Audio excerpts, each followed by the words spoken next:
Chapter 1141. Long Fei Yi and the others clearly remembered that this abyss was completely sealed off aside from the exit at the very top. There were no secret passages or trap. After him. Long Fei Yi didn't want to let Bai Yanqing escape again. Han Yunxi and the others had the same idea. Gu was the first to give chase, followed closely by Gu Beiwei, Han Yunxi, and Long Fei Yi. However, they didn't go far before they fell into darkness and lost all control. No matter how hard they tried to fly up, they couldn't. It was as if a mysterious force was pulling them down. What kind of place was down there? Long Fei Yi held Han Yunxi tightly, while Gu's vines wrapped around Gu Beiwei and the two of them to ensure that they wouldn't be separated. It really didn't feel like they'd fallen, but more like they'd entered some kind of formation. However, Long Fei Yi and Gu Beiwei knew that this wasn't a formation. No one could explain what kind of place they'd fallen into. What was Bai Yanqing's situation? Was Bai Yanqing familiar with this place? Seeing that there weren't any threats around them, Han Yunxi relaxed a little. She murmured, "Bai Yanqing probably doesn't know about this exit, or he would have escaped long ago. Princess, this subordinate has been watching him the entire time, but I didn't see him trigger any traps." "This is very likely a coincidence," Gu Beiwei hastily said. "No matter where this place is, it's still the poison sect's territory. Poison lass, you're still a descendant of the poison sect, but you're not even familiar with your own territory?" Gu wasn't complaining, but teasing Han Yunxi. Han Yunxi was about to speak when she suddenly blurted out, "Lil Thing, what is it?" Long Fei Yi was a little nervous, thinking that the little thing could help Han Yunxi advance. Unexpectedly, Han Yunxi said, "The little thing is in pain. It's crying." Han Yunxi had also sensed Lil Thing's presence earlier and knew that Lil Thing was very happy. She even imagined that with Lil Thing's temperament, it would definitely be jumping up and down in Bai Yanqing's poison storage space. However, at this moment she could feel the little thing's intense sadness. What's wrong with the little thing? Even if they let Bai Yanqing escape, Lil Thing shouldn't be so sad. "What's wrong with that little toy?" Gu asked curiously. Yes, the little thing was too small. In Gu's eyes it was like a small toy. What's wrong with the little guy? Could it be related to this place? Does it recognize this place? Gu Beiwei asked with concern. It's possible, Han Yunxi agreed with Gu Beiwei's guess. Perhaps it was because she was connected to Lil Thing's thoughts and was infected by its feelings, but Han Yunxi suddenly felt a little sad as well. She silently prayed in her heart that they wouldn't fall into a bad place. But right now Lil Thing was crying. It had already transformed into a little squirrel and curled itself up into a little ball, sobbing quietly in the darkness of the poison storage space. Grief filled the entire poison storage space. In the darkness, Lil Thing seemed tiny, lonely, and helpless.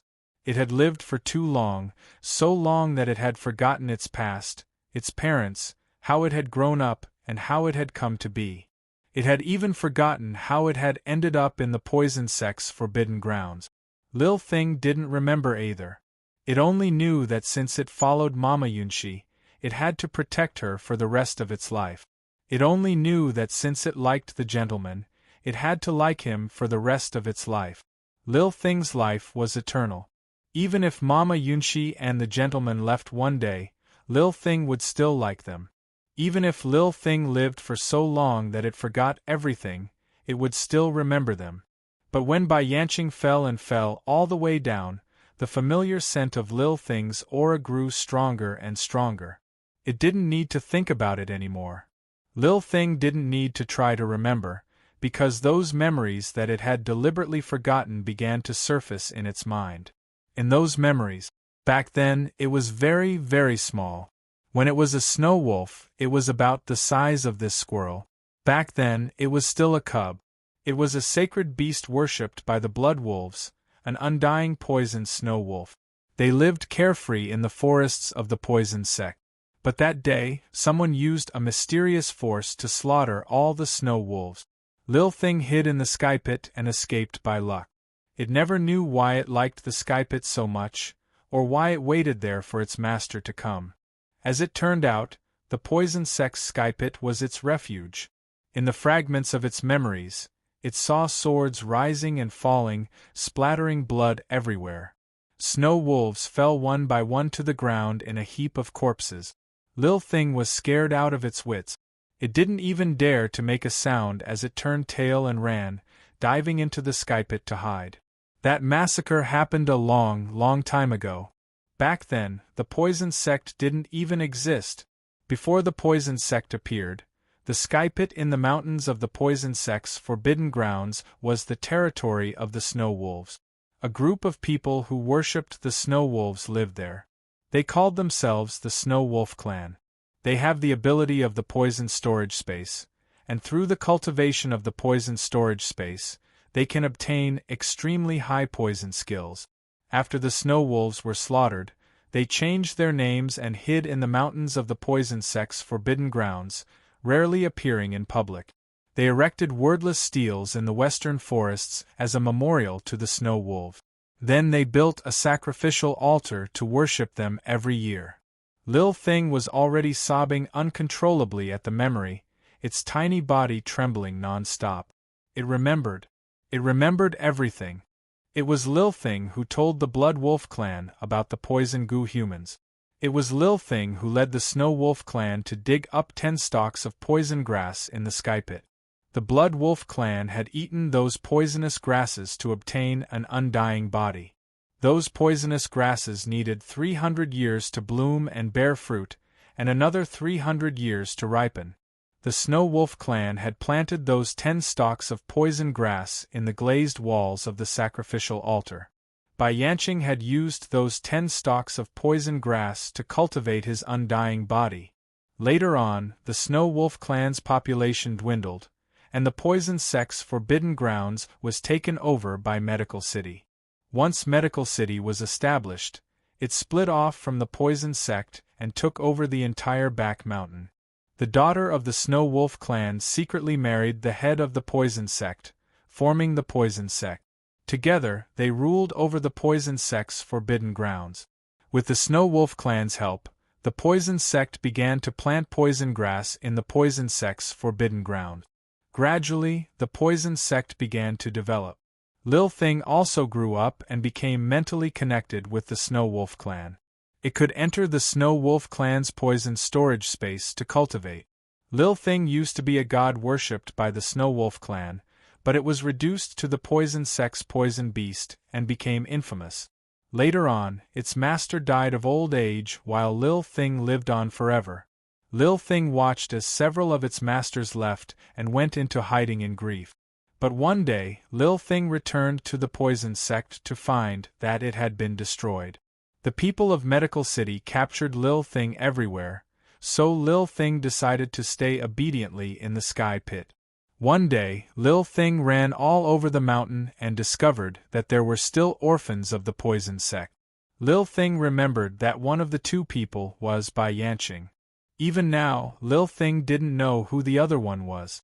However, Lil Thing was certain that the other person had the purest blood of the Blood Wolf Clan. Bai Yanqing was only a direct descendant of the poison sect, a descendant of the Blood Wolf Clan and the poison sect. After the Snow Wolf Clan and the poison sect's direct descendants intermarried, the Snow Wolf Clan no longer existed. The 2 clans shared the name of the poison sect. Later generations of the poison sect's direct descendants were all descendants of the Snow Wolf Clan and the poison sect's direct descendants. Thus, the poison sect's direct descendants also inherited the ability of the poison storage space. However, the later generations didn't know that the Snow Wolf Clan actually had the purest bloodline. The Snow Wolf Clan's direct descendants had far more poison storage spaces than the poison sect's direct descendant. Lil Thing hated the poison sect's direct descendants. Back then, Lil Thing had avoided Bai Yanqing and sought refuge with the Snow Wolf Clan, but was rejected. Lil Thing had no choice but to stay alone in the sky pit. Later on, Mama Yunxi and the gentleman arrived. Lil Thing's memories ended here, from the time it was a naive little snow wolf until now. Lil Thing remembered everything. Slowly, it raised its head and transformed into a white wolf. It raised its head and gave a long, mournful howl. Although Lil Thing couldn't see what was happening outside, it could sense and smell that familiar scent.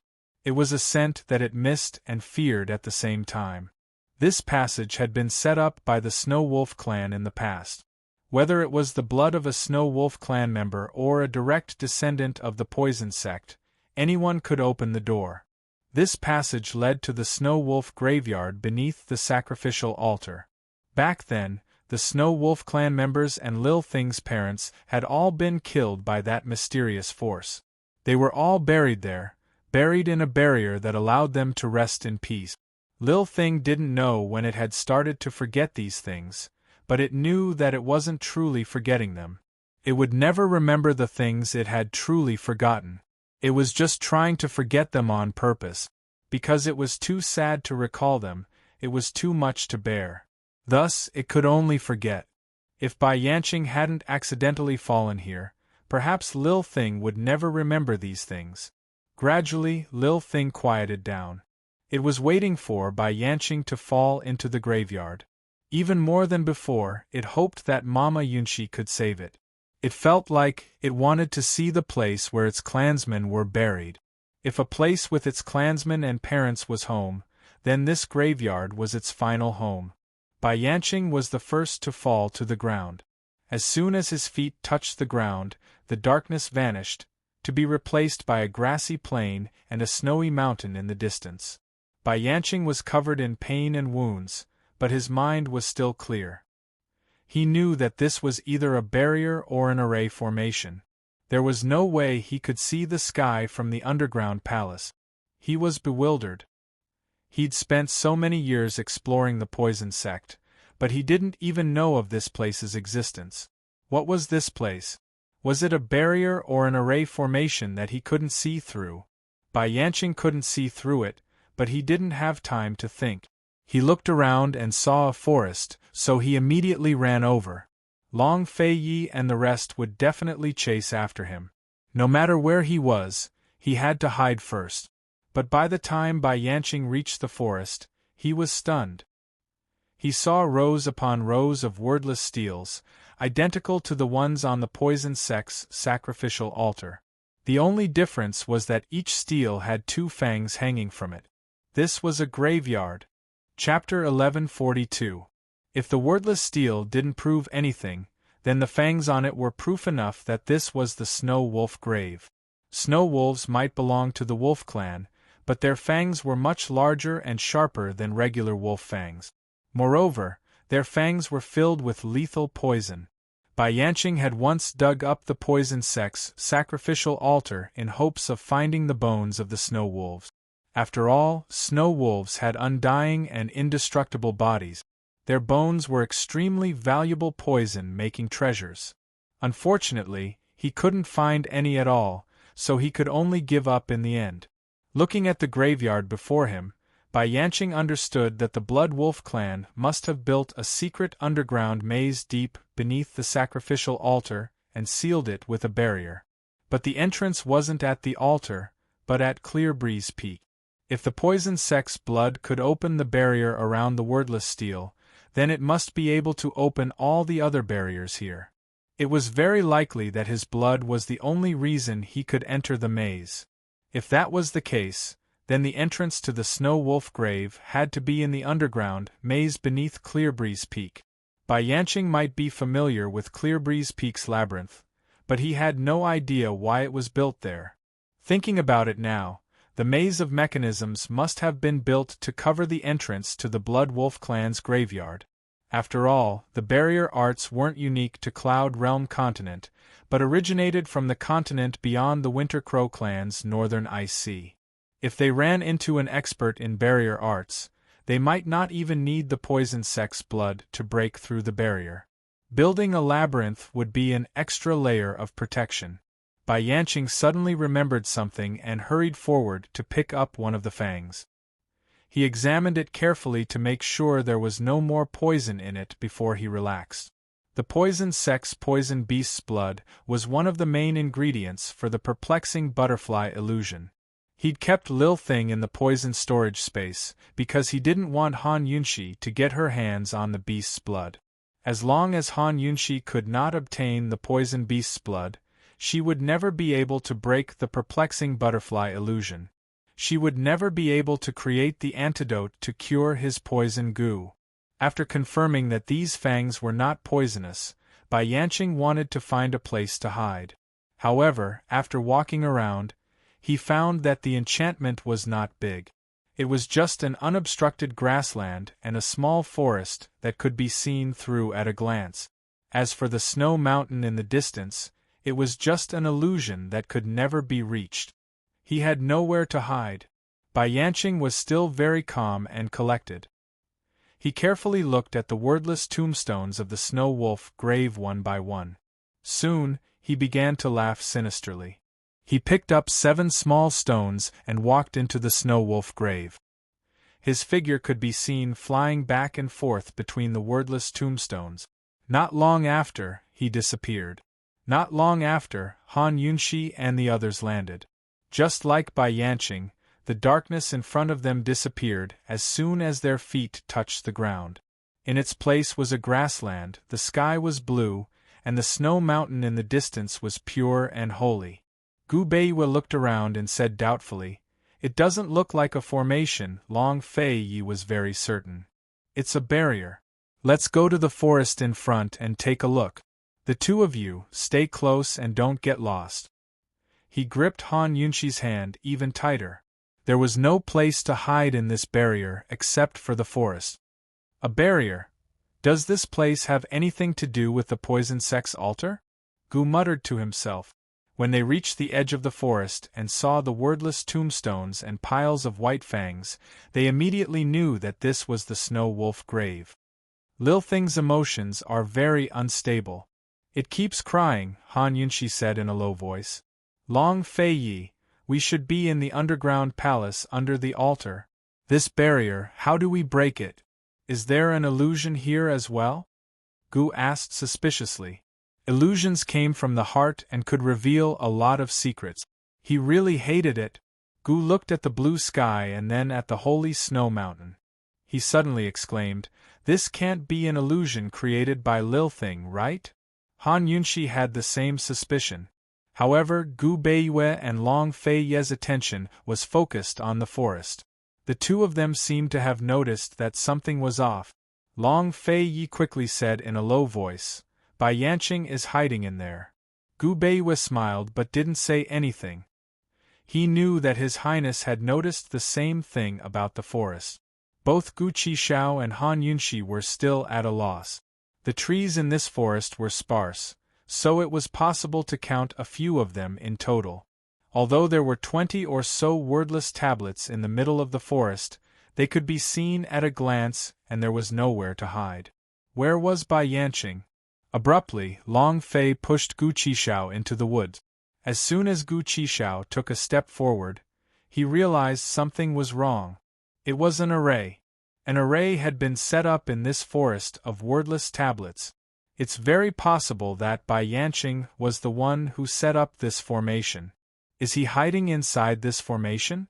It's an array. No matter what you see or encounter, don't let go. Long Fei Yi whispered to Han Yunxi. Holding her hand, he stepped in with Gu Beiwe. Han Yunxi's face was filled with disbelief. When did this fellow and Gu Beiwe learn about arrays? Furthermore, he was able to tell even before he stepped in. After they stepped into the array, everything around them changed. They were surrounded by darkness. The grass and trees had all disappeared and were replaced by dust. Bai Yanqing is nearby, but I don't know which direction he is in, Han Yunxi whispered. She could sense the little thing's presence. Long Fei Yi nodded and vigilantly observed the surroundings. Gu Beiwe stood to the side with a frown, seemingly calculating something. Han Yunxi knew that the two of them were looking for a way to break the array, so she didn't dare disturb them. Gu hesitated for a moment and couldn't help but whisper, "Long Fei Yi, what array is this?" He had been looking at it for a long time, but he couldn't tell what array it was, let alone calculate a way to break it. Long Fei Yi didn't say anything and continued to look left and right at the disorderly wordless tablet. Seventh young master, this is one of the most dangerous arrays in the Chiman sect. It's very dangerous. You and the princess shouldn't move. Gu Beiwe lowered his voice. Could it be the 7 kills array? Gu was alarmed. Gu Beiwe nodded and motioned for seventh young master to keep quiet. Gu really didn't dare to make a sound. The 7 kills array was different from other arrays. The person who set it had to stay in the array, otherwise it would break apart. At this time, who knew if Bai Yanqing was watching them from somewhere? Han Yunxi whispered, "You've learned about arrays too?" Gu was about to answer, but he thought for a while and shook his head. "I know a little. I haven't learned it seriously." Han Yunxi didn't ask any more questions. Gu Qixiao felt gloomy. They had both learned it for 3 months, but why was there such a big difference in their standards? Although he had been looking for people all over the world these 3 months and hadn't been learning all the time, Long Fei Yi had personally gone to the battlefield to kill enemies, while Gu Beiwe had been busy cleaning up the mess in Tianan. How the hell did these 2 guys learn it? Could it be that they had hired a famous expert? However, Bai Yanqing was a descendant of the Feng clan and was an expert in this field. Who else in this world was more capable than him? The 7 kills array was the best of the hundreds of arrays. It wasn't easy to set up and even harder to break. The reason why it was called the 7 kills array was because once you entered this array, you would encounter an evil spirit every 7 steps. Each evil spirit represented a danger. As for what kind of danger it was, it depended on the ability of the person who set it up. Bai Yanqing's power couldn't be underestimated. If they didn't move, they would never be able to break the array and would be trapped forever. In fact, wasting time was the most energy-efficient way to break the array, and it was also the smartest way. The person who set up the array couldn't leave the array. If they didn't eat or drink, they would be exhausted to death in 3 days. Unfortunately, they had encountered an undying and indestructible formation master. They simply couldn't afford to waste time. The general 8 trigrams array was divided into 8 gates according to the 8 trigrams: rest, life, injury, stop, view, death, shock, and open. The 7 kills array had another characteristic, which was that there were only 7 gates. The death gate was hidden in the other 7 gates and wasn't fixed. The death gate would change according to the direction of the intruder. It could be hidden in the life gate, which was the life and death gate, or it could be hidden in the injury gate, which was the death gate. In other words, the 7 kills array wasn't set up according to the 8 trigrams array. Therefore, even if someone who was proficient in arrays entered, they might not even be able to figure out the location, let alone break the array. Long Fei Yi and Gu were seriously pondering the array, while Han Yunxi and Han Yunxi were vigilant of their surroundings. And Bai Yanqing was indeed hiding in the dark. At this very moment, the life gate was the death gate. The life gate was hidden in the death gate. He was lying in ambush, waiting for Long Fei Yi and the rest to break in. Long Fei Yi and Gu Beiwe were able to break the 2 arrays at the entrance of the maze. Bai Yanqing was surprised and also impressed. But this time, he absolutely didn't believe that Long Fei Yi and Gu Beiwe had the ability to break into this array. Even if their abilities were monstrous and they could find the location of the life gate, so what? They were still courting death. If he didn't die, if he didn't leave, this life and death gate array would exist forever, unbreakable. He wanted to see how Han Yunxi and Long Fei Yi would be able to dual cultivate after trapping them for a few months. Bai Yanqing waited, but after a long time, Han Yunxi and the rest still didn't move a single step. Bai Yanqing hid behind the wordless tablet in the dark, his face filled with contempt and disdain. He was still thinking that they might be able to find the location of the life gate if they spent 1 or 2 days' time, but he didn't expect that after entering for so long, they actually stood in the same spot, not even daring to move a single step. From the looks of it, Long Fei Yi and Gu Beiwei breaking the array in the maze back then was very likely a blind cat catching a dead mouse, just coincidentally bumping into a familiar array. He really overestimated these two youngsters. Seeing that they still didn't dare to move, Bai Yanqing was originally rather prepared, but after waiting for such a long time, he slowly relaxed. He thought that perhaps he could have a good rest and play with them again. If they didn't move, he also had a way to torture them. However, not long later, Long Fei Ye's voice was heard. Gu Beiwei, I've found the location of the life gate. What about you? Bai Yanqing was first shocked, but then he sneered secretly. This kind of trick, how could he believe it? Long Fei Yi didn't move a single step, so it was impossible for him to find the location of the life gate. Moreover, even if he really found it, would he dare to say it out loud? Chapter 1143. Bai Yanqing didn't believe that Long Fei Yi had found the life door, and thought that Long Fei Yi was deliberately saying it for him to hear, to lure him out. However, Gu Beiwei replied, I've found it too, it's on the Kuan position. Once these words came out, Bai Yanqing was stunned. The life door was indeed on the Kuan position, which was also where he was hiding. They hadn't even taken a single step, yet he could tell just by looking? Bai Yanqing's face was filled with disbelief. If he hadn't heard it with his own ears, he would never believe it. Shocked, Bai Yanqing became alert, and at the same time, a sinister cold light surfaced in his eyes. Since they were so capable to find the life door, he would definitely stay here and wait for them to come over. This time, he wanted Long Fei Yi, this stinky brat who didn't know the immensity of heaven and earth, to know what it meant to be caught in a trap of one's own making, and what it meant to seek death. The life door was also the death door, and this place was definitely the most dangerous place in the 7 kills array. As long as Long Fei Yi and the other 3 walked over, he had full confidence in separating them. In the abyss, Long Fei Yi had made him beg so many times. This time, he wanted Long Fei Yi to kneel down and beg him. Bai Yanqing's anger was burning fiercely. He stood behind the wordless monument, and slightly turned his body, and saw Long Fei Yi and the rest from afar. But who knew that Gu Beiwei and Gu had disappeared? Long Fei Yi said, Life and death door, this array is unsolvable. There's only one way to break it, and that's to change it. What? When these words came out, Bai Yanqing was so shocked that he was dumbstruck. Not only was he shocked, but he was even frightened.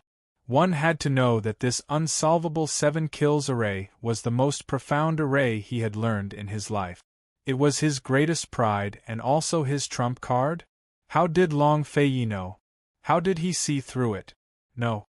While Bai Yanqing was still in shock, Long Fei Yi had already thrown a stone that he had been hiding in his hand towards Bai Yanqing. Formations were like a game of chess. To an expert, a small change, a small step, could disrupt the overall situation and even create a new one. The disguised wordless steels beside Bai Yanqing instantly disappeared, leaving only one wordless steel in the darkness. Bai Yanqing was still standing in the same spot, his heart filled with shock.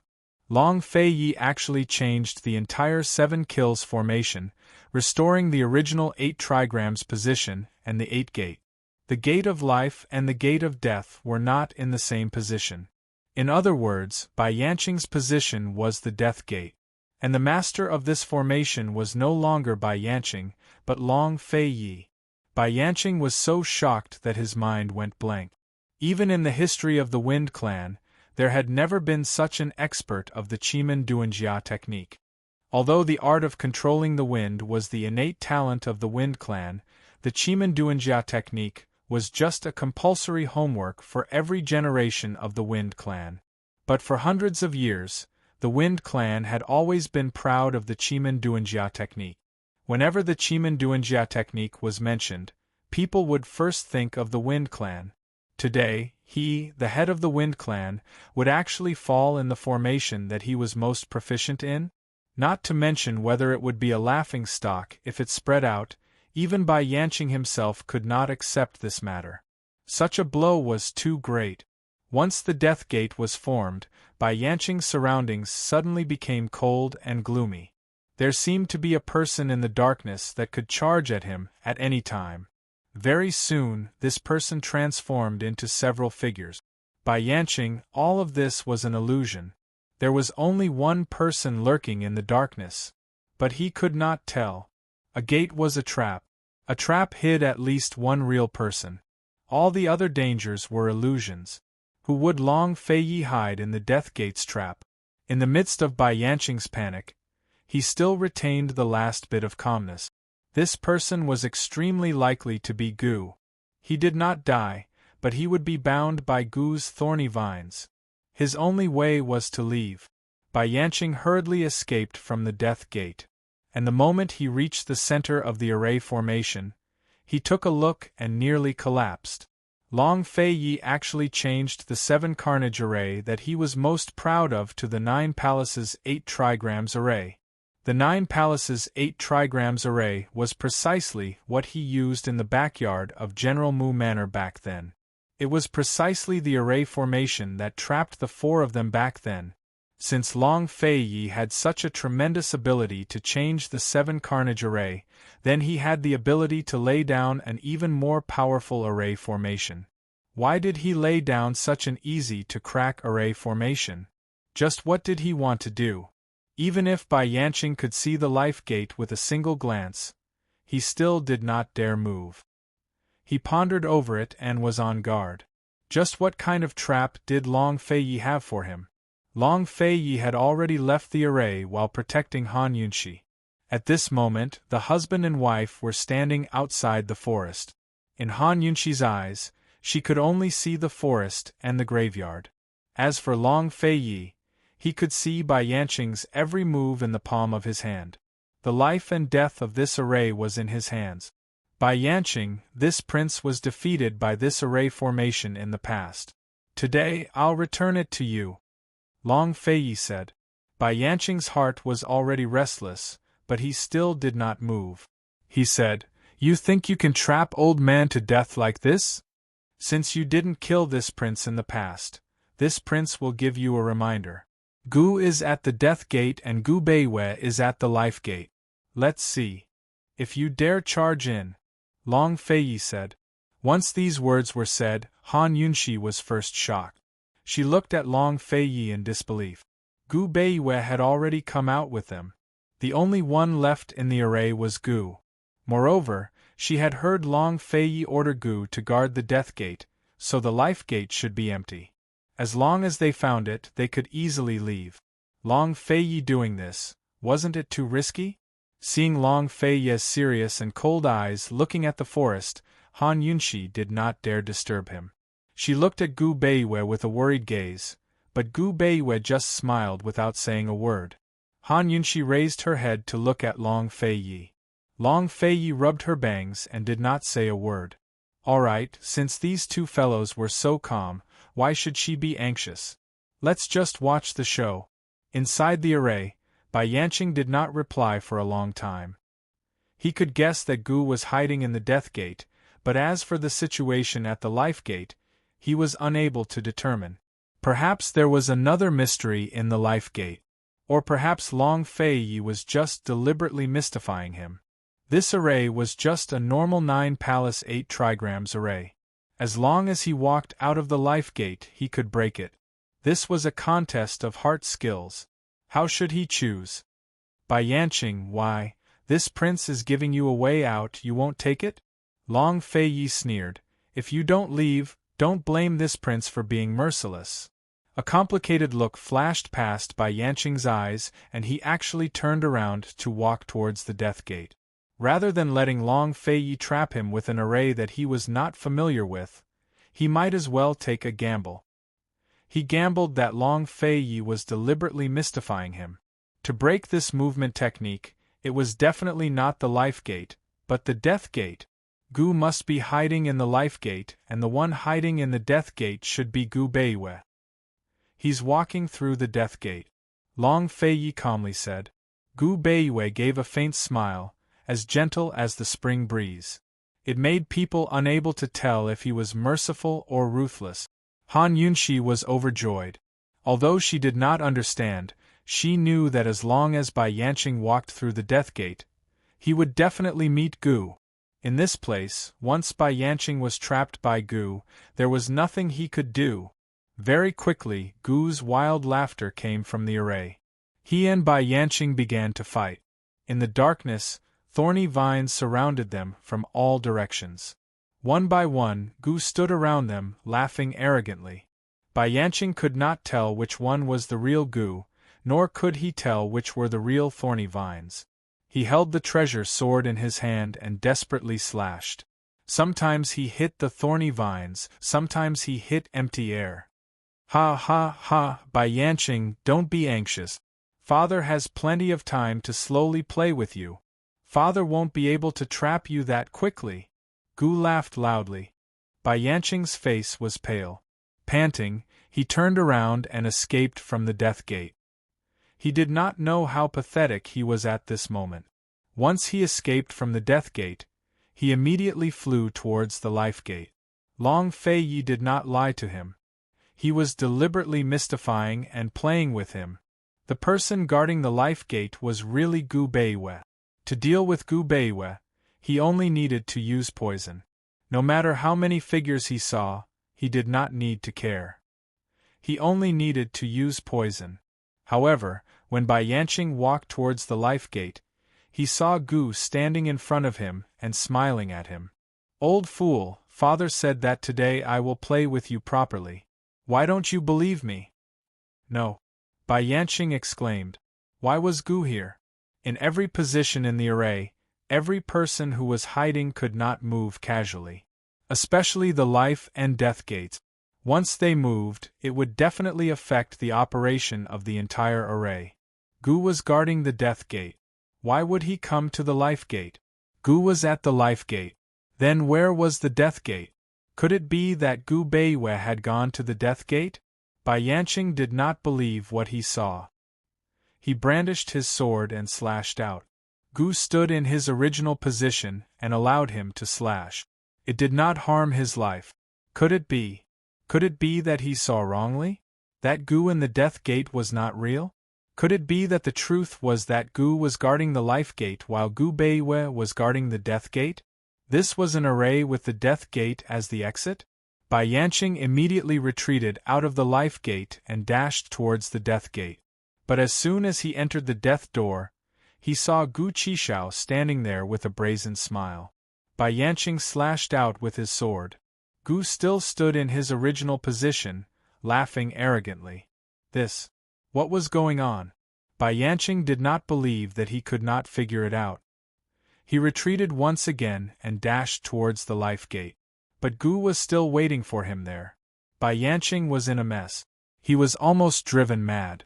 In the array that he was best at, he was played by Long Fei Yi like a deserter. At this moment, Long Fei Yi had already explained the mystery of this array to Han Yunxi. This array was very similar to the 9 Palaces 8 Trigrams array that Bai Yanqing had set up previously.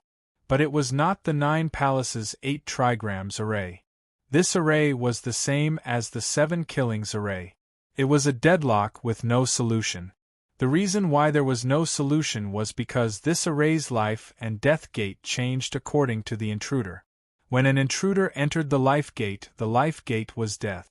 Once the intruder entered the Death Gate became life. This array could only be modified based on the 7 Killings array's Life and Death Gate. Bai Yanqing was purely spinning a cocoon around himself. Unless Long Fei Yi broke the array, he would never be able to leave. If he did not go through the Life and Death Gate, he would never be able to leave through the other 6 gates. And the Life and Death Gates were all guarded by Gu. So Bai Yanqing only had 2 choices. One was to be trapped forever. The other was to be tied up by Gu. Haha, this is too fun. Han Yunxi laughed loudly. Do you like it? Long Fei Yi gave a rare smile. I like it very much. Teach me when you have time. I also want to learn this strange technique. Han Yunxi's heart was itching. Unexpectedly, Long Fei Yi said seriously, Take it as my apology to you and your child. I could not break the array and save you. Chapter 1144. Facing Long Fei Ye's apology, Han Yunxi's heart was filled with gratitude. She looked at him foolishly, not knowing what to say. She knew that Chimenduanjiao wasn't something that anyone could learn, and it wasn't something that could be mastered in a year or so. How long had it been since she was kidnapped? Not only did he learn it to perfection, but he also put in so much effort. Han Yunxi stood on her tiptoes and lightly kissed Long Fei's cheek. In a low voice, she murmured, "I forgive you for your crimes." Long Fei smiled, finally feeling a little better after suppressing his emotions for so long. "Let's look for the exit," Han Yunxi said seriously. Gu Beiwe then spoke, "Princess, since the blood of the direct descendant activated the spirit formation gate, I'm afraid that only the blood of the spirit formation can open it, right?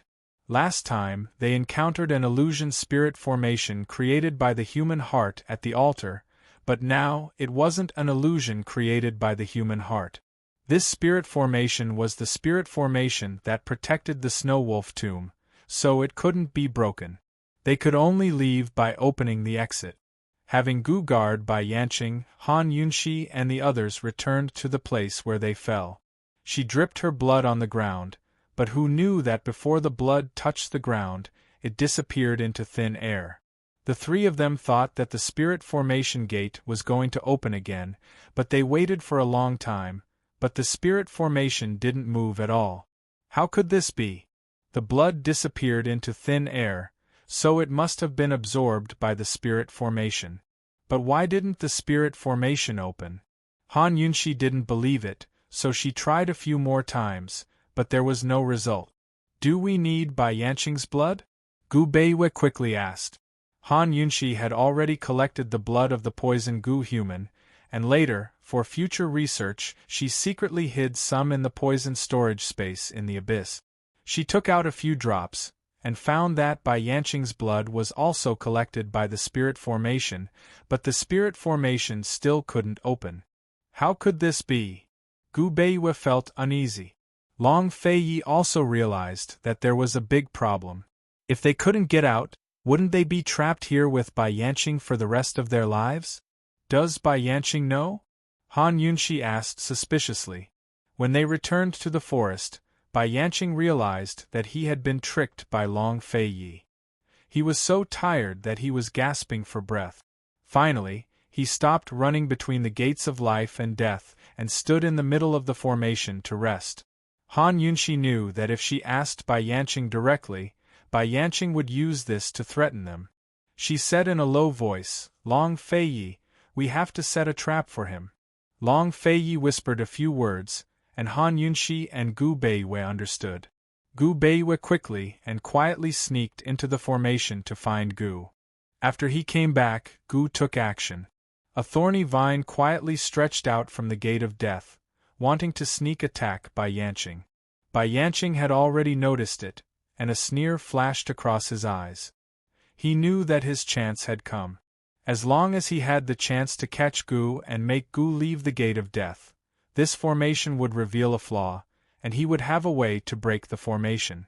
Although Bai Yanqing hated Gu's mouth, compared to Long Fei and Gu Beiwe, he was still willing to fight Gu. After all, dealing with an impulsive guy like Gu was much easier than dealing with sly old foxes like Long Fei and Gu Beiwe. If Gu attacked him openly, he might not be able to defeat the thorny vine, but if Gu launched a sneak attack, then he would be in for a fight. Bai Yanqing allowed the thorny vine to approach him. Just as the thorny vine was about to wrap around his body, he suddenly grabbed it and immediately retreated. At the same time, he pulled the thorny vine fiercely, and in an instant, he pulled Gu out from the gate of death. Actually, Gu had been waiting for Bai Yanqing to do this.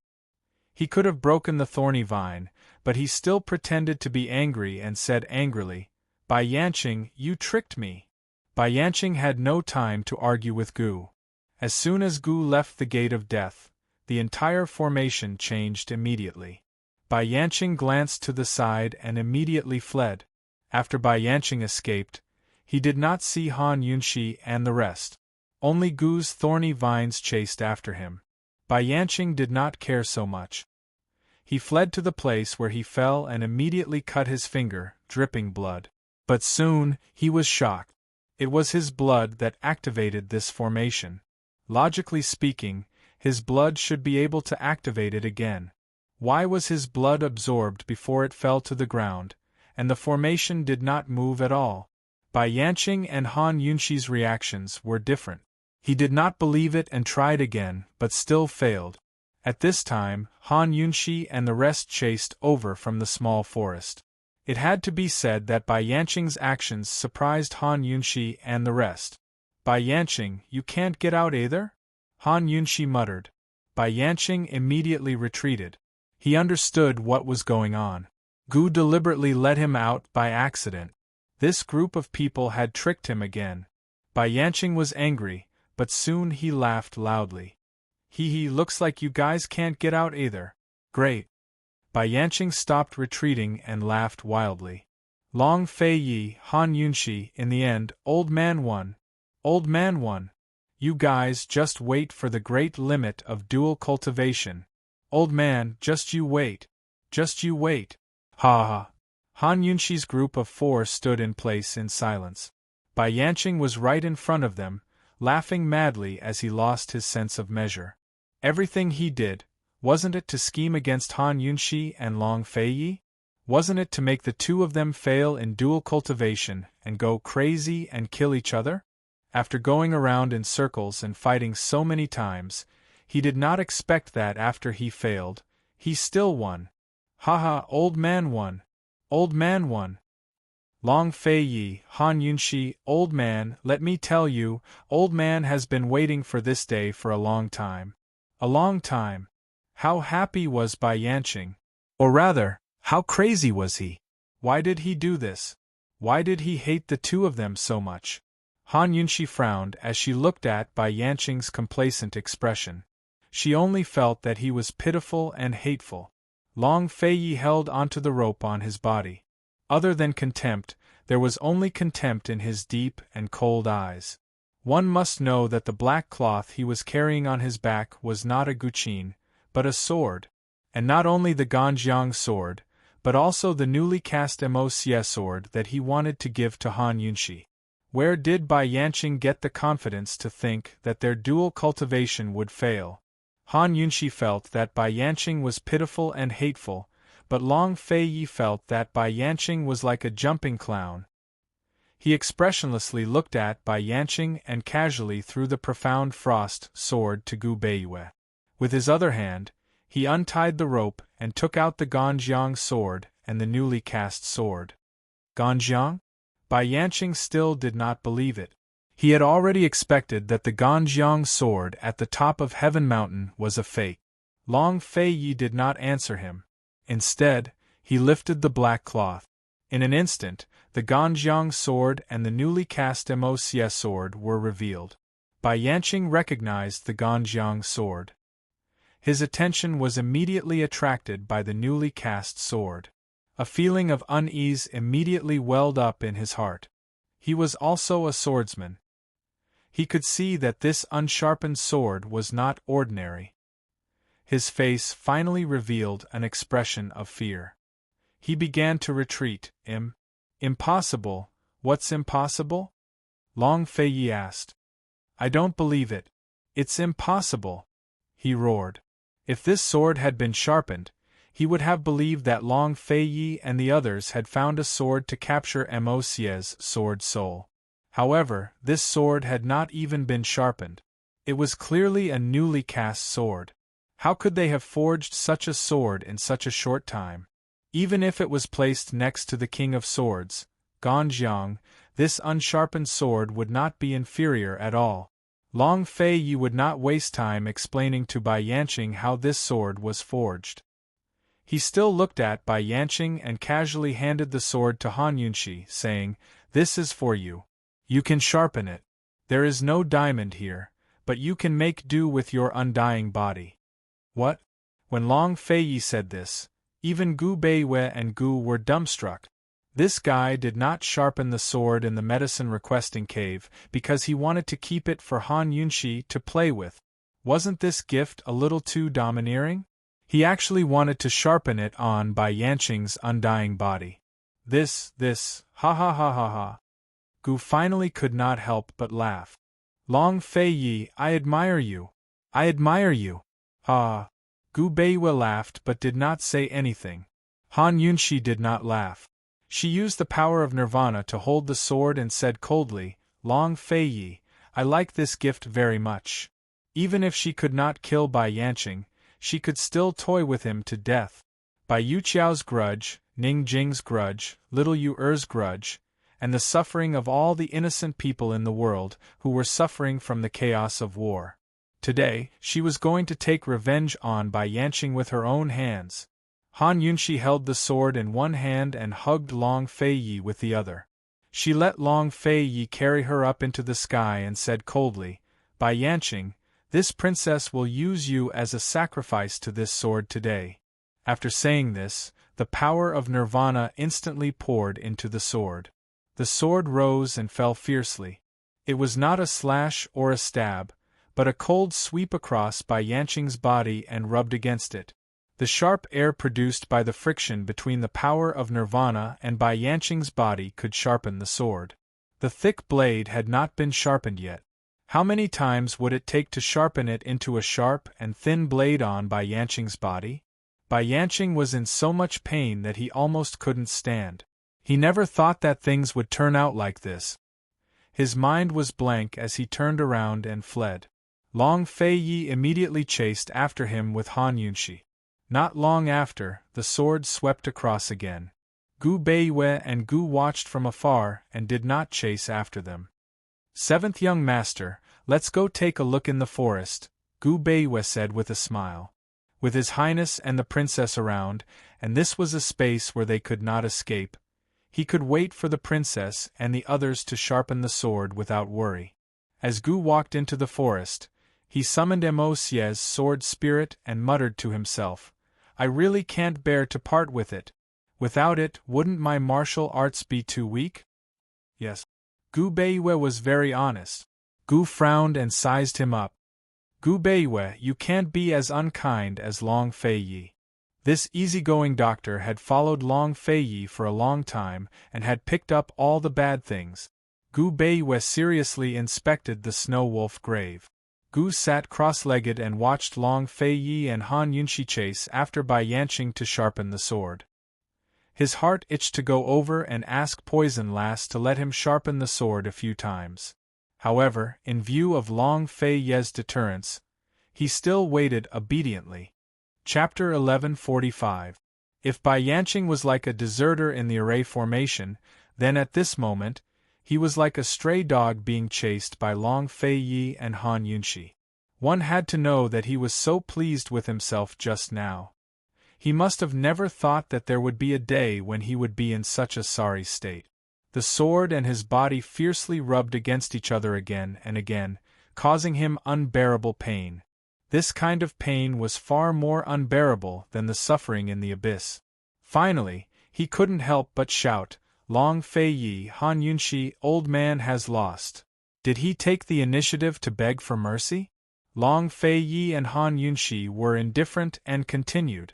Old man, I beg you. Old man has lost. Bai Yanqing had no choice but to say the word beg. However, Long Fei Yi and Han Yunxi only pretended not to hear him. Han Yunxi's sword continued to swing. The originally thick blade was almost worn down, and its sharpness was gradually revealed. Bai Yanqing's word beg was too cheap in their eyes.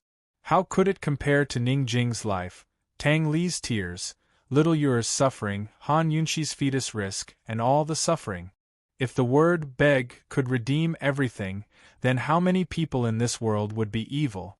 It would have been fine if Bai Yanqing didn't beg. Once he begged, Han Yunxi's resentment in her heart grew even stronger. Not only did the sword in her hand not stop, it became faster and faster. Bai Yanqing didn't even have the strength to escape. At this moment, he would rather die, rather be killed by the sword. At this moment, being undying and indestructible was not his heaven, but his hell.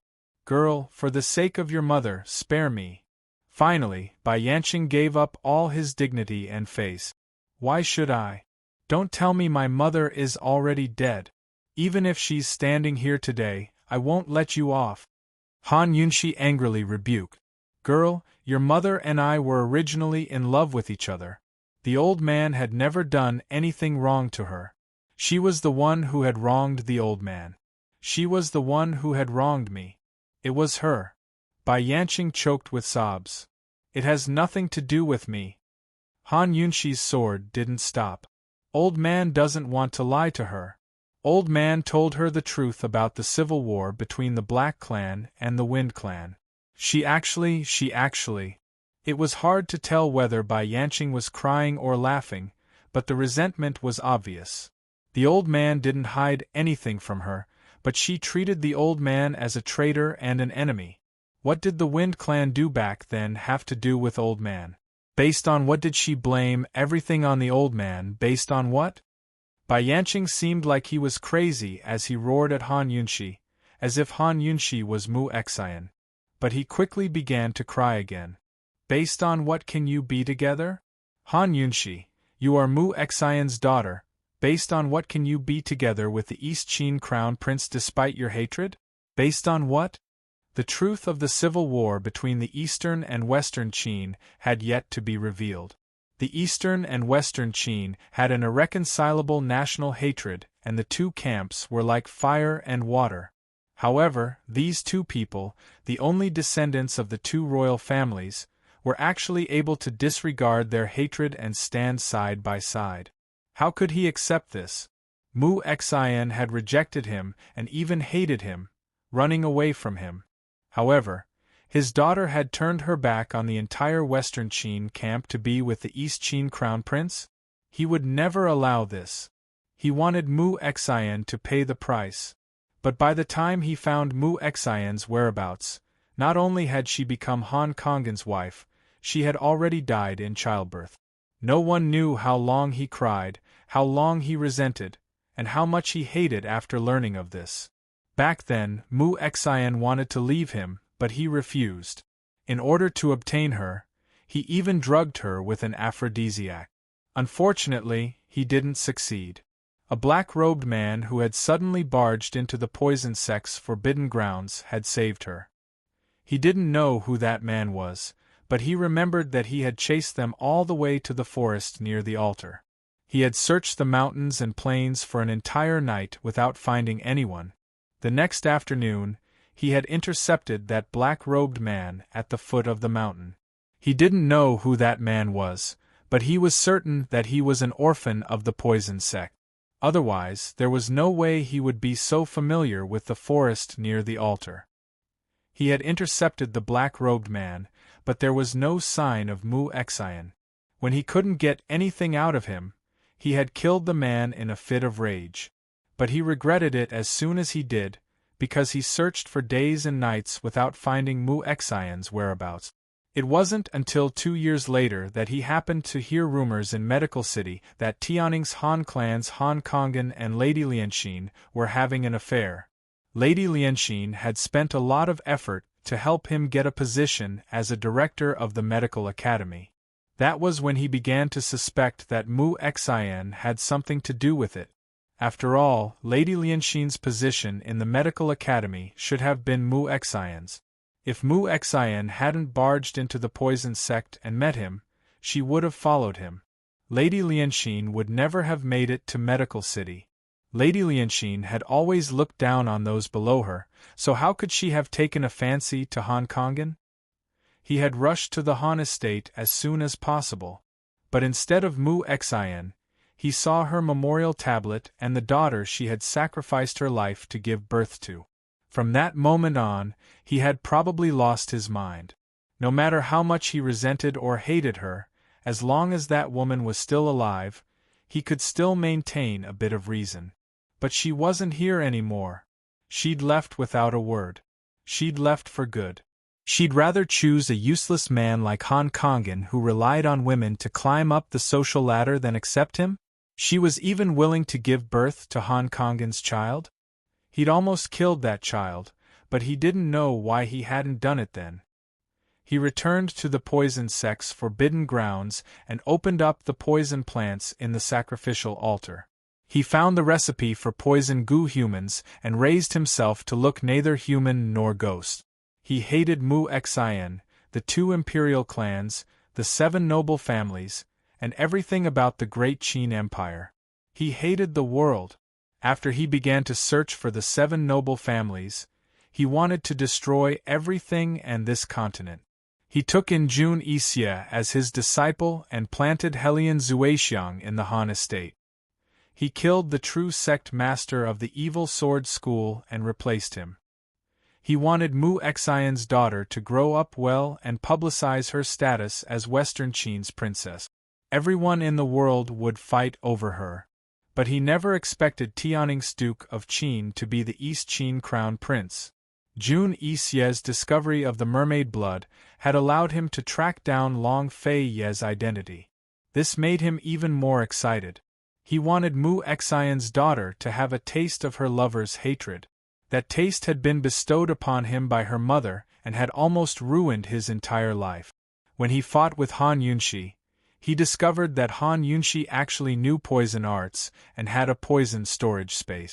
Only then did he realize that Han Yunxi wasn't Han Kongan's daughter, but the daughter of the man who'd saved Mu Xian all those years ago. His mother was a descendant of the Wind clan, while his father was a descendant of the Poison sect's main bloodline. He'd always assumed that he was the only direct descendant of the Poison sect, but never expected that man to have a direct bloodline as well. He'd killed that man with his own hands, but he still couldn't find out his origins. He only hated Mu Xian. That woman would rather submit to a strange man than accept him. Damned girl, tell that to old man. What right does your mother have to blame everything that happened to the Wind clan on old man's head? Why, this isn't fair. Han Yunxi and Long Fei Yi quietly listened to Bai Yanqing's mutterings. They finally understood the grudge between Bai Yanqing and Mu Xian. So Mu Xian really had died in childbirth. She'd been too paranoid. So her father had long died to Bai Yanqing's sword, and she'd never been able to find him again. So Bai Yanqing's love had turned to hate, but did that give him the right to hurt an innocent person? Bai Yanqing asked her why, but she had to ask Bai Yanqing why. Why do you think you don't have to shoulder the Wind clan's crimes, but come to me to collect the debt my mother owes you? Han Yunxi didn't pity Bai Yanqing, only rage. Didn't he understand the principle of, don't do unto others what you don't want done unto you? Bai Yanqing, do you know the real reason my mother didn't accept you? Han Yunxi asked coldly. Bai Yanqing looked up at Han Yunxi, who only laughed coldly. The Wind clan's instigation of internal strife in the great Qin Empire was only an excuse. The real reason was, my mother didn't really like you. Long Fei Yi only scorned Bai Yanqing even more. Yunxi, this kind of person isn't worthy of your mother's love. If Mu Xian hadn't died in childbirth, would a madman like Bai Yanqing, with no principles or bottom lines, have let her go? Back then, he'd even drugged Mu Xian to get his hands on her? Bai Yanqing, a woman's betrayal only proves your incompetence. Long Fei Ye's lofty contempt stunned Bai Yanqing. At that moment, he actually felt like a pitiful worm. You shut up. Bai Yanqing flew into a rage out of humiliation and suddenly rushed over. Long Fei Yi immediately retreated with Han Yunxi, but Han Yunxi didn't show any mercy with her sword. She not only used her Nirvana heart arts, but her Phoenix heart arts as well. Her sword slashed out from the side as the two powers collided violently with Bai Yanqing's body, creating a powerful gust of wind. Amidst this gust of wind, the sword's edge suddenly blossomed with a dazzling light. The sword's edge had opened. The powerful sword immediately knocked Bai Yanqing far away. Han Yunxi held him up while Long Fei Yi helped. Gu and Gu Bei were rushed over as soon as they saw the sword on. Seventh young master, quick, the sword's opened. Gu Bei said urgently. Poison lass, are you ready? Gu Qishao asked. No problem. Han Yunxi was very confident. Gu immediately summoned Mo Xie's sword soul and poured it into the sword. It had to be said that Emosie's sword soul seemed to have a mind of its own. It actually circled around Long Fei Ye's Ganjiang sword before flowing into the newly forged sword. Han Yunshi didn't have to use much strength. The moment Emosie's sword soul entered the sword, Gu chased after Bai Yanqing. He had to take advantage of the fact that Bai Yanqing was heavily injured to tie up Bai Yanqing. Emosie's sword soul quickly fused with the sword, turning it into a true Emosie sword. And after the sword's soul fused with the sword's light became even more powerful. It was so powerful that Han Yunshi almost couldn't hold on to it. At this moment, everyone realized that Han Yunshi hadn't really subdued Emosie's sword. The real thing was that Han Yunshi had to put in the effort to subdue. Long Fei Yi and Gu Beiwei were quite worried when they saw this powerful sword's light. With Han Yunshi's strength, there was naturally no problem. What they were worried about was whether the little fellow in Han Yunshi's stomach would be injured by this power. Chapter 1146. Han Yunshi seemed to be worried about the child in her womb. She held Emosie's sword with both hands and looked at Long Fei Yi inquisitively. This was also a risk. She gave him the choice. Long Fei Yi knitted his brows and looked into the distance. He saw that the heavily injured Bai Yanqing was once again tied up by Gu's vines. At this time, he was at a disadvantage. Countless vines were flying all over the sky. Long Fei Yi made a decision. He held Han Yunshi's hand that was holding the sword and said seriously, "Dual cultivation, I will help you."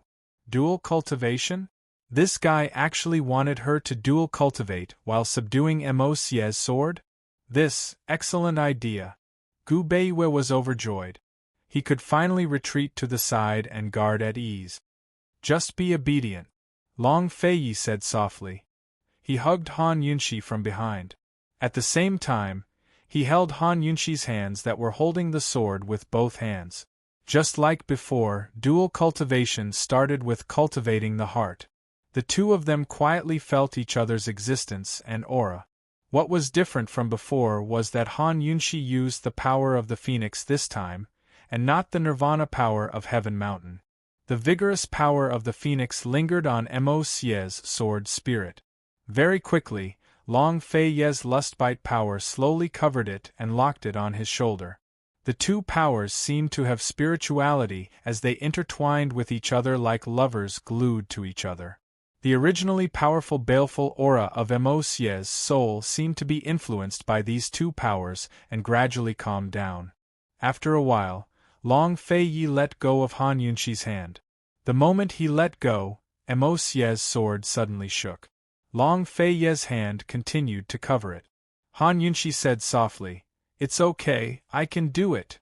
Only then did Long Fei stop worrying. He unsheathed the Ganjiang sword and flipped to land in front of Han Yunshi. He signaled Han Yunshi with his eyes. Seeing Han Yunshi nod, he attacked with his sword. Han Yunshi had to subdue Emosie's sword while dealing with Long Fei Yi. She was not as relaxed as before, but she was still able to wield Emosie's sword. She held her sword with both hands to block. Suddenly, there was a loud clang. As the two swords clashed, Ganjiang and Emosie finally reunited. Emosie's treasured sword actually weakened in an instant, as if it had submitted. Han Yunshi was overjoyed. She let go of one of her hands and began to brandish Emosie's sword towards Long Fei Yi. Long Fei Yi was able to react with ease. The two looked like they were fighting fiercely, but it was more like a sword dance. They switched from defense to offense, and from offense to defense. Gu Beiwei watched from the side with a smile on his lips. It was as warm as a breeze. Seeing the princess's reaction, he knew that the princess had successfully overcome the crisis and subdued Emosie's treasured sword. Actually, it was more accurate to say that His Highness used the Ganjiang sword to help subdue Emosie's treasured sword. Therefore, if His Highness used Emosie's treasured sword as a weapon, he would be able to use it freely. However, it would not be so easy for the princess to use the Ganjiang sword. In the future, even if the princess cultivated to the peak of phoenix power, her power would still be inferior to His Highness's by a large margin. However, he knew that the only person in this world who could subdue His Highness was the princess. Gu Beiwe was pondering when Gu suddenly shouted at him from afar, "Gu Beiwe, throw me some rations, I'm so hungry." Gu Beiwe turned around to look, and could not help but laugh out loud. Gu used thorny vines to tie Bai Yanqing to his back tightly.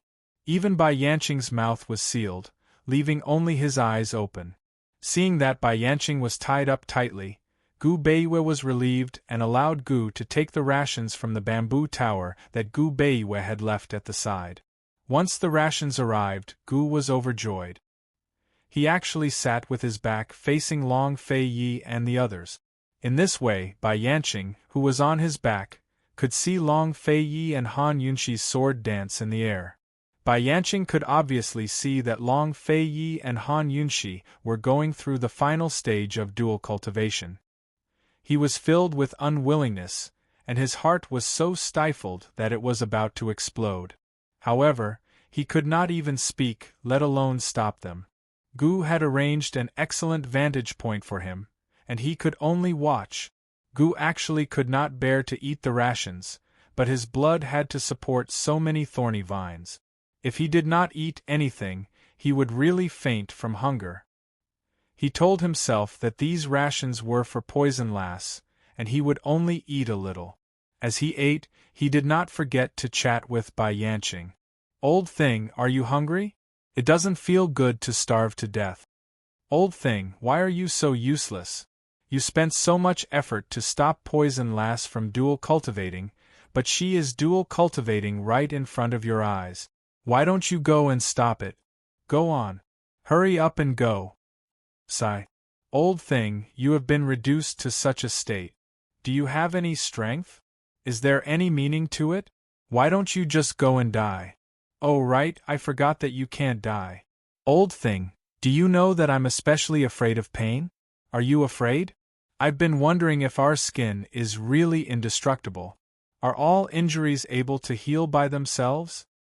As Gu spoke, he suddenly became serious.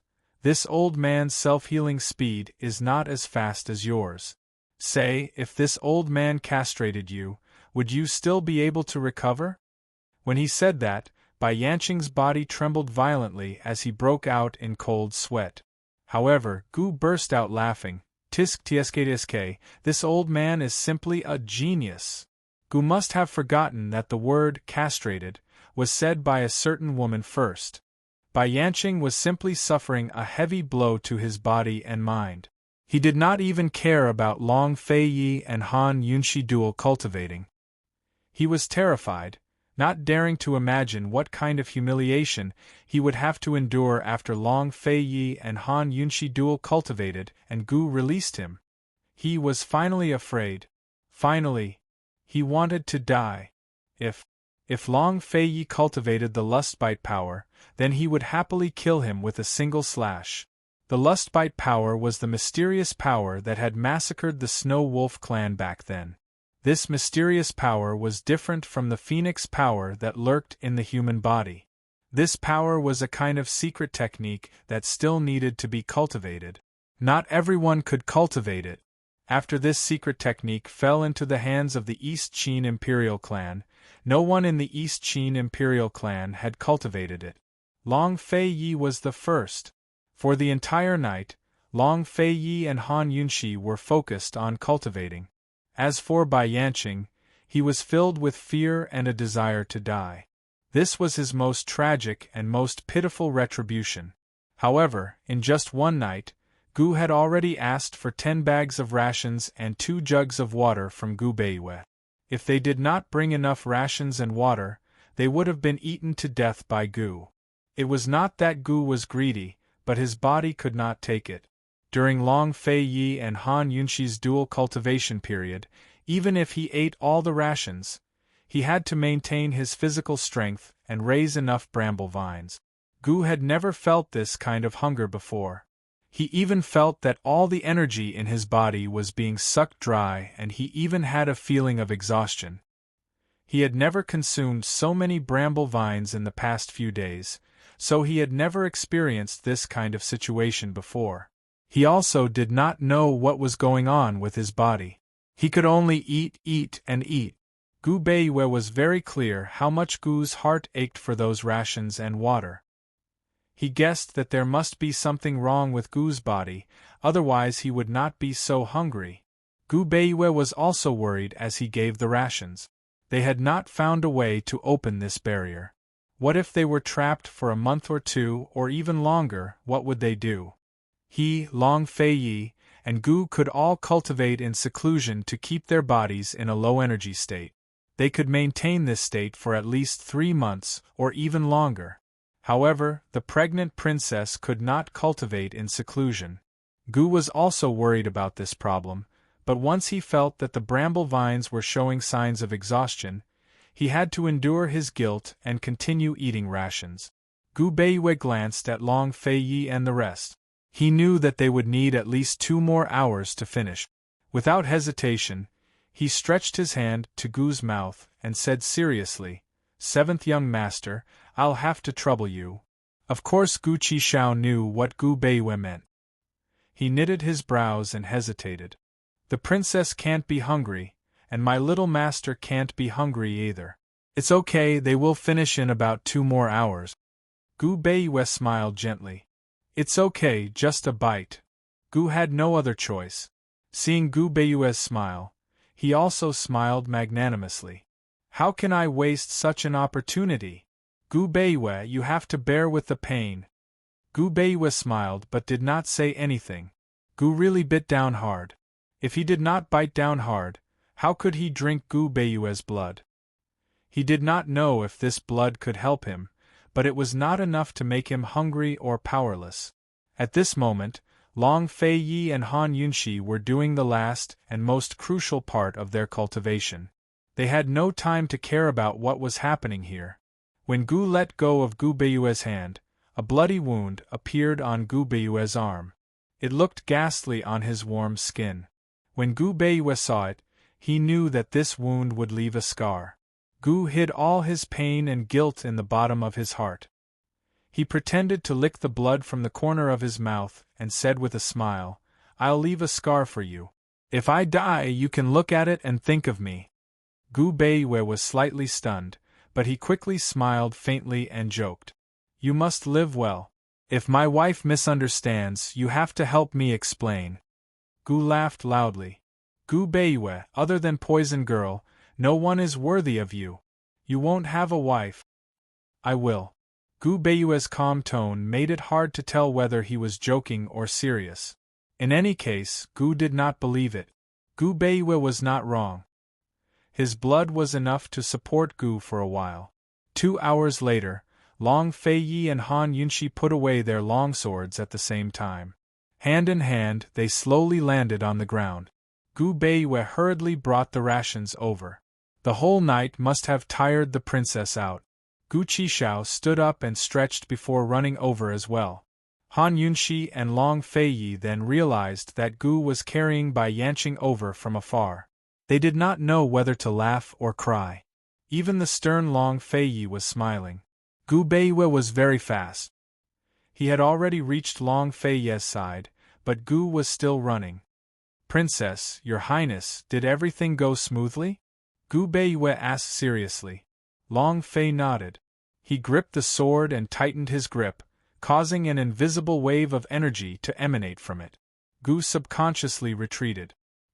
He only felt that this force was vigorous, domineering, and powerful.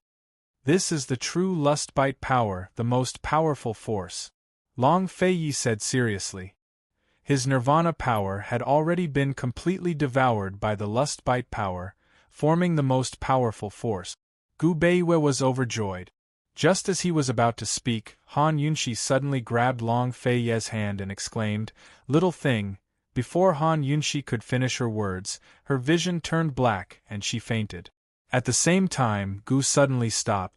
Bai Yanqing actually broke free from the thorny vines on his back. But Bai Yanqing seemed to be shaken to the ground by a force. A huge snow wolf appeared out of thin air. Little thing came out. But why was its eyes filled with hatred? It was glaring at Long Fei Yi. Chapter 1147. Lil Thing broke out of Bai Yanqing's poisoned storage space, and Han Yunxi fainted? These two events seemed to have happened at the same time. No one knew whether it was Lil Thing that helped Han Yunxi advance, or Han Yunxi's advancement that allowed Lil Thing to come out. While everyone was happy, they noticed that Lil Thing's bright and sharp wolf eyes were staring at Long Fei Yi with hatred. That gaze was like a wolf staring at its prey, ready to attack at any time. As Long Fei supported the unconscious Han Yunxi, he was the first to sense the hostility. He was both on guard and bewildered at the same time. What's wrong with this rat? It usually ran away when it saw him. Now that it had turned into a wolf, it actually dared to stare at him? Everyone was surprised. Gu Beiwe whispered, "Your Highness, it seems that the snow wolf has fully recovered and even advanced. It's very angry." What? It recognized Bai Yanqing as its master? Long Fei Yi whispered. "I'm not sure, but it's very hostile. Be careful," Gu Beiwe said. Although he couldn't communicate with Lil Thing's divine sense, they could be considered telepathic. In the past, he would know what Lil Thing meant with just one look. Lil Thing's current gaze was filled with hatred and killing intent. Compared to Bai Yanqing, the snow wolf was immortal and indestructible. Its fangs were highly poisonous, and once bitten, it would definitely die. Now that the princess was unconscious, no one knew when the princess would wake up. Gu had to guard against Bai Yanqing. If the snow wolf attacked fiercely, he and his highness wouldn't be able to withstand it. Gu also saw that the situation wasn't right. He wanted to go over, but when he saw Bai Yanqing, who was shocked to the side, he didn't move. He had to guard against Bai Yanqing.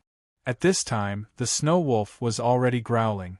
It stared at Long Fei Yi as it stretched out its front paw and slowly bent its body forward. This action, it was about to pounce. Gu Beiwe shouted, "Little Thing, what's wrong with you?"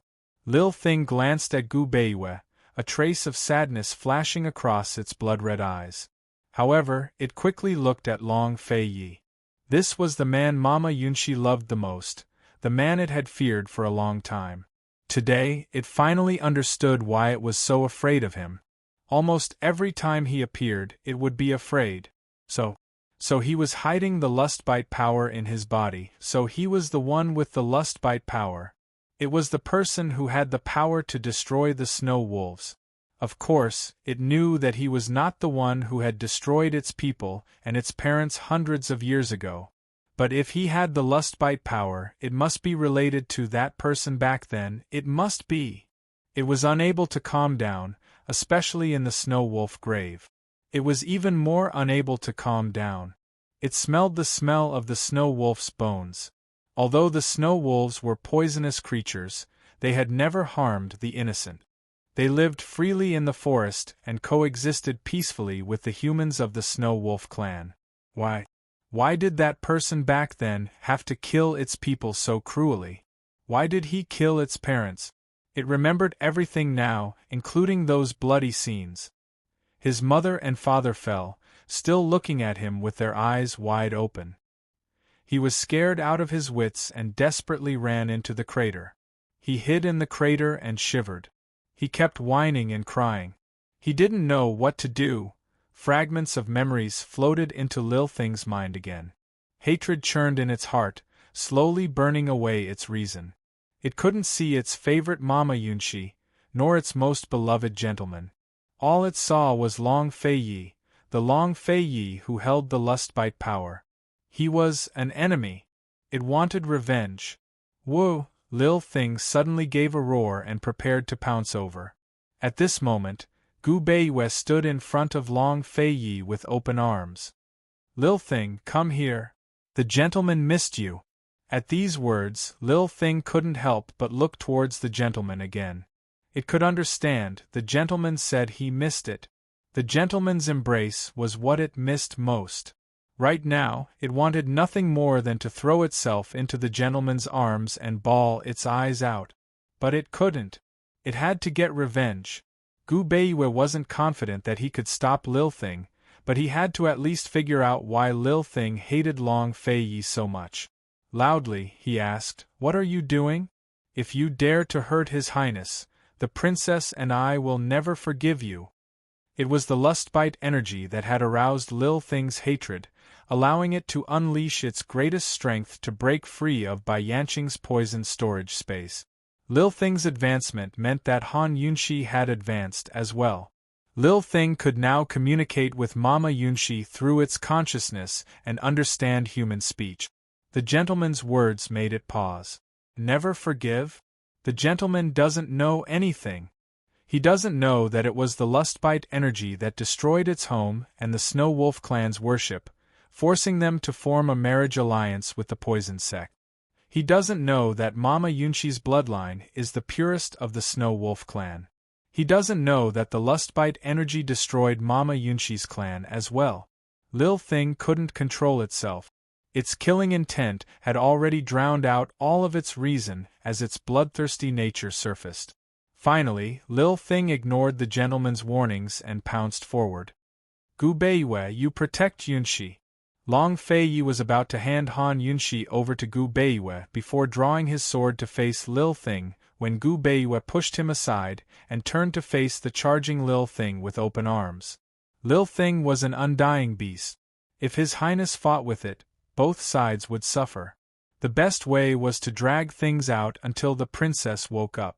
She could communicate with Lil Thing through her consciousness, so she could at least know what was wrong with it. Lil Thing was very fast as it bared its claws. It didn't expect the gentleman to do this, but couldn't stop even if it wanted to. "Awoo!" it roared. In the blink of an eye, it was on top of the gentleman.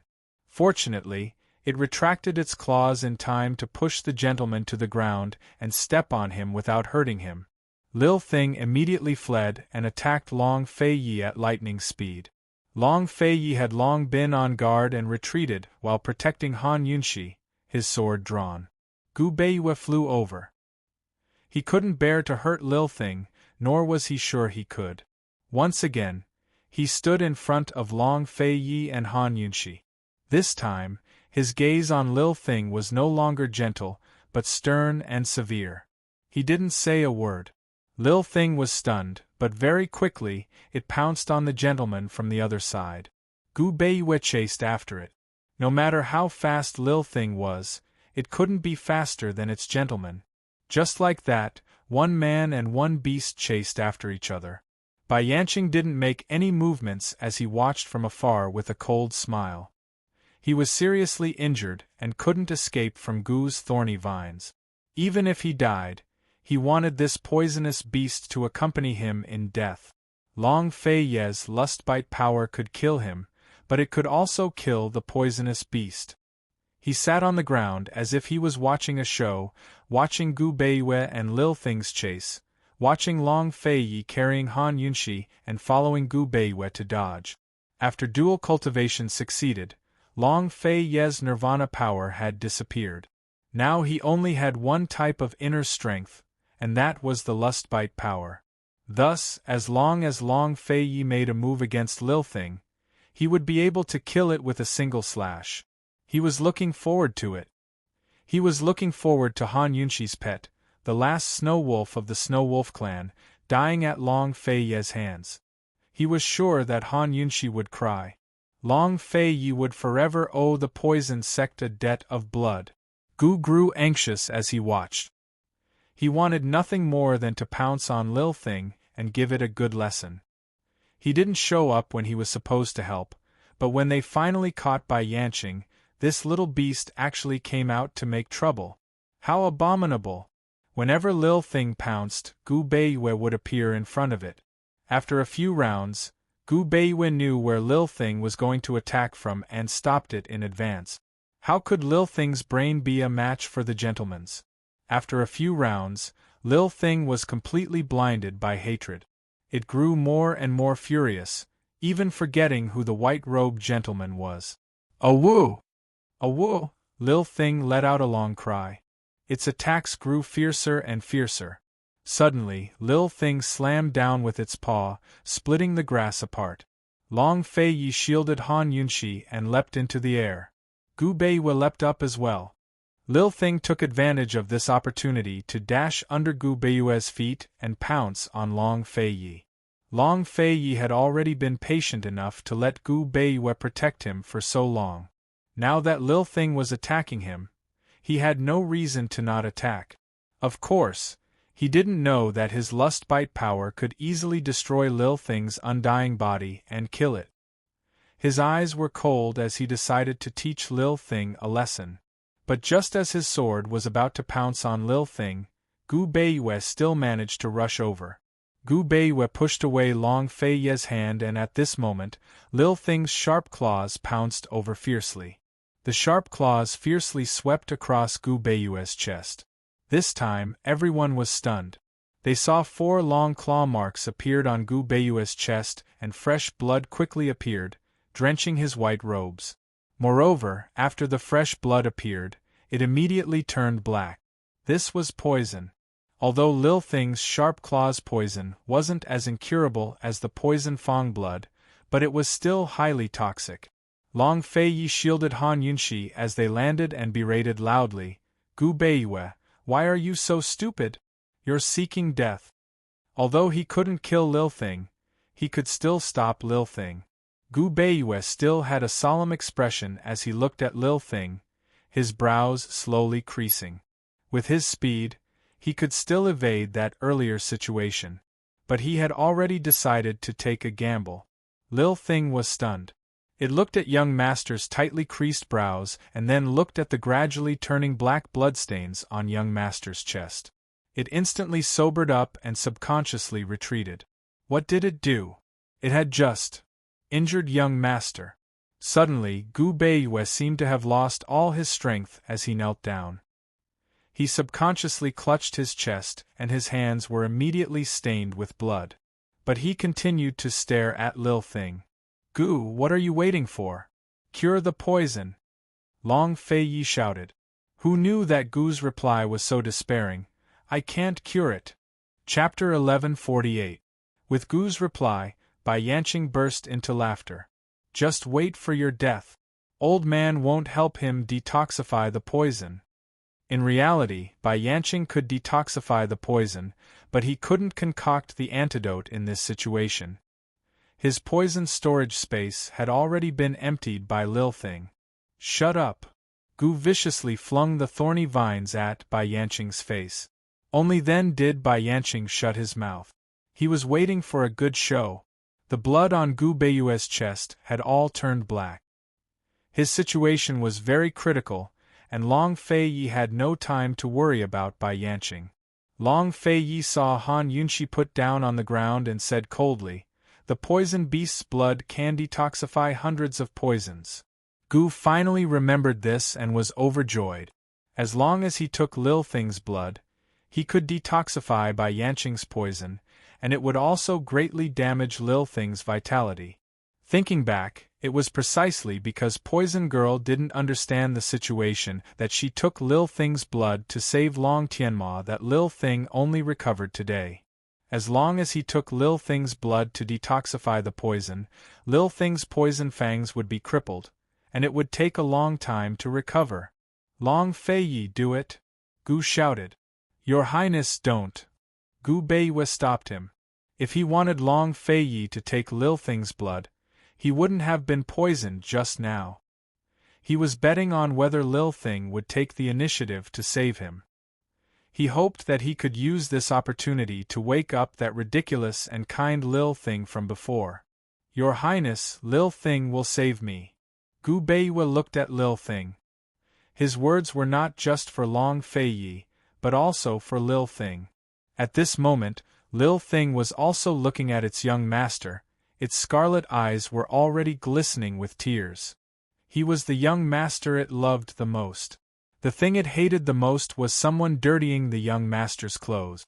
The thing it loved the most was to lie in the young master's arms, smell the clean scent on the young master's body, and bask in the warm sunlight with the young master.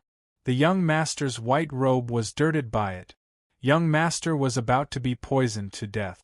No, it couldn't imagine how lonely it would be in this world without a young master. The flames of anger in Lil Thing's eyes were gradually extinguished. Just as Lil Thing was about to go over and save them, Lil Thing suddenly stopped. Bai Yanqing suddenly shouted, "Little Thing, have you forgotten how the lust bite power destroyed your clansmen? Have you forgotten the blood that flowed like a river in the heavenly pit? Have you forgotten what's buried under this land? Haha, you actually want to save your enemy on this land." Bai Yanqing's words shocked everyone. Was it the lust bite power that killed the snow wolves? Long Feiyi was surprised. "Little Thing, can you smell the smell of those skeletons underground? Do you still remember how your parents died?" Bai Yanqing shouted, "Little Thing, your master lied to you. Your master already knew that he had the lust bite power, but you were kept in the dark until now, haha. You are just a pet in their eyes, no different from a cat or a dog. Sowing discord again. Bai Yanqing, this father will never let you open your mouth again." Gu directly tied Bai Yanqing's mouth with vines in his rage, making it impossible for Bai Yanqing to close his mouth or open his mouth. Naturally, he couldn't speak anymore. But Bai Yanqing's words were already enough. He couldn't wait for Long Feiyi to use the lust bite power to kill him right now. Once and for all, he wouldn't have to suffer so much pain and humiliation anymore. The word castrated had always lingered in his mind. In the past, it was the lust bite power that exterminated the snow wolves, so. "You hate me this much?" Long Feiyi asked. The little thing immediately roared at him. So fierce, so fierce. The lust bite power did not belong to the East Qin royal family, but rather it was a secret internal cultivation technique passed down in Jianghu. It was obtained by the East Qin royal family. Exterminating the snow wolves in the past had nothing to do with his East Qin royal family. This black pot, Long Feiyi would not take it. He was about to explain, but who would have thought that the angry little thing would not attack him? Rather, it charged at Gu Beiyue without any hesitation. It was not provoked by Bai Yanqing, it still chose to save its young master. The little thing charged to Gu Beiyue's side and immediately turned into a little Gu rat. It was only the size of a palm and was as furry as a ball. There was a world of difference between this and the tall and mighty snow wolf from before. It was too familiar with its young master. It immediately dug into its young master's sleeve and pulled out a small golden knife. It placed it in its young master's hand and moved its back over. Even if it could not die, it was still afraid of pain. With such a small body, even the slightest injury would cause it unbearable pain. Even though it couldn't see the knife with its back, it still closed its eyes and waited anxiously for the pain to come. Gu could not believe the sight. He began to wonder if the little beast had taken a fancy to Gu Beiyue. If the handsome, and devastatingly beautiful him could kill both men and women, then wouldn't Gu Beiyue kill both men and beasts? Long Feiyi knitted his brows at the sight, not knowing whether to laugh or cry. He was about to help Han Yunxi up from the ground when Han Yunxi opened her eyes. "Yunxi." He quickly ran over. He rarely called her that, but it didn't feel awkward at all. Instead, it felt natural, as if he'd gotten used to it. Han Yunxi might have been unconscious, but she could still hear everything outside. Her head was still a little dizzy when she opened her eyes, but she immediately sobered up after sitting up. She pushed Long Feiyi aside and shot out a hidden needle, knocking the little golden knife out of Gu Beiyue's hand. "Lil Thing's poison Fang blood can't be destroyed. I still have to destroy Bai Yanqing's undying body." Long Feiyi wanted to help her up, but failed. Han Yunxi stood up and strode over to Gu Beiyue. She said sternly, "Lil Thing, the lustbite energy doesn't belong to the East Qin Imperial clan. Behave yourself, or else I'll pull out your teeth as soon as I cure Gu Beiyue of his poison." Lil Thing looked up in surprise, but quickly communicated with Mama Yunxi through its consciousness. "If the lustbite energy doesn't belong to the East Qin Imperial clan, how could Long Feiyi have it?" "You don't believe me?" Han Yunxi cold retorted. Lil Thing didn't speak, but Han Yunshi picked it up and tossed it onto Long Fei Ye's body. If you don't believe me, then bite him to death. Long Fei Ye caught Lil Thing and held it in his arms. He looked down at the same time Lil Thing looked up. Besides Han Yunshi, his hands had never held a living thing before. He didn't seem to be used to it, but when he saw the little thing's deep eyes staring at him, he immediately came back to his senses and coldly said, "The lustbite power was obtained by the East Qin imperial family. The one who destroyed your snow wolf pack back then was definitely not this prince's ancestor. Otherwise, this crown prince wouldn't have kept you alive until now." Hearing Long Fei Ye's last words, Lil Thing couldn't find a reason to retort. After careful thought, it made sense. As soon as it realized it had misunderstood Papa Long, Lil Thing looked into his cold eyes and grew afraid. Its white fur stood on end. It was about to flee when Papa Long hugged it and leaned into his arms. That was all it took for him to grab it by the tail and toss it aside. The entire process happened so fast that Lil Thing didn't even realize what had happened until it landed heavily on the ground. It didn't dare to look at Papa Long again, but quickly ran to stand guard by the gentleman's side. Currently, Mama Yunshi was treating the princess's poison. Afraid that Papa Long would do something to it, it quickly transformed into a tall snow wolf to make itself seem more difficult to bully as it crouched by the gentleman's side. It was only a misunderstanding, so Long Fei Ye didn't make things difficult for Lil Thing. He simply stood on the side and watched Han Yunshi deftly treat Gu Beiyue's poison with needles. Han Yunshi tore open Gu Beiyue's clothes and inserted needles into his chest. Gu Beiyue's sickly body was actually quite impressive. His firm chest and defined muscles were enough to make one's imagination roam. Of course, Han Yunshi didn't have time to think so much.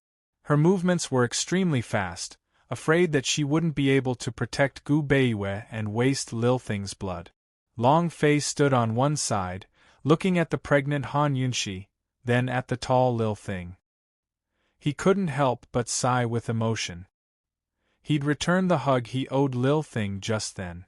Now that he thought about it, he'd owed it a long time ago. Han Yunshi was already pregnant, and Lil Thing had recovered. With Han Yunshi personally handling things, there was no poison that couldn't be cured. Han Yunshi put away the last needle and exhaled. "Dr. Gu, I wasn't strict enough with my discipline and let this little beast hurt you. How about I give it to you as an apology?" As soon as she said this, Lil Thing, who had its head buried in the ground, looked up at the two of them. Gu Beiyue's smile was a little pale, but still warm. "Take the poison beast's blood and I'll accept it." Lil Thing's eyes lit up immediately, and it opened its mouth wide, as if it wanted Han Yunshi to pull out its teeth. Han Yunshi wouldn't really pull out Lil Thing's teeth. She looked at Lil Thing, and not long after, 2 clusters of black blood flew out of Lil Thing's mouth. At this moment, everyone realized that Han Yunshi had successfully advanced to the 3rd level of the poison storage space. She could collect any kind of poison as she pleased. "Haha, poison lass, can you suck this old thing into your poison storage space too?" Gu Qishao laughed out loud. Bai Yanqing was a poison Gu human, so he was considered a poison beast, right? Previously, Poison Girl's poison storage space was lower than Bai Yanqing's, so she couldn't do anything to him.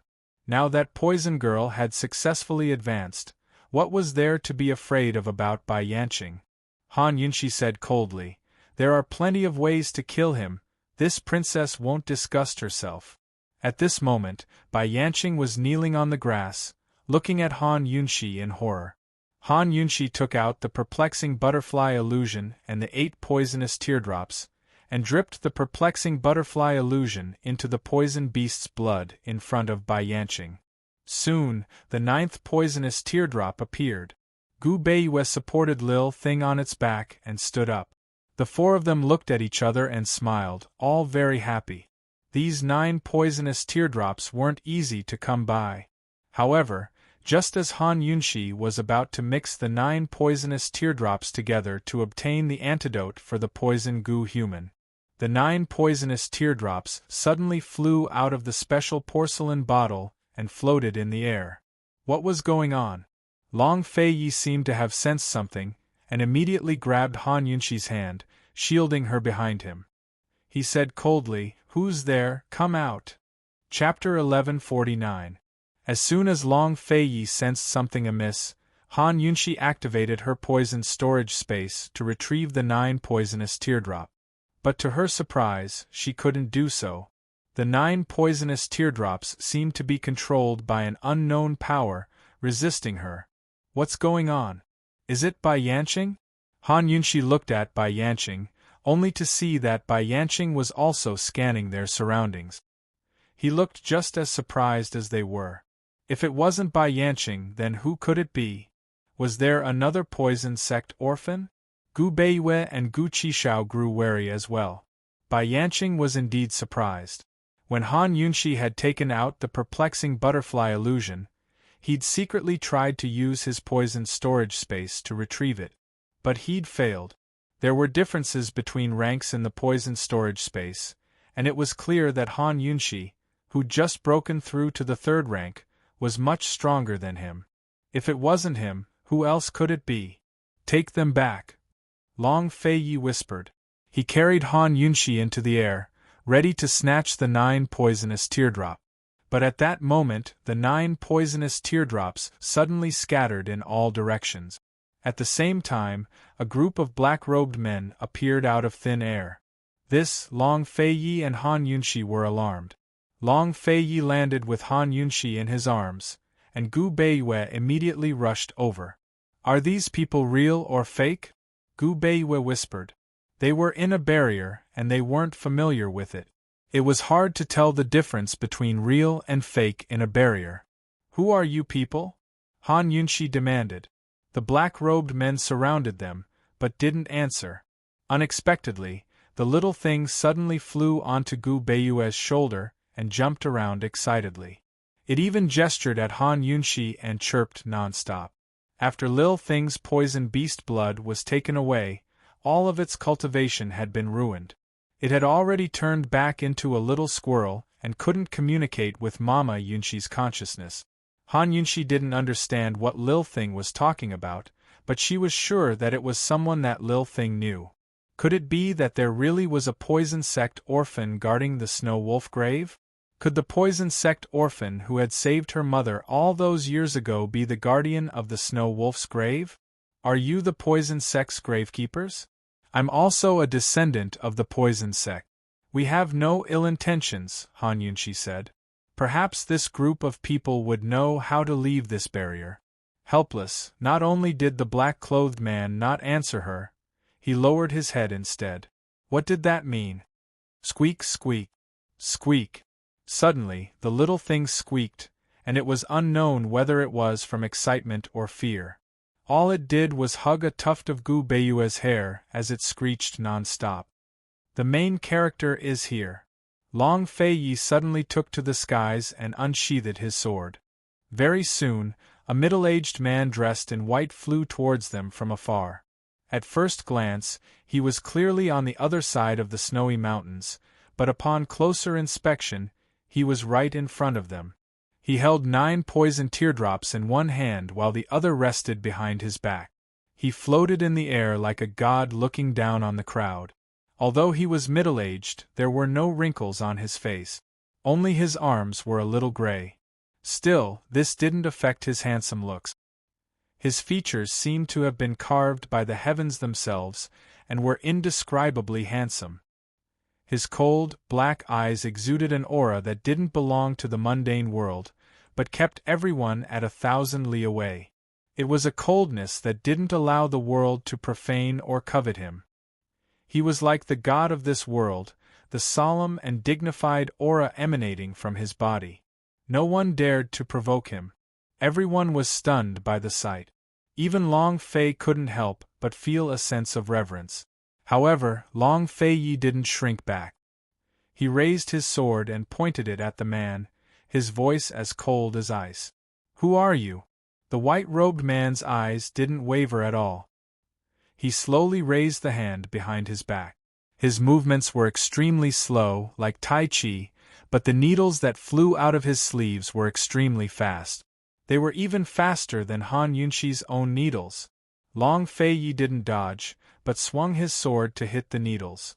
A single slash was enough to knock them all out of the way. When the needles fell to the ground, Gu Beiwa looked at them and was shocked.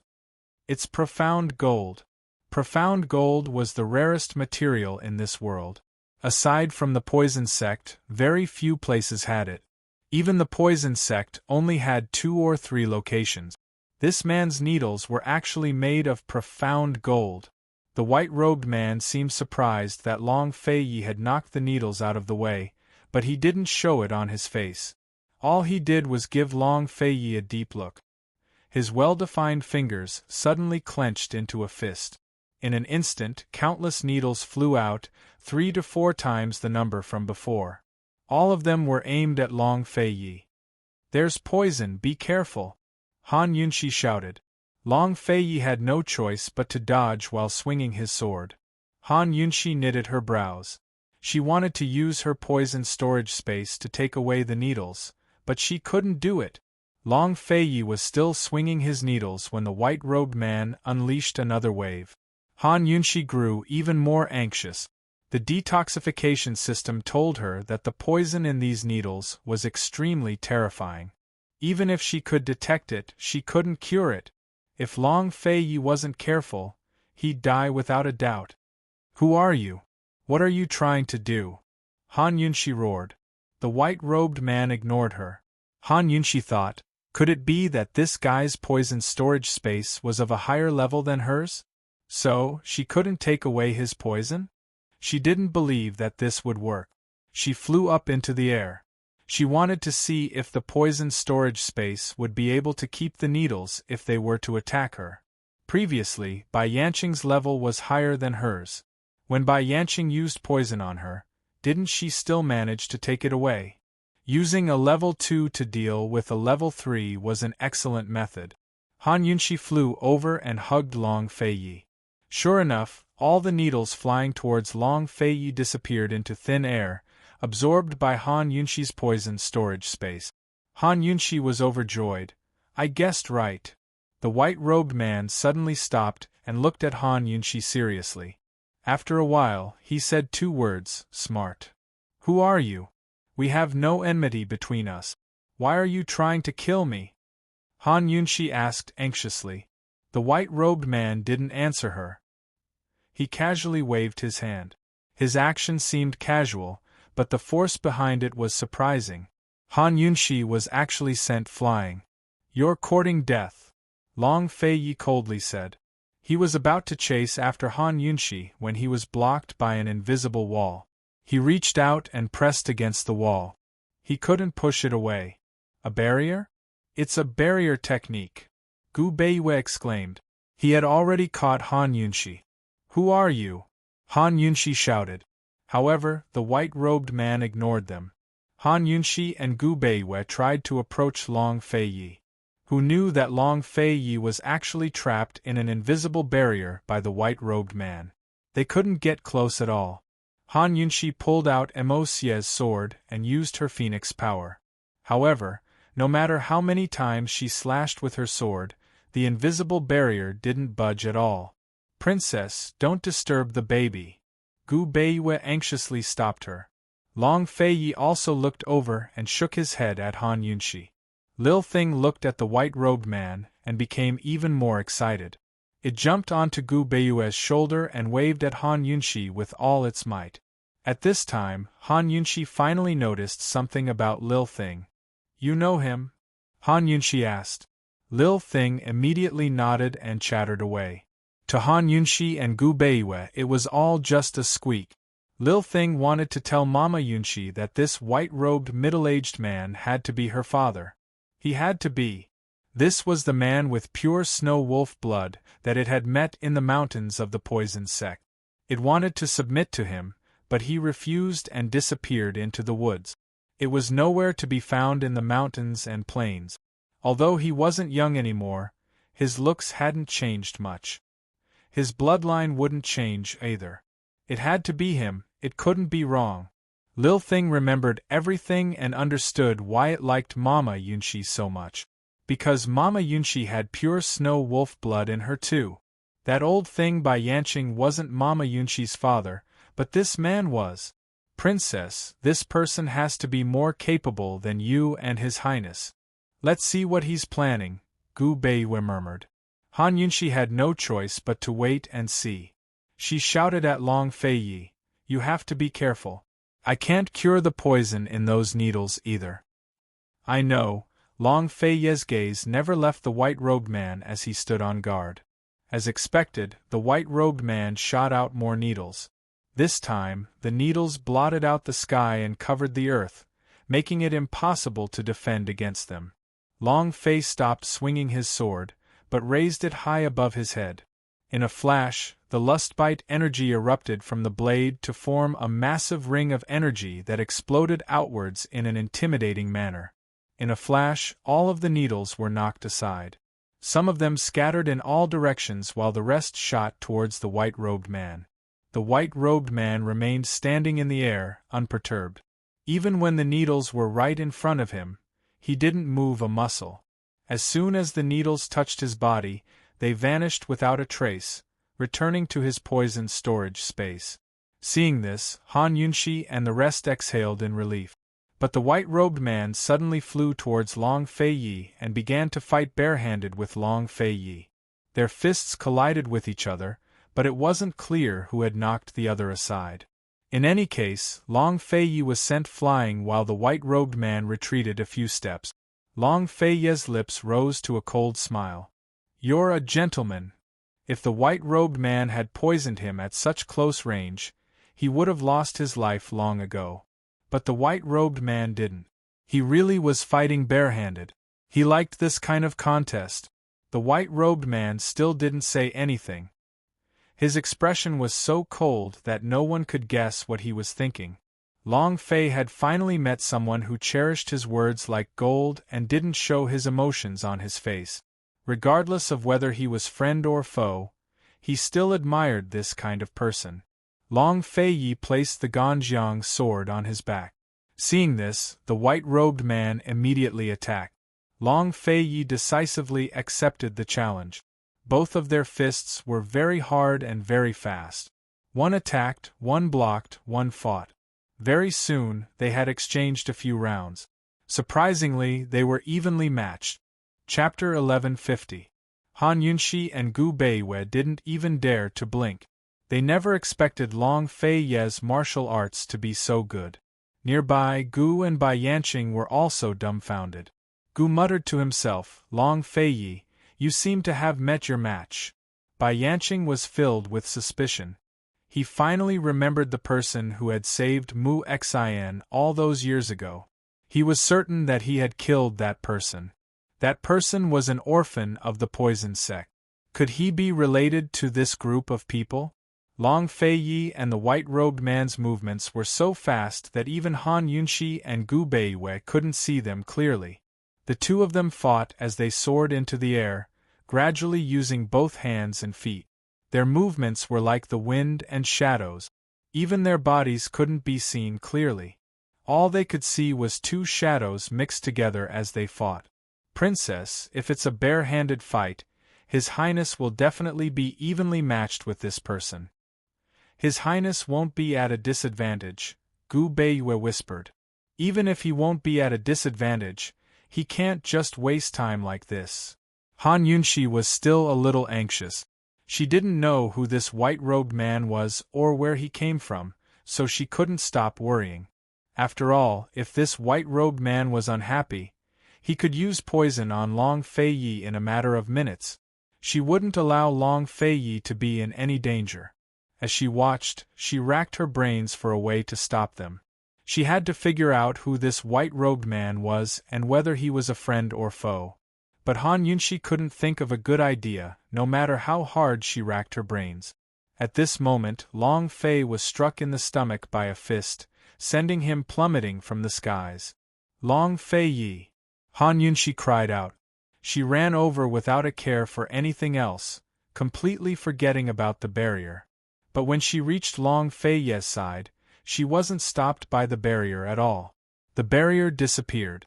Gu Beiyu caught up with him and saw that Long Fei Yi was bleeding from the corner of his mouth. His face did not look good. Han Yunxi was still worried. She activated the in-depth detection function of the detoxification system. After checking and confirming that Long Fei Yi was not poisoned, she breathed a sigh of relief.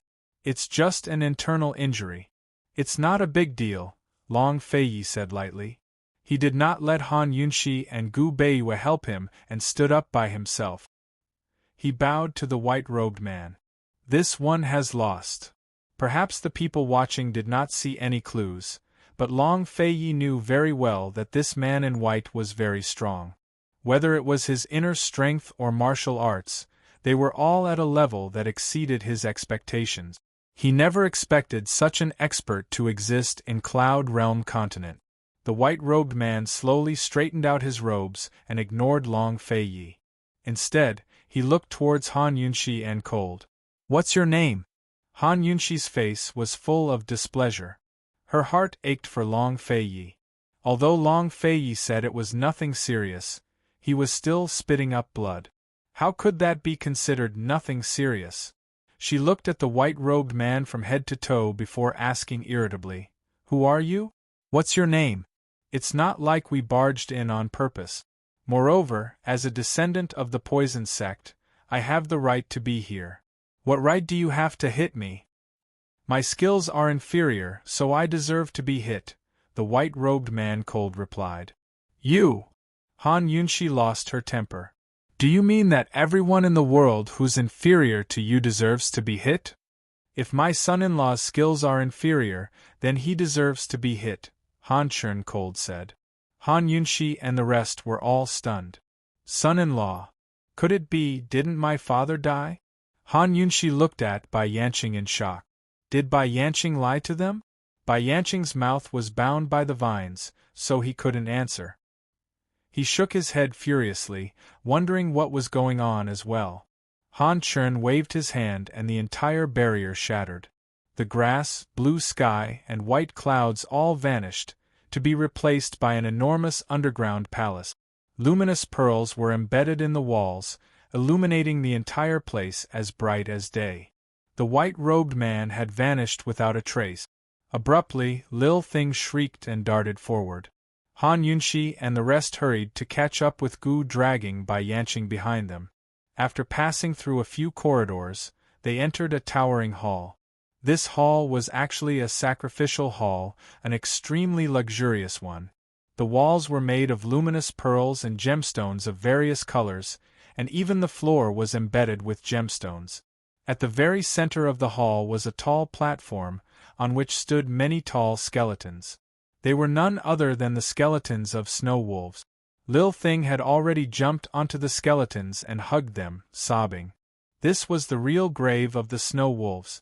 Even though the snow wolves had been reduced to skeletons, the skeletons standing tall on the sacrificial platform were still awe-inspiring. Not only were they in awe of the snow wolves, but they were also in awe of the mysterious power of nature. At this moment, Han Chen was standing on the sacrificial platform, under the tall skeletons of the snow wolves. His white robes were not as spotless as Gu Beiyue's. Instead, they were golden-collared and golden-sleeved. Golden totems were embroidered under the hem of his robes, making him look mysterious and noble. No matter where he stood, he would always be high and mighty, as cold as a god, looking down on all living things. He looked down at Han Yunxi and said coldly, "This sovereign is a priest of the Snow Wolf clan. The one who saved your mother back then was one of my subordinate. It was just a coincidence. Since you are this sovereign's daughter, the blood of the Blood Wolf clan flows in your veins. You have nothing to do with the poison sect. Wait for me at the sacrificial altar in 10 years. I will teach you boundary technique. Once you've learned them, you can stay here to guard the grave and cultivate." Everyone was stunned by his words. Was he really Han Yunxi's father? But why did Bai Yanqing say that Han Yunxi's father had been killed? Back then, what had happened back then? Bai Yanqing's reaction was the most intense. he struggled, wanting Gu to remove the vines from his mouth. Seeing that he had something to say, Gu hesitated for a moment, but still did it. As soon as the vines were removed, Bai Yanqing roared at Han Chen, "Who are you? You're lying. The priests of the Snow Wolf clan have always been women. When the priests of the Snow Wolf clan married into the Poison sect, the Snow Wolf clan ceased to exist long ago. There's only the Poison sect left in this world, only the Poison sect." Han Chen finally turned to Bai Yanqing. Neither angry nor amused, his voice was calm as he asked, "You're a direct descendant of the Poison sect?" "Exactly. Old Man will always have a third-tier poison storage space," Bai Yanqing declared loudly. Han Chen suddenly laughed softly. His arrogance and disdain were enough to make anyone feel inferior. Bai Yanqing looked up at him, his self-righteous heart a little fearful. The Snow Wolf clan is divided into light priests and dark priests. The light priests worship the snow wolves, while the dark priests worship the heavens and earth. The light priests are in charge of all affairs of the Blood Wolf clan, while we dark priests don't interfere with worldly affairs. When the Snow Wolf clan was destroyed, we dark priests traveled to the mysterious continent to search for the origin of the Lustbite energy. After generations of hard work, we finally gained a foothold on the mysterious continent and established the Wolf sect. The light priests were useless, so they were forced to marry into the Poison sect and drag out an ignoble existence. Han Chen looked at Bai Yanqing, the contempt on his lips deepening. His figure blurred as he appeared in front of Bai Yanqing. He bent down and grabbed Bai Yanqing's collar, saying coldly, "Your bloodline is already tainted. You don't have the right to yell at me. If you don't shut up, I can kill you without using the Lustbite energy." At this moment, his grip on Bai Yanqing's collar began to exude an invisible force that left Bai Yanqing gaping in awe. He could sense that this force was threatening his life. Behind him, Long Feiyi and Han Yunxi were equally shocked. This man's strength must be above the Lustbite energy. That's how he could kill Bai Yanqing. Gu muttered, "The mysterious continent is located north of the Winter Crow clan's IC. It's a world where martial prowess reigns supreme." Han Yunxi had never heard of that continent, but Long Feiyi knew of it. He had once suspected that the Lustbite energy came from there, but now it looked like his guess was right. The Lustbite energy was considered a top-tier power in Cloud Realm continent, but here on the mysterious continent, it was probably only mid-tier. Since Han Chen called himself this lord, he must have an extremely high status in the Wolf sect of the mysterious continent. Bai Yanqing was so shocked that his heart trembled. Still, he couldn't help but ask, "Just what's your relationship with Mu Xian? Could it be that Mu Xian had long betrayed him and had an affair with this man? Was that why she used national enmity as an excuse to reject him?" Bai Yanqing couldn't accept the truth. Back when he was with Mu Xian, he'd cheated on her. But Mu Xian said herself that she'd already forgiven him. Could it be that Mu Xian had lied to him? Would she betray him like this? The more Bai Yanqing thought about it, the more vexed he felt. "Just what's going on?" he roared. "When did you and Mu Xian meet? Tell me." He, earlier than you," Han Chen replied expressionlessly. Stunned, Bai Yanqing was about to speak when Han Chen grabbed him by the collar and tossed him aside. Bai Yanqing slammed into the wall and fell unconscious to the ground. It looked like a casual toss, but Long Feiyi and the rest knew that Han Chen had used a lot of strength. "So noisy.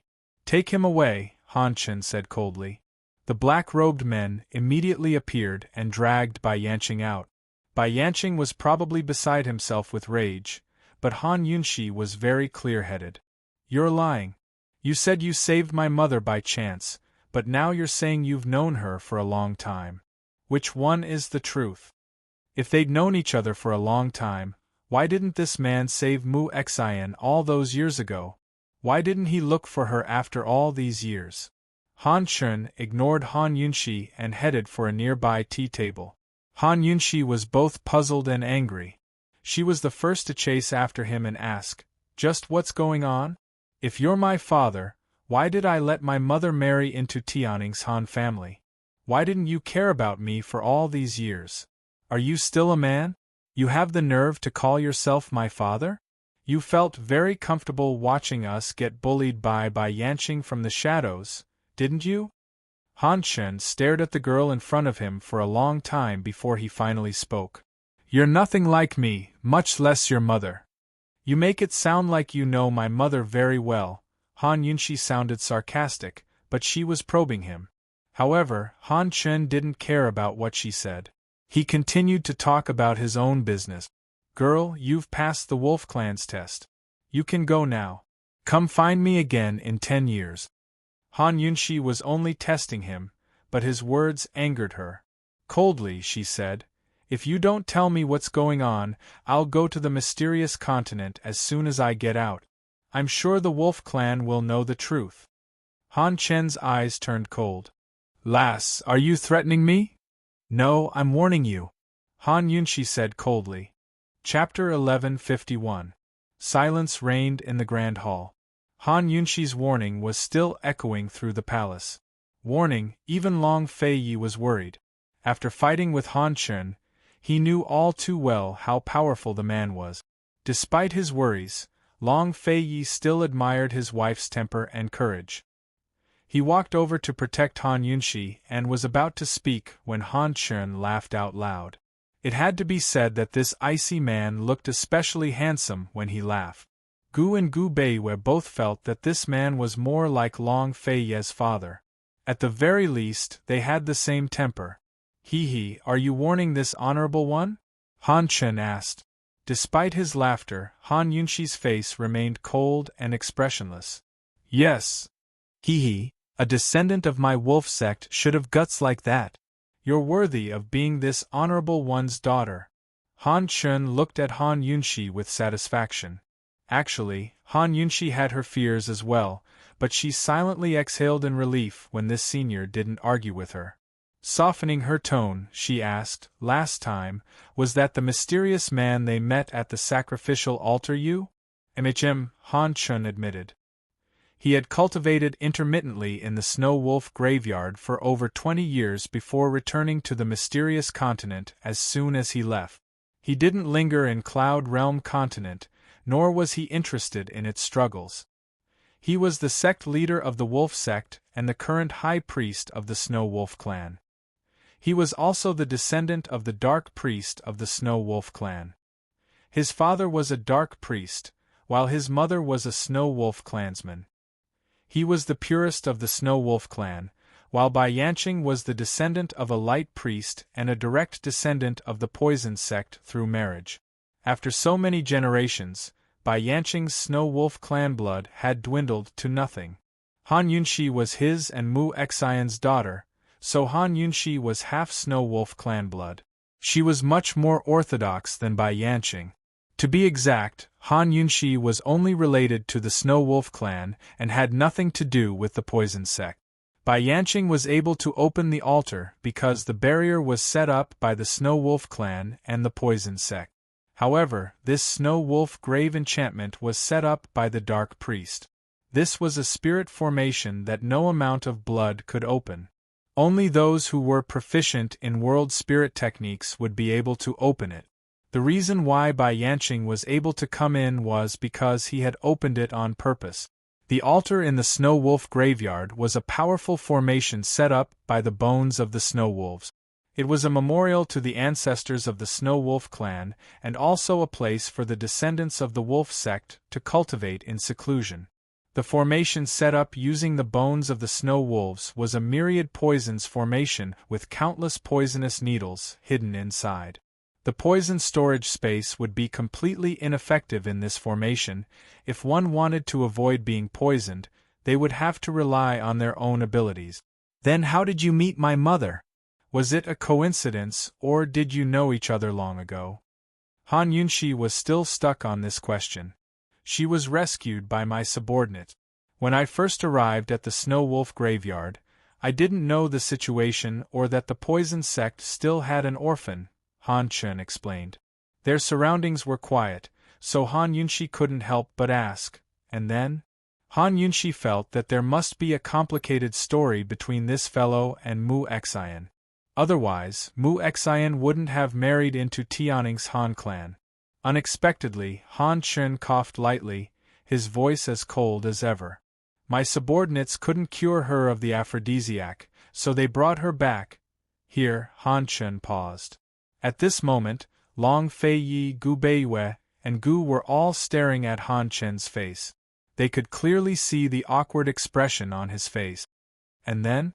Han Yunshi was especially serious as she asked. And then? I cured her of the aphrodisiac, and had my subordinates send her out of the poison sect that very night. Bai Yanqing searched the mountains and killed the subordinate. I didn't want to expose the wolf sect's secrets, nor did I want to have anything to do with the poison sect's orphan, so I dropped the matter, Han Chen explained. And then? Han Yunshi asked again. Long Fei Yi couldn't stop him in time. Nothing else.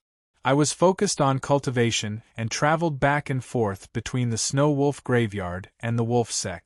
It was only when you opened the barrier around the altar that I noticed you guys by chance.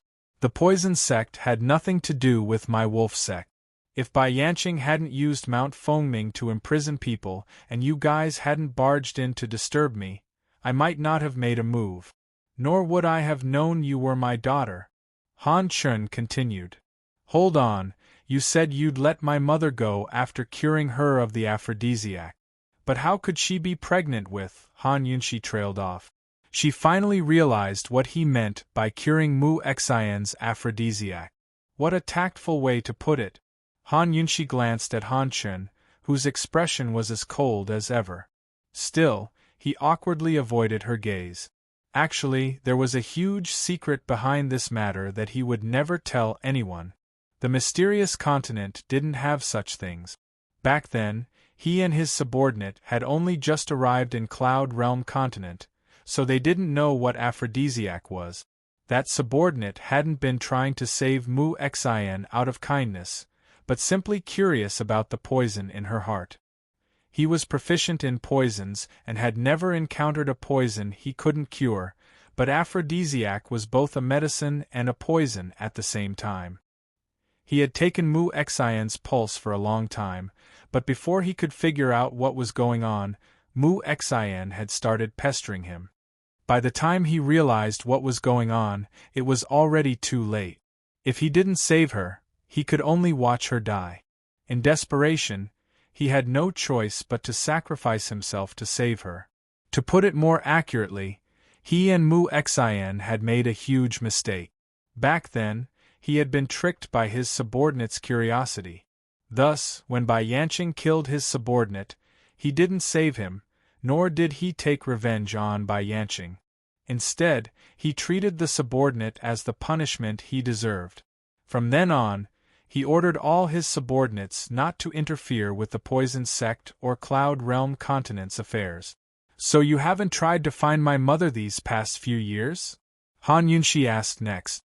That was nothing more than an accident.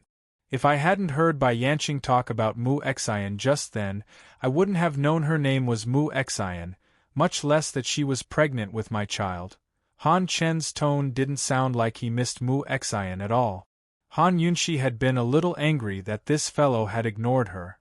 As it turned out, he'd only just found out she was his daughter as well. So you tricked Bai Yanqing just then because you were toying with him? Han Yunshi couldn't help but think of Deacon Jean. This move was no different from Deacon Jean toying with Jun Yixie. This honorable one is happy to do so, Cold Han Chen said. Han Yunshi silently sighed with emotion.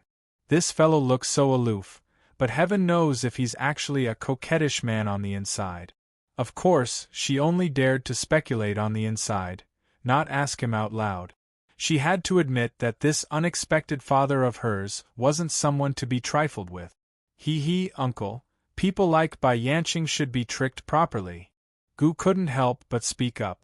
Han Yunshi hadn't even acknowledged her father yet, but he was already calling him uncle.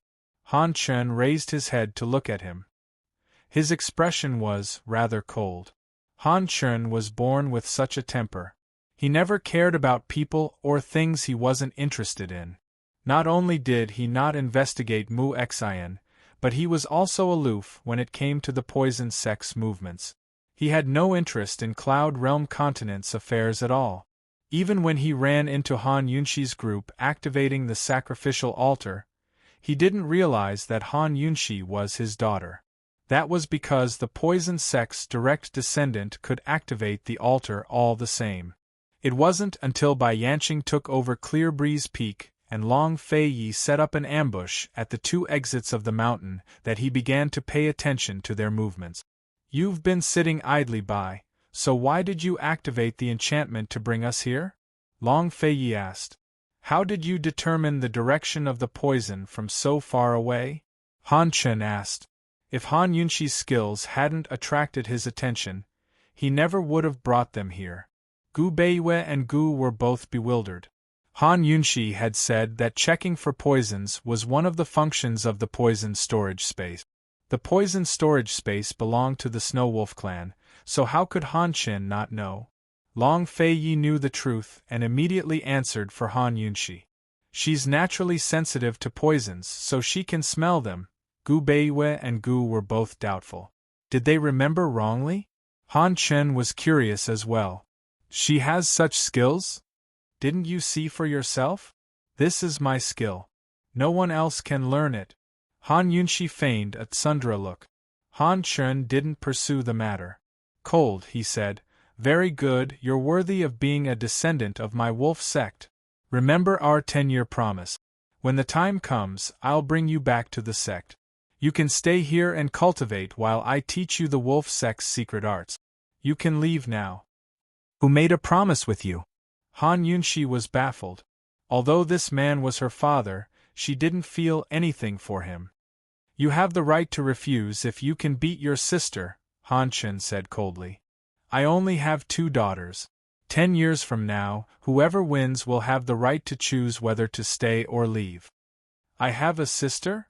Han Yunxi was surprised, but it wasn't strange. Han Chen was the head of a sect. Of course he had children.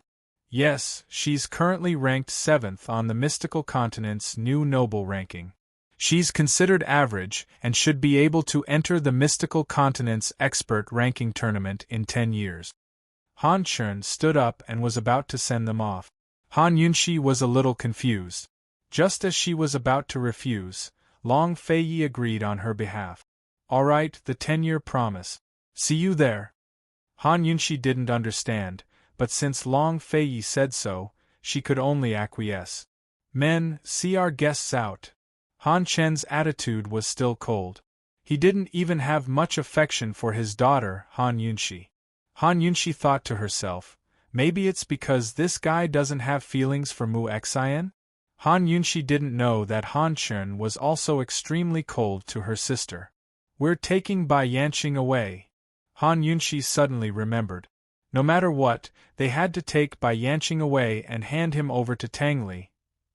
"I'll leave that person behind." As Han Chen spoke, he turned to look at Lil Thing, who was still lying on the snow wolf's skeleton. Coldly, he said, "Take the poison beast with you." After all, snow wolves were worshipped by the Snow Wolf clan. He didn't want to study them, but he could keep the poison goo humans. Why could the perplexing butterfly illusion turn into 9 poisonous teardrops that could neutralize the poison goo humans? What was the poisonous herb that the snow wolves ate back then? Why could it make the snow wolves immortal? These were all mysteries that the Snow Wolf clan had never been able to solve. "Lil Thing." As soon as Han Yunxi called out, Lil Thing immediately ran to her, afraid that it would be left behind. Han Yunxi hugged Lil Thing and refused to budge. "Bai Yanqing is our prisoner. We can't leave him to you. Also, the 9 poisonous teardrops are mine. Please return them to me." Han Chen didn't try to snatch them back. Coldly, he said, "I'll give you 1 person in exchange for Bai Yanqing and the poisonous teardrop. Deal?" Chapter 1152. Exchanging a person for her? Han Yunxi was very surprised. What kind of person did this father have that was worth her handing over Bai Yanqing and the 9 poisonous tears? Bai Yanqing wasn't worth much, but the 9 poisonous tears couldn't be exchanged, just like that. Who is it? Han Yunxi asked. Han Chen's attitude was cold, but she wasn't gentle at all. Previously, a young lady fell into the sea of fire. This sovereign happened to be passing by and was in a good mood, so I saved her. Han Chen said casually, but Han Yunxi and the others all sucked in a breath of cold air. Han Yunxi was very anxious and blurted out, "Is it Ning Jing? Is it Ning Jing?" Han Chen raised his eyebrows and looked at them. Apart from Long Feiyi, who was still calm, Gu Beiwei and Gu were pleasantly surprised. Gu Beiwei was still all right, but Gu was able to see through his thoughts with just a glance. As for his daughter, Han Yunxi, she was simply forgetful. Among these young people, he was still most satisfied with Long Feiyi. Fortunately, his son-in-law was Long Feiyi. If it were someone else, he really wouldn't want to acknowledge them. Han Yunxi, this girl, disregarding her other abilities, was very good at choosing her husband. Seeing that Han Chen didn't say anything for a long time, Han Yunxi was so nervous that her heart almost stopped. She wasn't usually like this, but this matter was too important to them.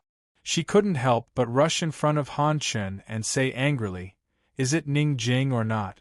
Hurry up and say it. Say it." "Stupid girl, you should learn more from your husband. Today, this sovereign will use Ning Jing to threaten you. You'll definitely be captured without a fight." As Han Chen spoke, he waved at the Imperial bodyguard. Not long after, the Imperial bodyguard came out of the darkness, supporting a woman. This woman was none other than Ning Jing. Her clothes were very dirty, but it was obvious that she had tidied them up. Her hair was also neatly arranged. The poison from before had all been cured, and his complexion seemed to be good. As soon as she saw Han Yunxi and the others, she smiled at them. Han Yunxi really didn't dare to believe her eyes, but she didn't dare to not believe it. She was so surprised and excited that she almost screamed. She rushed over and hugged Ning Jing. Her eyes were all wet. She didn't cry out loud, but it was obvious that tears were falling. Ning Jing, do you know? Tang Li, he. Han Yunxi choked with sobs. Ning Jing was anxious. What's wrong with Tang Li? At the mention of Tang Li, Han Yunxi choked with sobs. Tang Li, he's fine. He just misses you. He misses you a lot. Ning Jing was relieved. She hugged Han Yunxi tightly, but she quickly let go and looked at Han Chen. Princess, it was this hero who saved me. Han Yunxi calmed down a lot. She quickly pushed Ning Jing behind her. Don't say anything. Ning Jing finally realized that the atmosphere was not quite right, but she didn't dare to say anything. What do you want Bai Yanqing for? What do you want the 9 poisonous teardrops for? Han Yunxi asked coldly. Why are you talking so much nonsense? Are you going to trade or not? Han Chen coldly retorted. Han Yunxi finally realized that they were still in the underground palace and were still under someone's control. Moreover, this guy was too strong. Even if they weren't in the underground palace, they still couldn't do anything to him. Han Yunxi couldn't help but complain in her heart. If they're not from the same world, why did he come here and cause so much trouble? Just as Han Yunxi was about to give up, Long Feiyi spoke up. Senior, isn't it unfair to exchange Ning Jing for Bai Yanqing and 9 teardrops? When they exchanged blows, Long Fei knew that this senior had the demeanor of a gentleman. Otherwise, even if he wasn't poisoned, he would have been injured. What other conditions do you want? Get to the point. Han Chen saw through Long Feiyi's intentions at a glance. Long Feiyi laughed out loud. Since Senior is a straightforward man, then this junior won't hold back. This junior hopes that the Wolf Sect can protect the north of Cloud Realm continent for 20 years, so that the people of the mysterious continent won't invade our borders. The mysterious continent revered martial prowess, so reason was different there. Cloud Realm continent, on the other hand, valued tactics, order, and rules. In terms of martial prowess, Cloud Realm continent couldn't beat Cloud Realm continent, but in terms of order and civilization, the mysterious continent couldn't compare. No matter which world it was a world of the strong, but that didn't depend on their martial prowess alone. The only difference between the two continents was their order, but there was no such thing as superiority or inferiority. Since the wolf sect could come to Cloud Realm continent, that meant other people from the mysterious continent could come as well. Once enough people showed up, it would affect the normal order of Cloud Realm continent and even threaten its rule. Senior Han Chun was the leader of a sect, and his daughter would enter the mysterious Sky continent's contestant ranking in 10 years. This meant that the wolf sect must be an extremely powerful force on the mysterious Sky continent. Moreover, Han Chen's power should not be underestimated. With the wolf sect's protection, at least they wouldn't be defeated. The martial artists of the mysterious continent wouldn't dare to set their sights on Cloud Realm continent, which would save him a lot of effort. Cloud Realm continent's northern citizens would also be spared the suffering of war. It wasn't that Long Fei Yi didn't have ambitions. He had long told Han Yunshi that the world was a big place. He had the ambition and power to carve out a world of martial artists for himself. He knew long ago that the northern shores of the Ice Sea had another powerful continent besides the Winter Crow clan. But he hadn't set his sights on it yet, simply because Cloud Realm continent was still far from peaceful and prosperous. There were still many things he needed to do. He couldn't let Cloud Realm continent's citizens live in the chaos of war. He himself had many personal matters to take care of as well. Now that Han Yunshi was pregnant, he hoped that he could spend more time with this woman instead of making her run around with him and tire herself out. Perhaps 10 years wasn't enough, but 20 years was definitely enough. It would be enough for him to establish a new rule over Cloud Realm continent, establish new order, fill up the national treasury, and raise a powerful army. It would also be enough for him to raise a few outstanding sons and start a new dynasty of his own. Perhaps it would be him or the descendants of his imperial clan who would be able to conquer that piece of land, or even countries further away. A single person's strength was limited, but a clan's strength could triumph over time and space. It could grow infinitely strong and expand infinitely. Long Fei Ye's ambitions were both big and far. Guard your northern borders? Han Chun thought for a while before he laughed out loud. Young man, your ambitions are much bigger than old man's.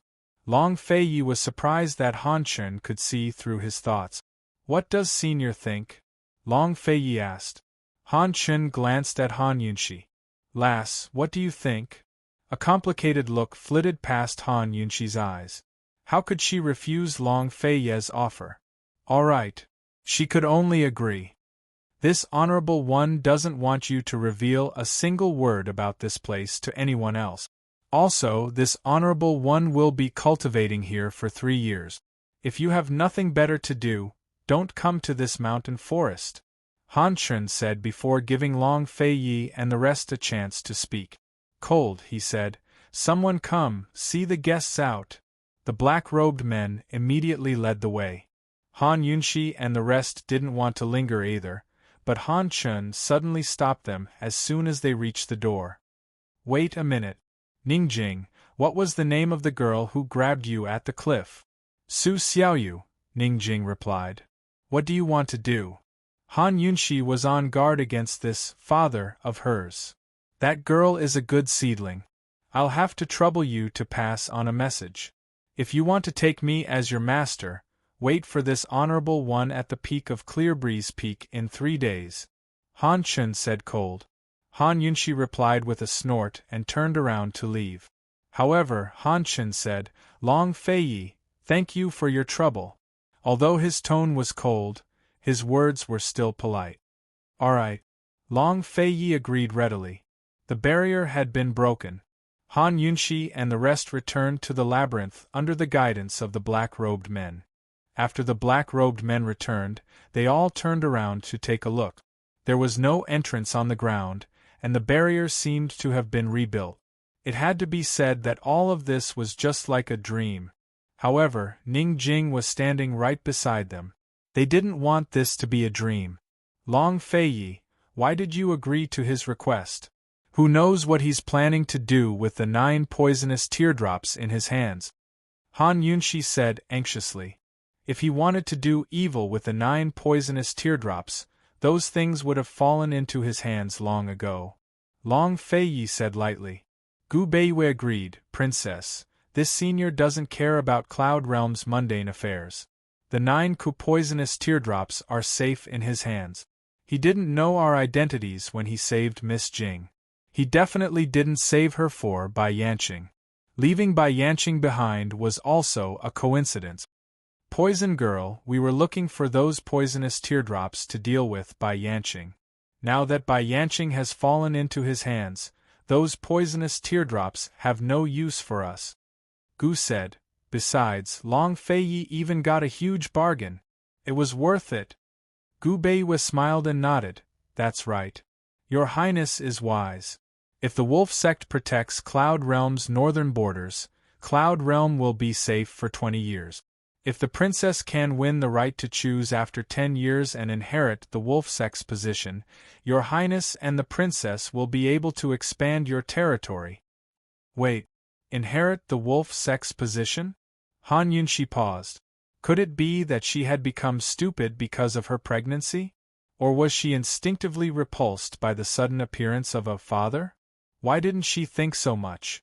Long Fei had been looking at Han Yunshi for a long time with a frown. Seeing that Han Yunshi seemed to have recovered, he couldn't help but rub her bangs. Silly. Han Chun is the Wolf Sect's sect master. He can freely travel between Cloud Realm and Mystic Sky. He can also cultivate in the Snow Wolf Grave freely. What are you afraid of? He asked your sister to compete with you.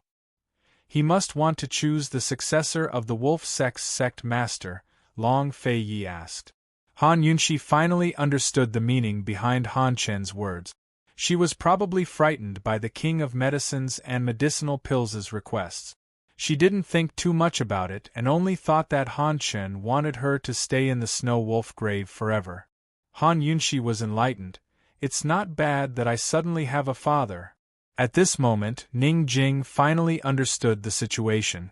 She said, Princess, so that senior is your father? His arm was burned when he tried to save me. His subordinates were also very polite to me and didn't have any ill intentions. Let's go out first. I want to see Tang Li and thank him with Tang Li. Tang Li, when Tang Li was mentioned, everyone's eyes dimmed. Long Fei said calmly, Let's go out first. Chapter 1153. After Long Fei and the others left the maze, Han Chun sat on the stone steps at the bottom of the altar and raised his arm for the black-robed guard to apply medicine to his wound. He'd burned his arm while trying to save Ning Jing. Master, you should have saved that person earlier. Why did you wait until she fell? An old servant helped him apply the medicine. This old servant was the only person Han Chun could converse with.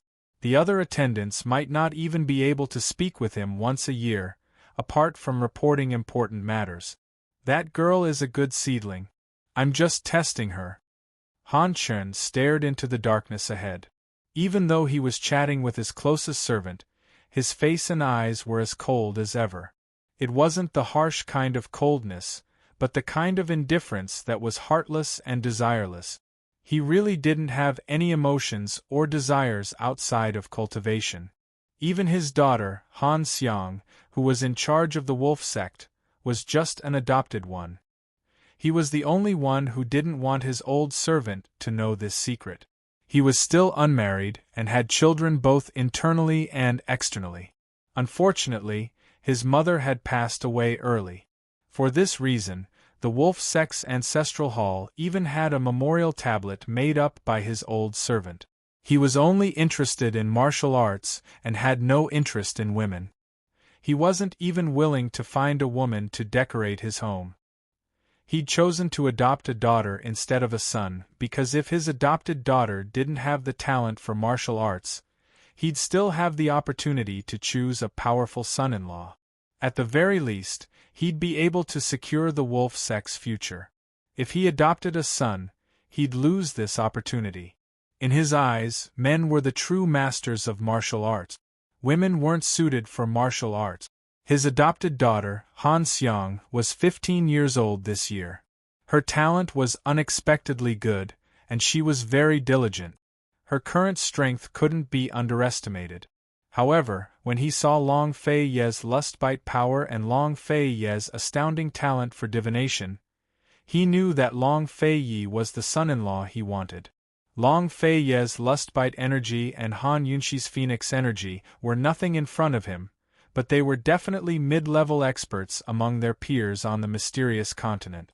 The mysterious continent valued martial prowess, and those who truly possessed great martial prowess and could be considered top-notch experts were the elderly.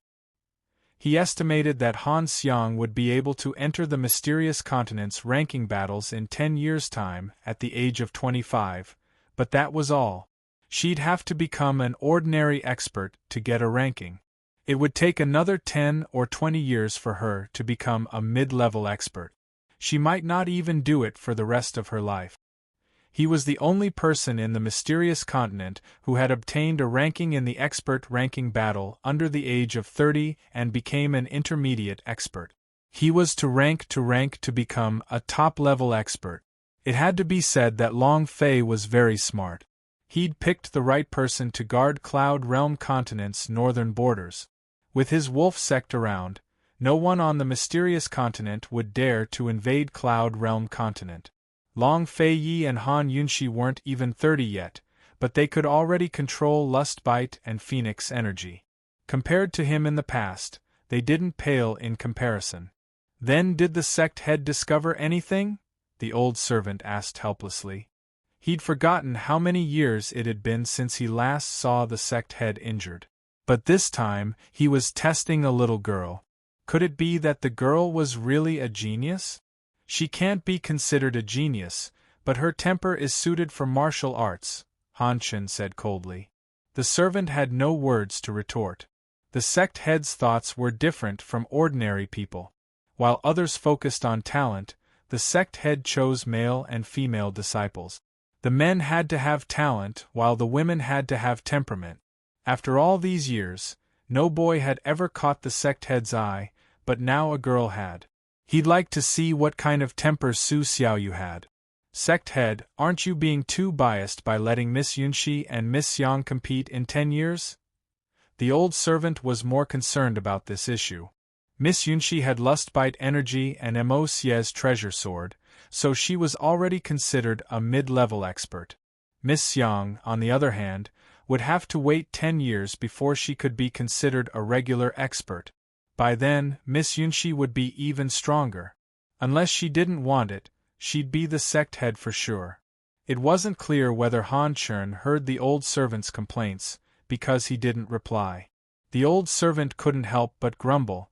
In the end, he's still biased towards his own flesh and blood. Poor Miss Xiang. Han Chen suddenly turned around, his eyes so cold that even the old servant felt his hairs stand on end. He quickly retreated to one side, not daring to make a sound. He really didn't understand why such a cold, emotionless man would use his own body to cure Mu Xian's poison back then. Han Chen sat for a while before rising to his feet and walking into the darkness. He passed through a secret passage and entered Bai Yanqing's secret room. As soon as he entered, all of the black-robed guards left on their own accord. Bai Yanqing had been severely injured by the Long Fei Yi and found out that Han Yunxi's father was so powerful. He was both physically and mentally exhausted as he knelt weakly on the ground. But as soon as Han Chen entered, he lifted his head and asked loudly, "Why? Why did Mu Xian choose you?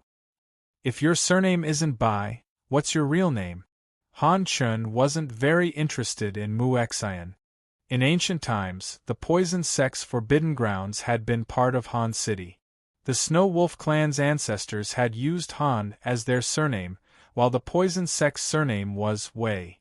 There was a Wei in Han, so the Snow Wolf clan abandoned their clan name, while the Poison Sect abandoned their surname to form the Poison Sect's Han clan.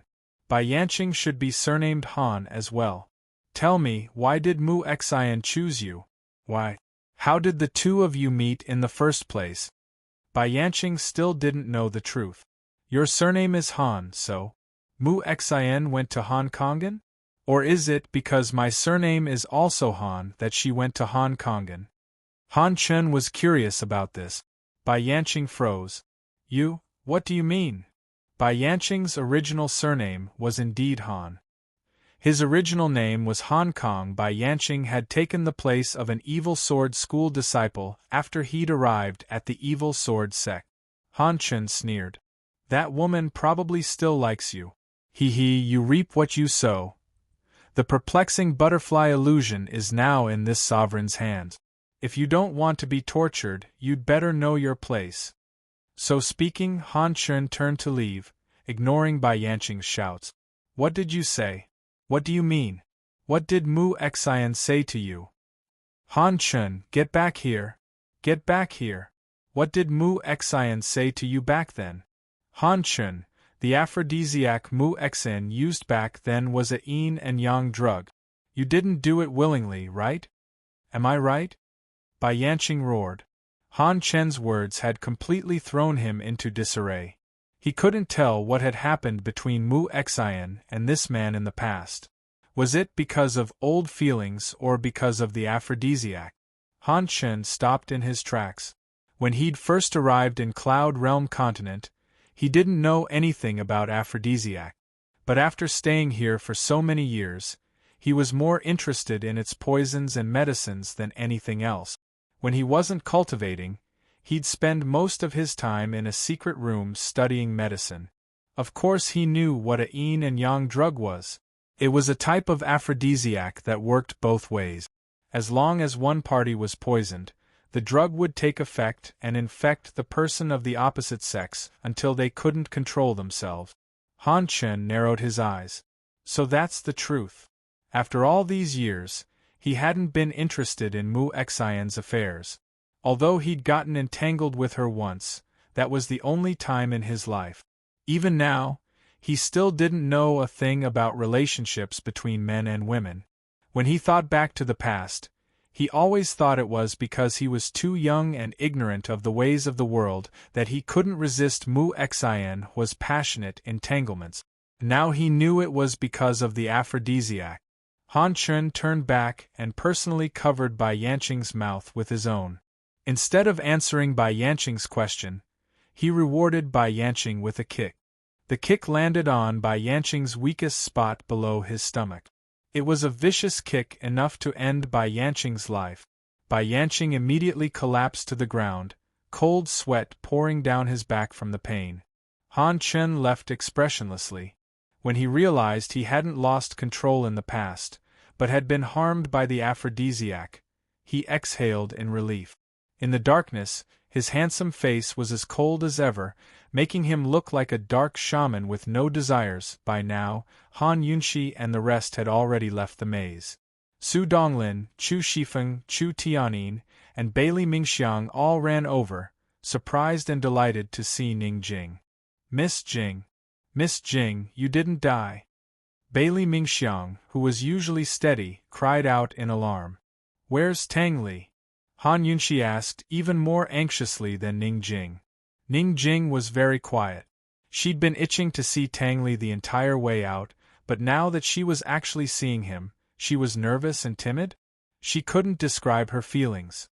She only remembered that on the day of her wedding with Tang Li, she'd been nervous and timid for a few moments in the sedan chair as well. But she'd forgotten about it then. Princess, Tang Li and Su Xiaoyu are both at the medical academy. Tang Li. Su Donglin was about to finish when Han Yunxi cut him off. Then hurry back to Medical City. You guys should all withdraw. Princess, where's Bai Yanqing? Chu Shifeng couldn't help asking. Recalling how Long Fei Yi had promised Han Chen not to reveal the wolf sect's secrets, Han Yunxi replied. He died inside, poisoned by perplexing butterfly illusion until not even his bones remain. You guys should all withdraw, but leave a few people at the foot of the mountain. In the future, no one else is allowed to enter. As soon as they heard that Bai Yanqing had been killed by perplexing butterfly illusion, everyone was pleasantly surprised and no longer suspected anything. Han Yunxi and Gu Beiwei were both worried about Ning Jing's reaction when she saw Tang Li's dazed state. Long Feiyi, on the other hand, had noticed Gu's strange behavior. Gu had been acting strange ever since they left the maze.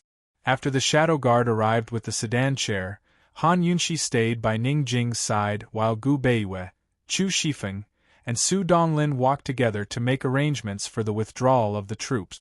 They even asked around for news of Cloud Realm continent, especially northernly.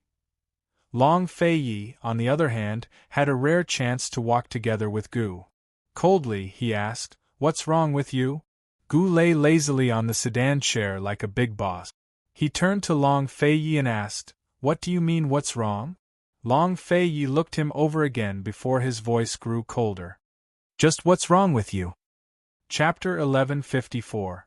What was wrong with Gu? Gu just felt hungry and weak. He was no longer as tired as before. No matter how heavily injured he was, he could jump around and be full of energy after resting for a while. He looked like he was leaning lazily on the palanquin, but he was actually very weak. He really wanted to sleep. He wanted to find a shady roof and have a good sleep. He turned back to look at Long Feiyi with a bright smile on his face. "TSK, Your Highness, when did you learn to care about others?" Long Feiyi looked at him coldly and didn't ask any more questions. He leaned back on the palanquin and looked up at the blue sky. The autumn sky was cloudless for thousands of miles, and it was exceptionally high. Gu also looked up at the blue sky with a beautiful smile on his lip. He smiled and smiled. Suddenly, he started singing a mountain song in a carefree and unrestrained voice. Singing a mountain song, singing here and there. A mountain song is like the spring river, not afraid of the shoreline and many dangerous bends. Everyone immediately looked towards Gu Qishao, who sang even louder and happier than before. Gu's mountain song made the journey much livelier. Han Yunxi noticed that Ning Jing didn't speak much. Su Xiaoyu had mentioned that her front teeth were missing, but she didn't go into detail. However, everyone knew that it was Bai Yanqing's doing.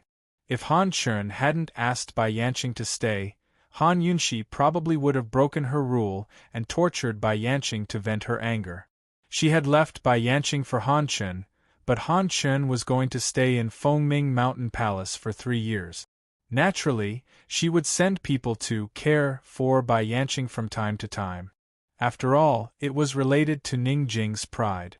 When everyone saw Ning Jing, they pretended not to notice and didn't ask. Han Yunxi sat next to Ning Jing. She was thinking about finding a doctor to check on Ning Jing.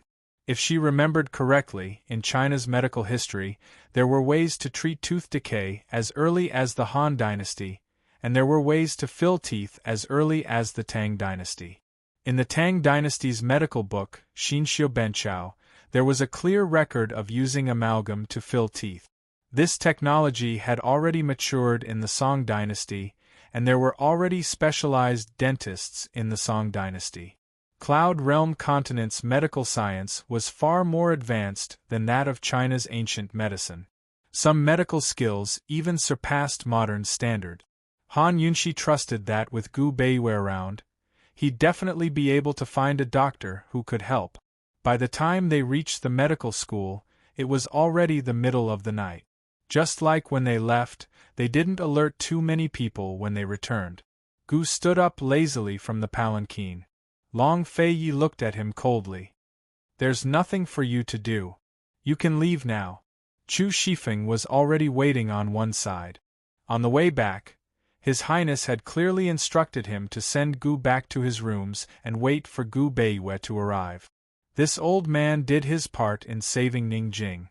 At least let this old man see that Tangli brat reunite with his wife? Gu said as he ran into the courtyard. Your Highness, that guy can still run. He should be fine, Chu Shifeng added. When Long Fei saw Han Yunxi and the rest walk into the courtyard, he didn't say a word, but followed closely behind them. Ning Jing was floored as soon as she reached the courtyard. The courtyard was filled with shadow guard while Tang Li's room doors and windows were all sealed shut with wooden planks. The shadow guard whispered to Long Fei Yi, "Last night, the Tang clan head insisted on going back to the Tang clan. This subordinate couldn't stop him, so we could only resort to this method." Long Fei Yi nodded in silence. This scene was so similar to what had happened at Three-Way Black Market. But at least Tang Li had been rational then. Now Ning Jing looked back at Han Yunxi and asked in confusion, "Princess, we didn't go to the wrong place, did we? Tang Li, where's Tang Li?" She hadn't said a word on the way here, but now she had no choice. Han Yunxi felt suffocated in her chest and couldn't speak. In the end, it was Gu Beiwei who spoke up. "Miss Jing, the Tang clan head mistakenly thought you were buried in a sea of flames. He was too grieved, a little. Tang Li's really inside?" Jing suddenly interrupted. "You locked him up in there?" "Miss Jing, the Tang clan head," Gu Beiwei was about to speak when Ning Jing raged. "Open the door! What are you locking him up for? Open the door!" Han Yunxi opened the door and Ning Jing immediately rushed in. Inside the room, Tang Li was sitting alone on the couch with his head lowered. He seemed to be mumbling something. Ning Jing was already standing in front of him, and everyone else had followed in. The commotion was huge, but he acted as if he didn't know anything and was indifferent. Ning Jing was terrified. She called out to him carefully, "Tang Li." Tang Li didn't respond. Ning Jing's eyes reddened instantly. She turned back to look at Han Yunxi. Confusion, panic, and fear were written all over her face.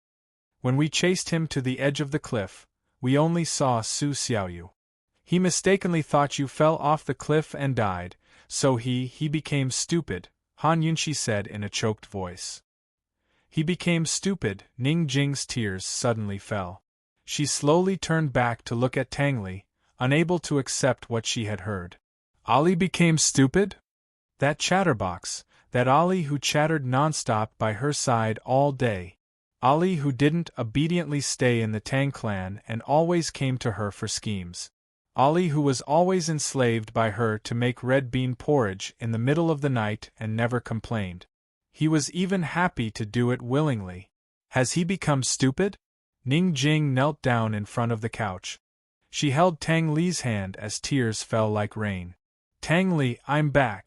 "I'm back," however, Tang Li was still indifferent. It was as if his soul had been sucked out and he was only left with his skin. He sat there in a daze and didn't move at all. He kept mumbling, but his voice was so soft that even he couldn't hear it. "Tang Li, I'm back. I'm back," Ning Jing cried out loud. She tried her best to hold Tang Li's face up so that he could look at her. However, no matter how hard she tried, she couldn't hold his face up. His head was drooping, as if he would never raise his head again. "Tang Li, I'm back. I'm back. Look at me. Tang Li, I beg you to look at me. Tang Li, you don't want me anymore? How can you not want me? How can you?" Ning Jing cried her heart out. She held Tang Li's face with both hands and pushed with all her might, but he just wouldn't budge. Han Yunxi and the others stood aside. Han Yunxi's eyes were already wet. She couldn't wait to go over and help Ning Jing lift Tang Li's head up. However, so what if he lifted it up? Tang Li wasn't clear-headed. So what if he saw Ning Jing? Gu Beiwei was already looking at the wall on the right, while Gu was looking at the wall on the left. Both of their expressions were silent and heavy. As for Long Fei Yi, he didn't come in. He just stood at the door, leaning against the wall with his eyes closed. The more Ning Jing looked at him, the louder she became. The more she cried, the more miserable she became.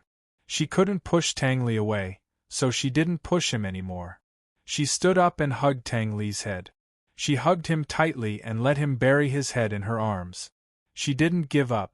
She was still stubborn and persistent. She said, "Tang Li, I'm hungry. I want to eat red bean porridge. Go and cook it right now." Back then, she used a commanding tone to order Tang Li to cook red bean porridge for countless nights at the Tang sect. "Tang Li, I'm hungry. Go. Go." She urged him loudly. She even pushed him away. Even though her face was already covered in tears, she still ordered him arrogantly like before. Tang Li, go. I'm starving to death. Why are you still dawdling? Tang Li, if you don't go, I'll sleep on the floor tonight. Tonight you'll sleep on the floor outside. Don't even think about getting on my bed. Tang Li, go. Are you going or not? Are you going or not? In the end, Ning Jing finally broke down. Her voice trembled and she sobbed. Tang Li, I'm begging you. I'm begging you. I want to eat red bean porridge. Ali, can you cook red bean porridge? Can you? Tang Li, are you hungry? I'll cook it for you to nourish your body, okay? Tang Li, answer me. What's wrong with you? Tang Li, can you not scare me like this? Ning Jing's tears were about to burst out. At this moment, Tang Li slowly raised his head and looked at Ning Jing blankly. He was already muttering something. Everyone became nervous when they saw this.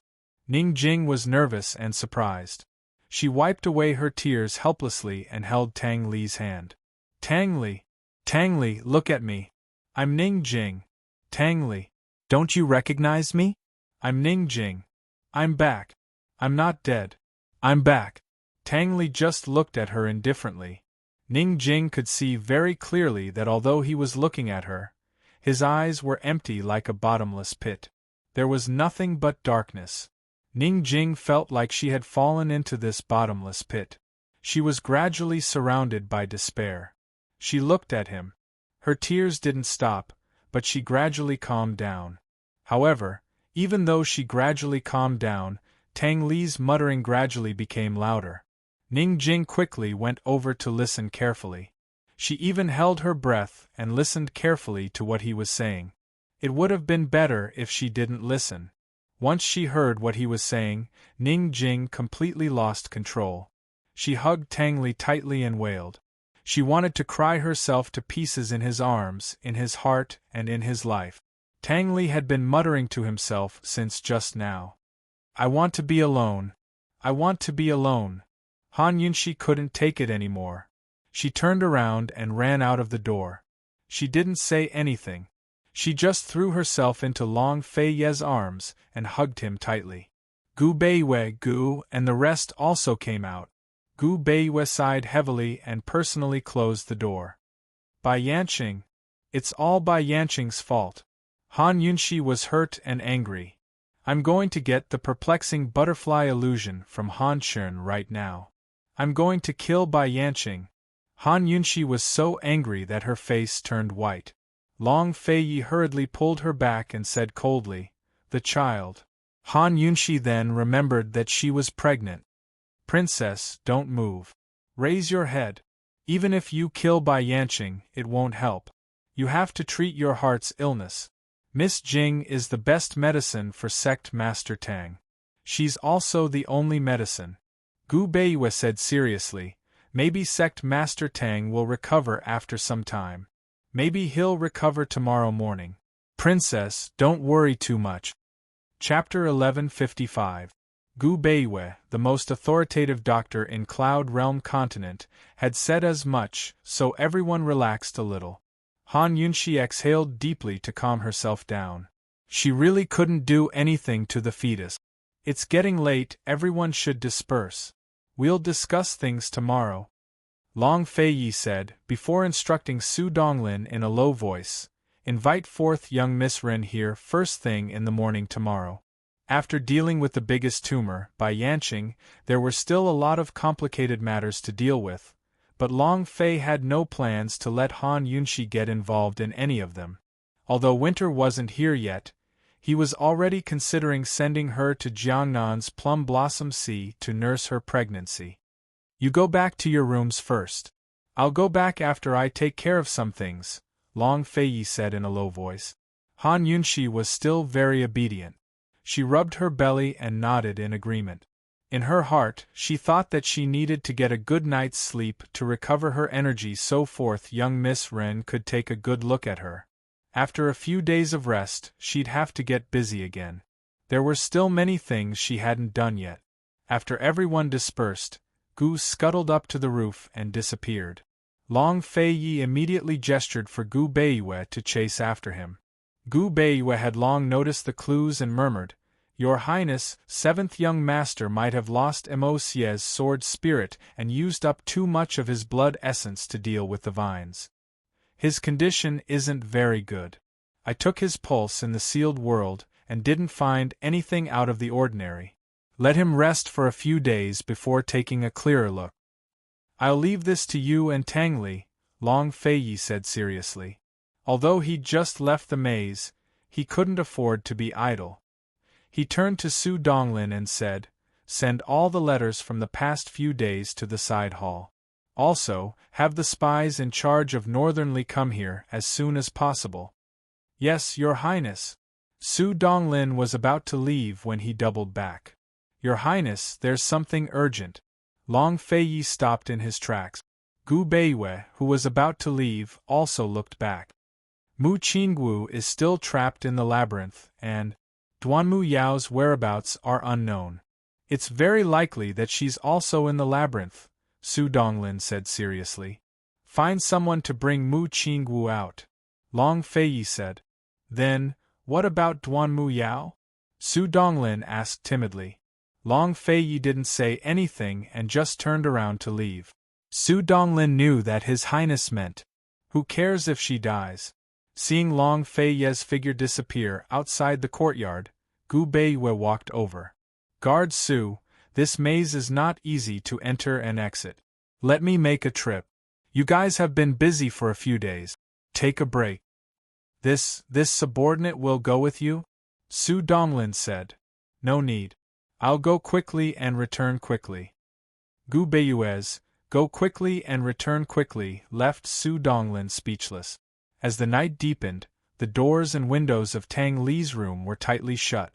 At this moment, no matter how sad Ning Jing was crying, no matter if Tang Li still recognized her, at least, from this night onwards, they would be by each other's side. Han Yunxi washed up and washed away the mold in the labyrinth. Feeling refreshed, she lay on the bed, thinking about several things as she waited for Long Fei Yi to return. For example, helping Ning Jing find a dentist. For example, whether to let Su Xiaoyu become a disciple. As she waited and thought, she unknowingly fell asleep. If it was in the past, if Long Fei Yi did not come, she would not sleep. But now that her belly was big, it was impossible for her not to be sleepy. Long Fei Yi was in the side room. When he saw the servant girl turn off the light in her room, he knew that she was asleep. He also calmly dealt with the letters that had accumulated into a small mountain. Bailey Mingxiang and Su Xiaoyu were still asleep and did not know that their masters had returned. Gu Beiyue quickly returned to the entrance of the labyrinth. He stood at the entrance for a moment, recalling where they met Mu Qingwu. He did not know if Mu Qingwu did not move or if he got lost in the labyrinth. Gu Beiyue quickly recalled the stone room. When he arrived at the stone room, he found that the stone room was empty. Helpless, Gu Beiyue could only drag his tired body and search the labyrinth. Fortunately, he did not search for too long. He saw Mu Qingwu in another stone room. Mu Qingwu sat in a daze. When he saw Gu Beiyue come in, he was overjoyed. "You caught Bai Yanqing?" Gu Beiyue glanced at the rations on the side and smiled faintly. "Fortunately, young general found some rations. Otherwise, I would have to come and collect the corpse.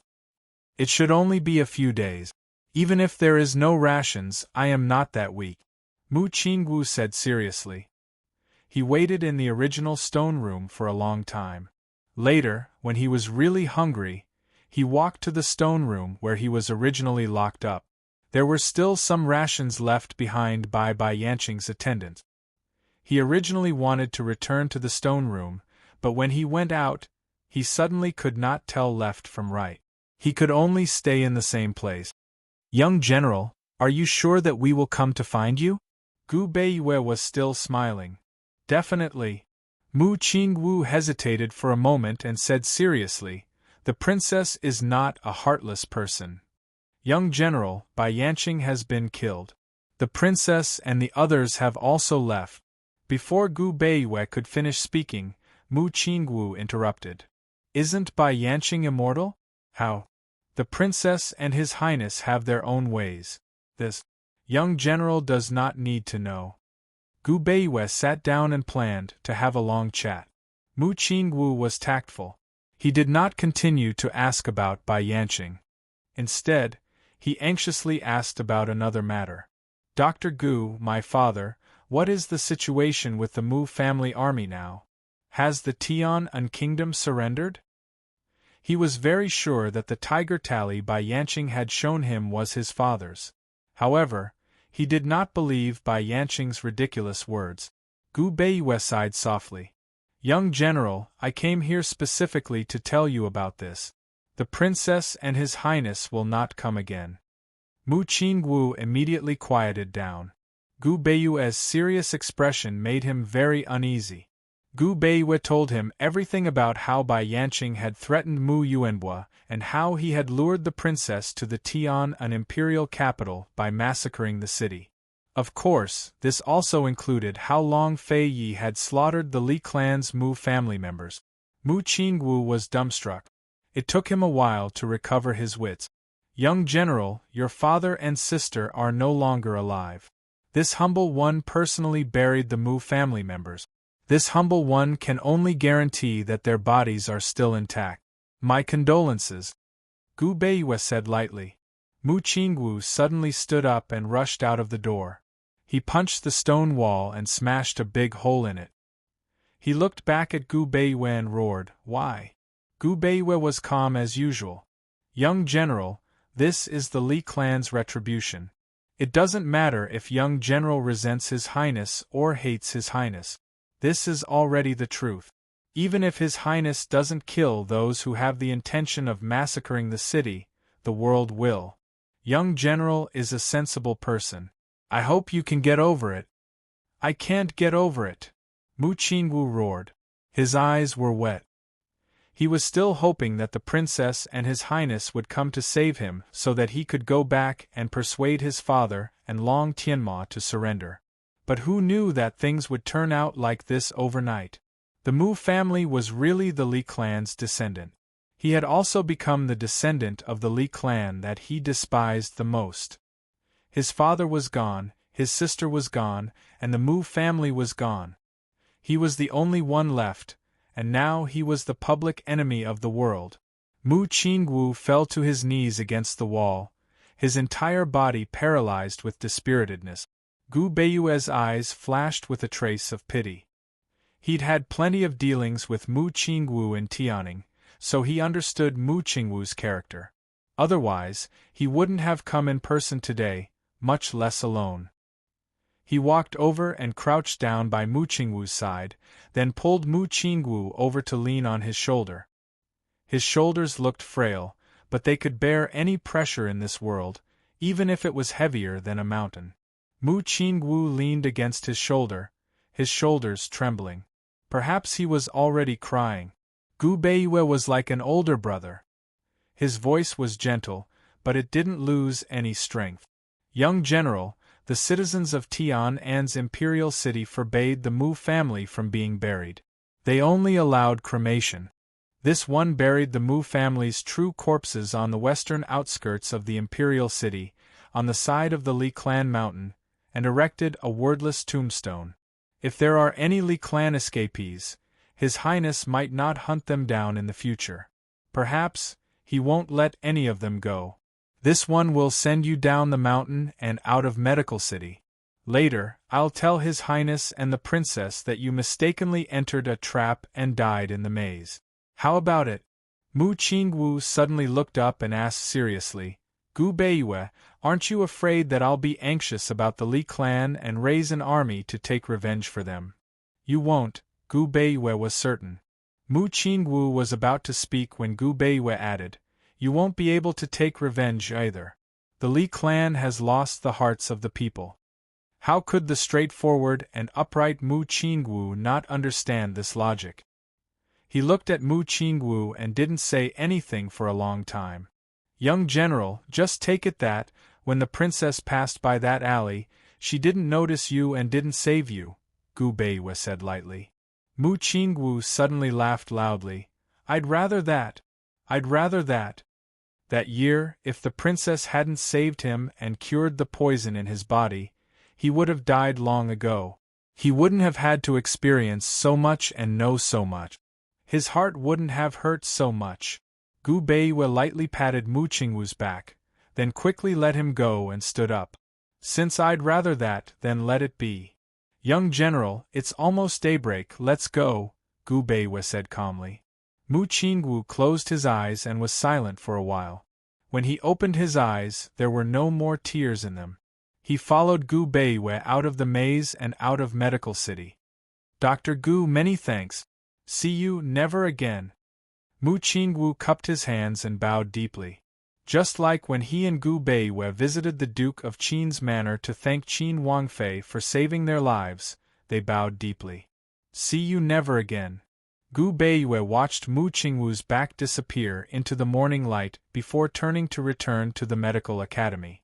The moment he returned, he saw Long Fei Yi drinking tea. Han Yunxi was already up and accompanying him. Good morning, Your Highness, Princess. He smiled. Long Fei Yi personally poured him a cup of tea and gestured for him to sit. He asked lightly, Did you spend an entire night going back and forth? Obviously, Mu Qingwu couldn't hide it from Long Fei Yi. Han Yunxi seemed to know something and didn't say anything. Mu Qingwu accidentally fell into a trap and died. He casually buried him before returning, Gu Beiwe said. Long Fei Yi and Han Yunxi didn't say anything. Long Fei Yi didn't continue the topic either and urged the servant to invite forth young Miss Ren over. If they didn't ask further, then they wouldn't pursue the matter. Gu Beiwe didn't say much either. Fourth young Miss Ren hadn't arrived yet, but Bailey Mingxiang and Su Xiaoyu did. Chapter 1156. When Bailey Mingxiang and Su Xiaoyu heard that their masters had returned, they ran over excitedly. However, when they saw Long Fei Yi sitting there with a cold expression, the two of them didn't dare to be rash, and even slowed down their steps. Su Xiaoyu glanced at Bailey Mingxiang and said sarcastically, Bailey Mingxiang, when did you find someone to marry? Seeing you makes me annoyed. Bailey Mingxiang was angry and helpless. This lass had been kidnapped for so long, and she had missed her dearly. Now that she was back, her days were going to be difficult again. However, she was about to return to the army. Perhaps she wouldn't see this lass again for the rest of her life. She would let her be mean for a day or two. This lass had a sharp tongue and a sharp heart, but it was fine as long as she protected her master. Little you when you came to the Duke of Qin's estate, you were only 8 years old, right? Bailey Mingxiang slowed down and asked in a low voice. I'm different from you. I want to stay by master's side and serve her for the rest of my life. Why do you care how old I was? Su Xiaoyu said coldly. The princess won't keep you forever. Sooner or later, you will get married. Bailey Mingxiang was speaking the truth. Who knew that Su Xiaoyu would boast shamelessly? She sneered. Of all the men in the world, I only admire His Highness. His Highness belongs to Master. I don't have your dog guts. Therefore, I will never marry back. Bailey Mingxiang was helpless. He only treated her as a young girl and didn't argue with her. Su Xiaoyu didn't bother to say more and strode into the courtyard. Even if Long Fei Yi wasn't around, Bailey Mingxiang wouldn't circle around Han Yunxi and happily hold her hand like before. Some things would never return to the past after they had happened. Therefore, Bailey Mingxiang was very clear that he had to leave. Su Xiaoyu, on the other hand, wanted nothing more than to hug her mistress and secretly rub her big belly. Not only did she have to serve the master, but she also had to serve the little master in the future. Unfortunately, Long Fei Yi was present, so she didn't dare to move. She only respectfully greeted him and retreated to the side. Little you come here. I have something to tell you. Han Yunxi was actually quite unwilling to let Xiao Yu'er learn martial arts, but she still had to ask for her opinion. After all, Han Chun was no ordinary person. This was a once-in-a-lifetime opportunity for her. Han Yunxi told her what happened, and Xiao Yu'er's first reaction was, Master, So you didn't kidnap Bai Yanqing? This little girl didn't care about her own affairs, but she cared about Bai Yanqing. You don't need to worry about Bai Yanqing's matters.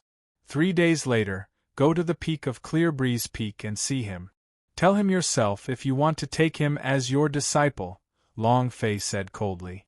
Su Xiaoyu had 1,000 things she wanted to say, but under Long Fei's solemn gaze, she could only say, as you bid. She didn't understand why Han Chun, her master's birth father and His Highness's father-in-law, would take a fancy to her. All he saw was her saving Ning Jing. Could he tell that she had a talent for martial arts just by doing that? The mysterious continent's martial arts system should be different from Cloud Realm continent. Could it be that the mysterious continent tested one's talent with their eyes?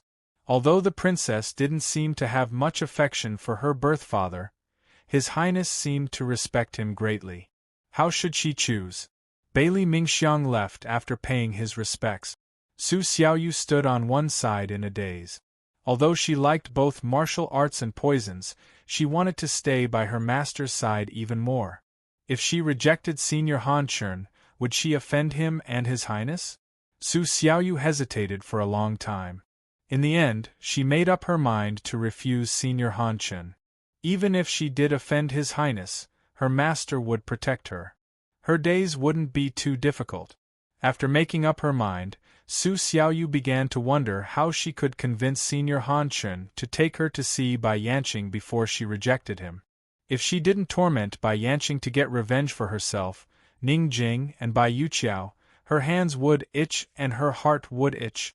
Soon enough, fourth young Miss Ren arrived and carefully took Han Yunxi's pulse.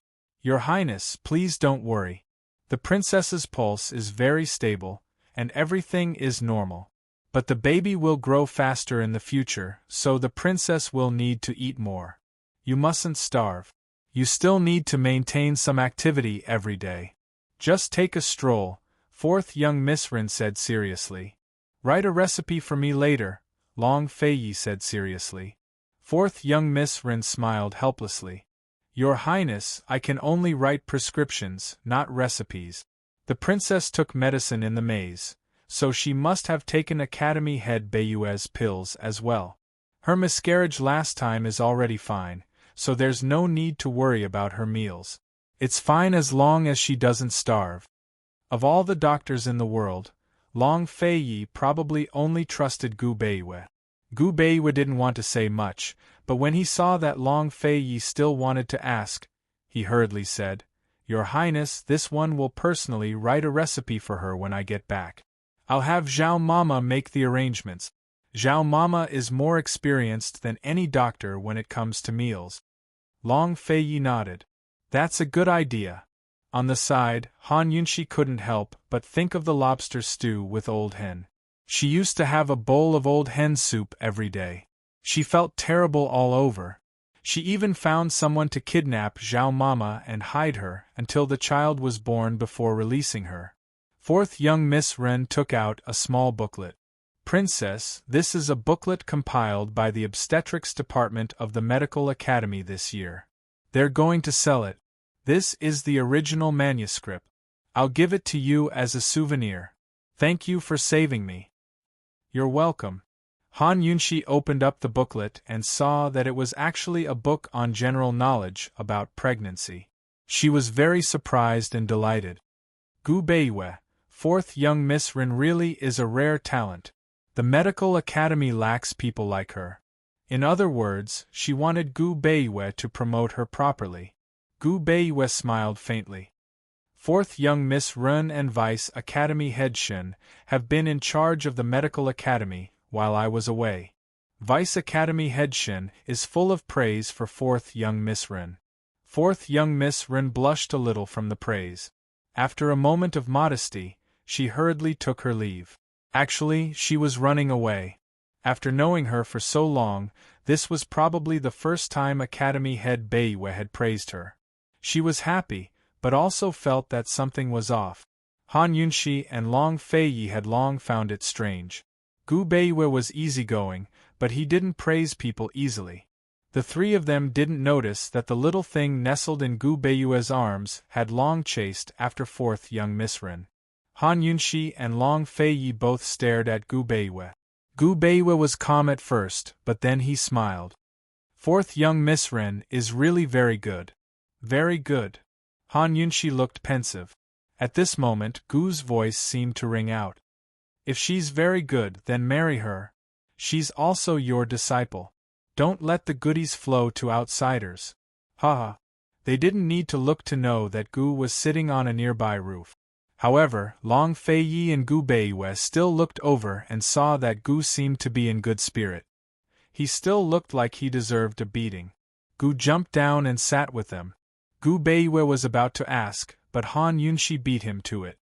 Gu, you're not allowed to go anywhere. Stay in the medical school and let Gu Beiyue take a good look at you. Gu's undying body was completely different from Bai Yanqing's. Han Yunshi couldn't stop worrying until she figured out what was going on. She thought that Gu Yuntian probably hadn't died of his illness in prison. She would bring him out later and ask him personally. Weren't we talking about fourth young Miss Ren? Why were you talking about me? Gu immediately changed the topic. Gu Beiyue, have you taken a fancy to fourth young Miss Ren? Gu Beiyue was still smiling. Seventh young master, don't speak nonsense. You're a man. You should dare to admit what you love, understand? Gu said loudly. Heaven knows if there was another meaning behind his words. Gu Beiyue was as calm as ever. I don't love, I won't admit it. Long Fei Yi lowered his cold eyes and drank his tea. Han Yunshi looked at the two of them curiously. Soon enough, she laughed. Fourth young Miss Ren. Haha, I quite like her too. Gu Beiyue didn't comment and only smiled. Princess, we'll have to wait for a doctor to take a look at Miss Jing's teeth. I'm afraid the doctors in the medical school won't be able to treat her. In the western part of Tianing, there's a famous doctor in Luoshui Prefecture who specializes in treating dental problems and making fake teeth. We won't be able to invite him, so we'll have to ask Miss Jing to go over. Why don't we wait for her to calm down for a few days before sending someone over? Gu Beiyue said seriously. When it came to serious matters, Han Yunshi stopped joking around and nodded. As long as it can be treated, there's no harm in us going over ourselves. Ning Jing hasn't woken up yet, so I'll tell her later. Han Yunshi hesitated, then asked, Gu Beiyue, why don't we have fourth young Miss Ren take a look at Ning Jing? Gu Beiyue knew about the medicine Mu Ling, had applied on Ning Jing, and was certain that Ning Jing would never be able to conceive again. Princess, my apologies, Gu Beiyue said helplessly. Han Yunshi's heart clenched. She didn't sit for long before heading to Tang Li's courtyard. Ning Jing only emerged from her room when it was close to noon. Her eyes were swollen. Han Yunshi had been waiting for her for a long time. When she saw her, she hurried forward. Ning Jing, how's Tang Li? Ning Jing was the strongest. Although her eyes were swollen, she was no longer crying. She said, it's still the same. I want to bring him back to the Tang sect. Our daughter should miss us. Han Yunshi was about to persuade her when Ning Jing said, mental illness needs mental medicine. I can definitely cure him. I definitely can. Faced with such a woman, Han Yunshi didn't need to say anything else. Gu Beiyue found a dentist for you in Luoshui Commandery. Why don't you turn there when you return to the Tang sect? Han Yunshi whispered, only the few of us know about the teeth. The Tang sect definitely won't know. Ning Jing was calm. So what if they know? Will they not acknowledge me as the madam of the Tang sect? Han Yunshi laughed. She was absolutely relieved to leave the mentally retarded Tang Li in Ning Jing's care. However, she couldn't help but worry. With Tang Li so mentally retarded, Ning Jing wouldn't have many good days after returning to the Tang sect. After all, Tang Zijin and that group of elders weren't easy to deal with. After all, Tang Li was Tang Zijin's heir. After all, Ning Jing could no longer have children. Ning Jing had really underestimated Tang Zijin. She had also taken this matter too lightly. Han Yunshi only hoped that Tang Li would get better soon. 3 days later, Han Yunxi and Long Feiyi went to the city gate to send Ning Jing and Tang Li off to Luoshui Commandery. Su Xiaoyu went to Clear Breeze Mountain alone. Spoiler: the perplexing butterfly illusion will be useful. Chapter 1157. Late Autumn. The grass and trees on Clear Breeze Peak rustled as the northern wind grew colder.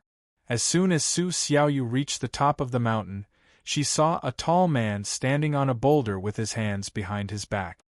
He was dressed in a white brocade robe and his hair fluttered in the wind. She could only see his back, but he gave off a noble and cold aura. If not for his clothes, Su Xiaoyu would have thought it was Her Highness standing there. Who is he? And where is Senior Han Chen? Suspicious, Su Xiaoyu approached him silently. As she got closer, she realized she was wrong. This guy was completely different from Her Highness. Her Highness was cold, dignified, and domineering, but this guy exuded a pure coldness that kept people thousands of miles away. Just by looking at his back, Su Xiaoyu felt that this guy was not to be trifled with. He was extremely heartless. Someone who could appear at Clear Breeze Peak was either one of them or someone from the wolf sect, right? Su Xiaoyu guessed that this guy must be Senior Han Chen. Just as she was about to speak, the guy suddenly turned around. It was obvious that he already knew she was approaching. He turned around and threw a sword at her. Coldly, he said, "Let's fight." Su Xiaoyu took a step back and let the sword fall to the ground. She was puzzled. "Who are you? You must have mistaken me for someone else." "You're Su Xiaoyu?" he coldly asked. "I'm Su Xiaoyu. Who are you? What do you want? Where's your master? Tell him to come out. It's not that easy to take me as a disciple." Su Xiaoyu crossed her arms and raised her eyebrows. She didn't have the naivety of a 12 or 13-year-old. Instead, she looked more like a 17 or 18-year-old young miss. Han Chen's face remained impassive. He knew that the little girl had misunderstood him. Coldly, he asked, "It's been 3 days. You still haven't decided if you want to be my disciple?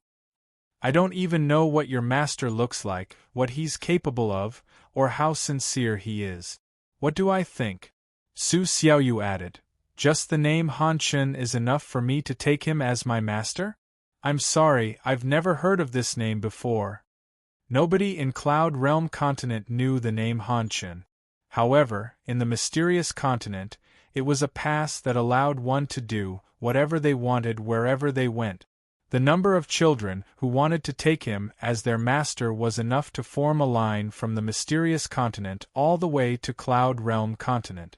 However, whether it was because of his name or because of people like Su Xiaoyu who knew nothing about him, he didn't care.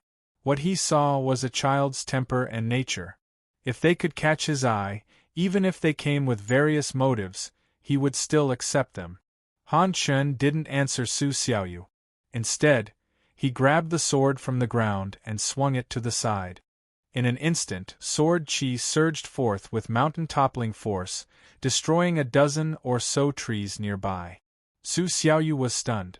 If Senior Han Chen's disciple was so powerful, wouldn't he be even more terrifying? It had to be said that Su Xiaoyu's heart was moved at this moment.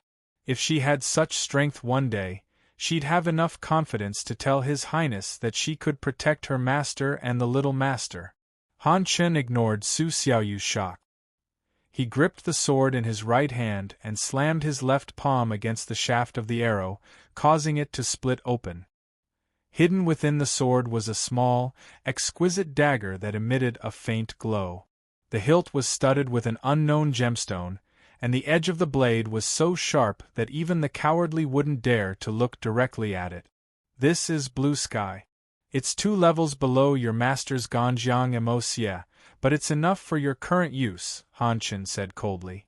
Su Xiaoyu had always liked good things, especially natural treasures. She'd never heard of Blue Sky before, but she couldn't help but gulp at the sight of its faint blue glow.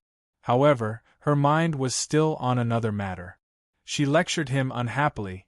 "What do you mean by my master? My master is your master's daughter, so you should call her Mississippi. As for His Highness, you should call him master." Han Chun continued to ignore Su Xiaoyu's words, but he walked down from the big rock and towards Su Xiaoyu. It had to be said that this guy was too tall. As soon as he got close, Su Xiaoyu felt as if a mountain was pressing down on her. She, who was always fearless, subconsciously took a few steps back. "What are you doing?" Han Chun looked down at her from above. He realized that this little girl was too short, only reaching his waist. He could only squat down. Coldly, he said, "This sovereign is Han Chun. Here's my appearance. This sovereign will give you the time it takes to brew a cup of tea. Look carefully and immediately answer this sovereign. Do you want to be my disciple?" Su Xiaoyu was instantly shocked. She turned back to look at the dozen or so trees that toppled the mountains and overturned the seas, then looked at the blue sky sword in Han Chen's hand. Finally, her gaze landed on Han Chen's handsome face that even the heavens would be jealous of. Finally, she was stunned. So this guy was showing her his ability, sincerity, and what he looked like. So this guy was Senior Han Chun, Master's father, the top expert of the mysterious continent, the senior that His Highness referred to, should be an old senior to her. Shouldn't he be very, very old? She had always thought that Senior Han Chun was an old man in his 60s or 70s. His hair and beard were all white, and he looked like an old immortal. But this guy didn't have a beard at all. Su Xiaoyu unconsciously sized up the face in front of her. His features were indescribably handsome, but he was really cold, as if he really had no desires. Gods and Buddhas also had no desires, but they were merciful and had a heart that pitied the common people. This guy was like a heartless person. Su Xiaoyu was really curious about this guy's age. Based on Master's age, this guy should be around 40 years old. But other than a few strands of white hair at his temples, she couldn't see any signs of age on his face. If she didn't know his identity, she would have thought that he was only around 30 years old. Why did he have strands of white hair at his temples? A person like him couldn't possibly be troubled. The only possibility was that he had gone berserk while cultivating. Su Xiaoyu couldn't help but shudder at this thought. Heaven knows how this person would torture her in the future if she acknowledged him as her master. She was definitely asking for it. Su Xiaoyu's little bit of interest turned into fear. She subconsciously wanted to stay away from this guy. "Have you thought it through?" Han Chun asked coldly. Su Xiaoyu immediately shook her head. "I don't want it." "What do you want? Tell me." Han Chun continued. After so many years, it was rare for him to meet a child that he liked. He didn't want to give up. In fact, compared to Su Xiaoyu, he preferred Han Yunxi's personality. However, Han Yunxi was an adult and already had the power of the phoenix. What he needed was a child who could be trained from a young age and cultivate her inner strength again. Su Xiaoyu was around 13 years old. Although she was much older than he had hoped, he could still make do with it. Su Xiaoyu wanted to reject him, but she suddenly remembered something. Bai Yanqing. She hadn't even met Bai Yanqing yet. If she rejected this guy now, he would definitely bear a grudge. Then, would she never be able to meet Bai Yanqing again? To Su Xiaoyu, revenge on Bai Yanqing was more important than anything else. Thus, she decided to play a trick on Han Chun. She pretended to hesitate. Seeing this, Han Chun said coldly, "Say what you want." Bai Yuqiao mustered up his courage and said seriously, "I heard that Bai Yanqing is in your hands. I have some personal grudges with Bai Yanqing that haven't been settled yet. Give me 3 days after we've settled our personal grudges. I'll consider it carefully. What do you think?" Consider? Han Chun immediately grasped the main point. "Yes. I'll consider it carefully. After all, it's a big deal to have a master," Su Xiaoyu said seriously. Han Chun was very straightforward. Coldly, he said, "Come with me." He left after saying that. Su Xiaoyu secretly heaved a sigh of relief. She wasn't lying, was she? She didn't say that she had to have him as her master. After she dealt with Bai Yanqing, she would ask her master to send someone to tell him that she had thought it through and that she didn't want to have him as her master anymore. In any case, this matter was consensual. She couldn't blame anyone. After comforting herself with this, Su Xiaoyu calmly followed Han Chun. In the afternoon, Han Yunxi asked Long Fei Yi to accompany her to Clear Breeze Mountain. Han Chun is the head of the Xiankong sect. He won't go so far as to trick a servant girl like you, Long Fei Yi said. He didn't like Han Yunxi running around, especially when she went up the mountain. Actually, everyone was puzzled that Han Yunxi didn't have any feelings for her biological father. They all thought that this birth father had come too suddenly and she couldn't accept it immediately. Only Long Fei Yi knew the truth about Han Yunxi's transmigration. It was normal that Han Yunxi didn't have any feelings for Han Chun. Long Fei Yi was very happy to see this situation. He hoped that this woman would only be attached to him. I'm not worried about little you, at all. Who knows, she might even trick Han Chun. Han Yunxi said with a smile. You're underestimating Han Chun, Long Fei Yi said objectively. No. It's Han Chun who underestimated little you. Little you is just a child. Han Chun won't be too wary of her, Han Yunxi said seriously. Long Fei Yi didn't want to argue with her about this pointless issue. He sat down beside Han Yunxi. He seemed to hesitate, but in the end, he reached out and gently placed his hand on Han Yunxi's bulging abdomen. He had been busy until now. It wasn't easy for him to send Ning Jing and Tang Li away. It wasn't easy for him to stay up all night to deal with urgent matters. It wasn't easy for him to let this woman have a good night's rest. This morning, he had secretly laid down beside her for a nap. He had been wanting to touch their little guy for a while, but he couldn't bear to wake her up. Now that he had sent Tang Li and his wife away, the urgent matters at hand were more or less settled. He could finally steal half a day of leisure to accompany her and their child. However, they could only stay in Medical City for a day or two before he had to return to the army. After all, Western Zhou and Northern Li were not yet at peace. In fact, it wasn't difficult to conquer Western Zhou and Northern Li. What really kept him busy was after Western Zhou and Beiping were pacified. That was, establishing a country and establishing a system. Establishing a new country, establishing a brand new system in all aspects, assigning titles to kings and ministers, and balancing the power of various factions was definitely a huge undertaking. It was easy to conquer a country, but difficult to defend it. From the moment he conquered a country, it was the beginning of defending it. It was a war without smoke. It was a strategy and wisdom that the martial arts of the mysterious continent couldn't compare to. Of course, none of this was as important as his wife and child. Before he left for the army, he had to first settle down Han Yunxi. Long Fei Yi was actually very nervous when he placed his hand on Han Yunxi's bulging abdomen. Chapter 1158. As soon as Long Fei Yi's large hand touched her belly, Han Yunxi felt inexplicably nervous. However, she didn't know that Long Fei Yi was even more nervous than she was. The two of them quieted down. Long Fei Yi didn't dare to use force, nor did he dare to move. He just gently caressed her belly. This hand of his had once wielded the King of Swords, Gan Jiang, and could control the entire martial arts world. This hand of his could flip clouds and reign in the imperial court, overturning the entire Cloud Realm continent. This hand of his had interlocked with Han Yunxi's, promising to protect her until her hair turned white. It was this large hand that was currently resting lightly on Han Yunxi's belly. He was so nervous that he didn't dare to move. After a while, the nervous Han Yunxi didn't even feel nervous anymore. She could also see his nervousness. Han Yunxi couldn't help but laugh. "Did you touch the little fellow?" Long Fei Yi shook his head. He didn't move. Han Yunxi burst out laughing. "It's not time yet.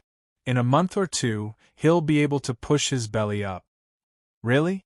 Long Fei Yi was both curious and pleasantly surprised. At this moment, he didn't look like the ruler of Cloud Realm continent at all. He looked more like an ordinary person who didn't care about his emotions at all. Han Yunxi suddenly recalled Han Chen's words in the underground palace. She wanted to apply them to Long Feiyi. If someone used the child to lie to him, he would definitely believe it no matter what it was. It's true. Han Yunxi grinned. If you lean your ear over there, you might be able to hear him moving right now. Long Feiyi immediately moved closer, carefully leaning against her. He was afraid that he'd hurt the child if he used too much force. Han Yunxi would probably never forget this fellow's nervous and careful expression at this moment. After being in love for so long, this was her first time seeing this. The one in her belly had better be a boy. Otherwise, she really would be jealous. Han Yunxi pressed Long Feiyi's head down. Silly, the child and I are not that weak. Come closer and listen carefully. Even though she said so, he still couldn't relax. He listened carefully for a long time before asking suspiciously, "Nothing? Then it really isn't time yet. I didn't feel him moving," Han Yunxi said helplessly. "How long will that take?" Long Feiyi quickly asked. "Generally speaking, it starts in 5 or 6 months. Some start earlier. It varies from person to person," Han Yunxi said seriously. Long Feiyi's brows immediately furrowed. He planned to send this woman to Jiangnan's Plum Blossom Sea to nurture the fetus. He planned to settle the matters in the north as quickly as possible in the next 2 to 3 months, and then move to the south. This way, he could accompany her while dealing with the various government affairs after the founding of the country. Now, the little guy was already 5 months old. Fourth young Mistress Ren had said yesterday that the little guy would change a lot. He had already missed a few months, and he really didn't want to miss the time to accompany her. He also didn't want to leave her alone to share the joy of the little guy's growth. However, it wasn't appropriate to take her with him. He was afraid that she would be too tired. Long Feiyi was hesitating when Han Yunxi started to explain. Some babies are diligent and active. They don't stop moving every day when they have nothing to do. They punch and kick, and they even flip over. Some babies are lazy and sleep the whole day. Long Feiyi unconsciously knelt on one knee beside her, caressing her belly while listening attentively. This heartwarming scene seemed to be frozen in the courtyard on an autumn afternoon, becoming a meaningful painting. When the shadow guard came over and saw this scene, he didn't dare to disturb them and only quietly guarded the courtyard door. They had followed His Highness for so long, but this was the first time they saw him kneel. Even if he was kneeling on one knee, it was still kneeling on the ground. One had to know that in a few months, His Highness would definitely establish a country and proclaim himself emperor. That would be the supreme ruler of Cloud Realm continent. He could only kneel to the heavens and worship his ancestors. The shadow guard waited for a long time until Su Donglin ran over, alerting Long Feiyi and Han Yunxi. "What's the matter?" Long Feiyi asked. Su Donglin scratched his head and walked in, not daring to raise his head to look at his master. "Your Highness, the princess asked this subordinate to bring people to the labyrinth to look for Duanmu Yao. This subordinate couldn't find her after searching for half a day. Then, I saw Su Xiaoyu and Senior Han Chen enter the underground palace." The princess hadn't acknowledged her biological father yet, so Su Donglin could only address him as Senior Han Chen. "You're looking for Duanmu Yao?" Long Feiyi was surprised. "I spent a lot of time practicing the Xian new swordsmanship, so I can't let it go to waste. Besides, what if Bai Yanqing didn't hide her in the labyrinth, but somewhere else?" Han Yunxi asked seriously. "Then what should we do?" Actually, she wanted to drag Long Feiyi up the mountain, not because she was worried about Su Xiaoyu, but because the shadow guard hadn't reported back yet.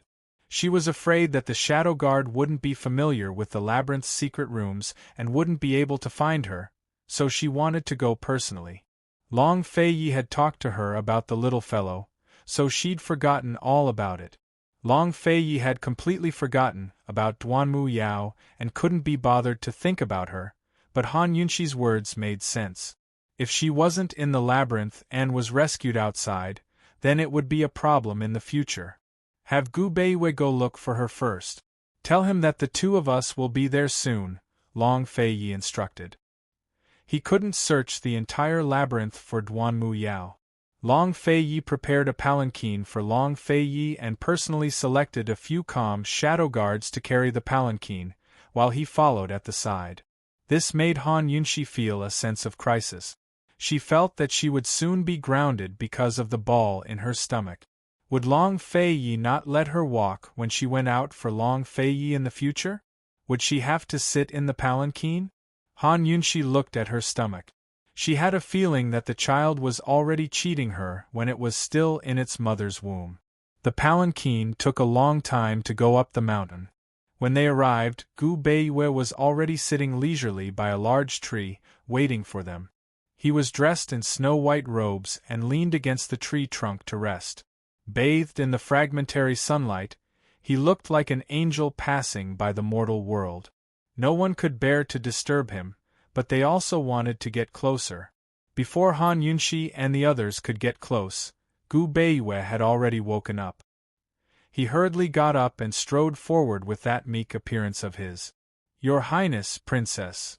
For a second, Han Yunxi had the illusion that she didn't really understand Gu Beiwei at all. In fact, she'd never even seen him in person. What kind of person was he? "Have you found her?" Long Fei Yi asked. "In the secret room on the 3rd floor. There's food and water in the secret room.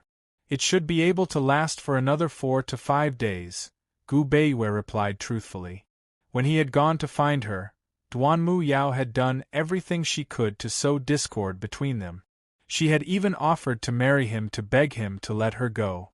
He didn't tell Han Yunxi and Long Fei Yi about this. He only asked, "Princess, are we going down now?" A cold glint flashed in Han Yunxi's eyes. "Lead the way." If it had been anyone else, she could have let them go. But if she let Duanmu Yao go, she would regret it for the rest of her life.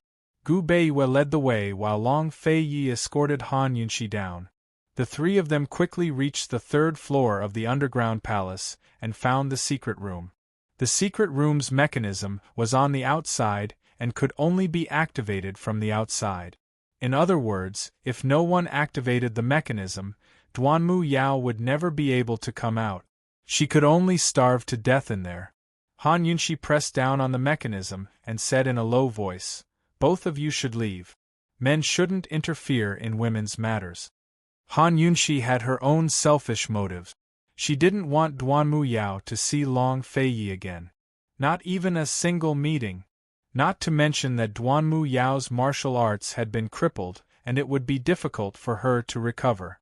Even if she fully recovered, she wouldn't be a match for the current Han Yunxi. The disparity in strength was too great. Long Fei Yi wasn't worried at all. He didn't say a word. He walked to the end of the tunnel and leaned against the wall, waiting.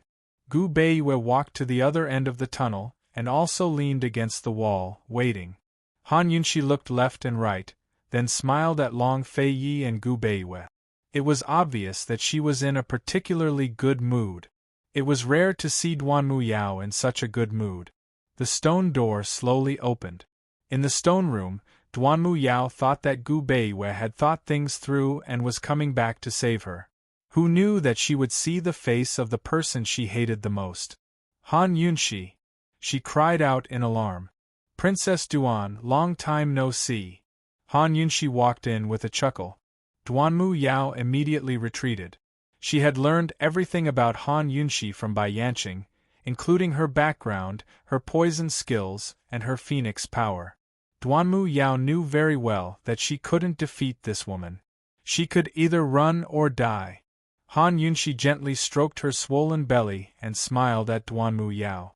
The frightened Duanmu Yao finally looked down and noticed Han Yunxi's belly. She was very surprised. She almost cried out, You! Han Yunxi didn't move from her spot, one hand on her waist and the other on her belly. Her face was full of bliss. Long Fei Ye's child. For a rival in love, what words could be more ear-piercing and damaging than these few words? Long Fei Ye's child. Long Fei Ye's child. A man who could accept a woman and a man who could accept a woman giving birth to his child were two completely different things. The latter was clearly superior to the former. Duanmu Yao had clearly given up on Long Feiyi and only felt hatred for him. But when she heard these words and saw Han Yunxi's swollen belly, her heart ached like a knife. No matter how hard she tried, she couldn't ignore it. No matter how much she hated, she couldn't hide her heartache. She suddenly wanted to cry. She really wanted to suffer. She refused to admit defeat, even when her martial arts were crippled and her looks were ruined. Even when she knew that Bai Yanqing was only using her to destroy Celestial Mountain. Even when Gu Beiwei rejected her attempt to sow discord and left, she refused to admit defeat. Even when Han Yunxi came and opened the stone door, she didn't feel like she had lost. But the word child caused her to break down and fall into despair. Her heart felt like it was being cut by a knife. It was so painful that she couldn't breathe. It reminded her that she still loved that man deeply. So she had lost completely. Han Yunxi, if you're here to show off, you win. You win, okay? Duanmu Yao howled in tears. Do you admit defeat? Han Yunxi's smile disappeared and was replaced by a frightening coldness. She said, Unfortunately, it's too late. She drew Mo Xie's sword and said coldly, I'm not here to show off. Long Feiyi loves me, dotes on me, and pampers me. That's enough for me to know. It has nothing to do with you. I'm here today to rid my sect of evil. Duanmu Yao didn't understand. Your sect? Chapter 1159. Get rid of evil for her sect? Was Han Yunxi implying that Tianshan Kenzo was also her sect? Han Yunxi, when did you become Tianshan Kenzo's disciple? Duanmu Yao asked. Han Yunxi pointed her sword at her. You don't need to know. Duanmu Yao sneered. What? Just because you dual cultivated with Long Feiyi, you think you're Tianshan's disciple too? Did Long Feiyi teach you your internal energy? Here, Duanmu Yao suddenly laughed out loud. Han Yunxi, if that's the case, then Long Fei's your master. Ha ha ha. This princess is Long Fei's only junior sister, and also your only martial uncle. Ha ha ha ha. Duanmu Yao guffawed. She'd thought she'd lost everything, but in the end, she'd even won a status. Ha ha, Han Yunxi, this princess's seniority is higher than yours. This princess and Long Feiyi are of the same generation. You want to get rid of evil for your sect, right? Come at me. Duanmu Yao was so happy she didn't want to die. Han Yunxi was calm and composed. She gently patted her bulging belly and patiently waited for Duanmu Yao to finish laughing. As Duanmu Yao laughed, she suddenly noticed something strange about Han Yunxi. Han Yunxi hadn't said anything, but Duanmu Yao was already feeling guilty. Han Yunxi, did this princess say anything wrong? She demanded angrily. In truth, in Han Yunxi's eyes, Duanmu Yao was no different from a temperamental lunatic who worried about personal gains and losses. Han Yunxi purposely didn't answer. Instead, her lips curved into a contemptuous smile. As expected, Duanmu Yao panicked.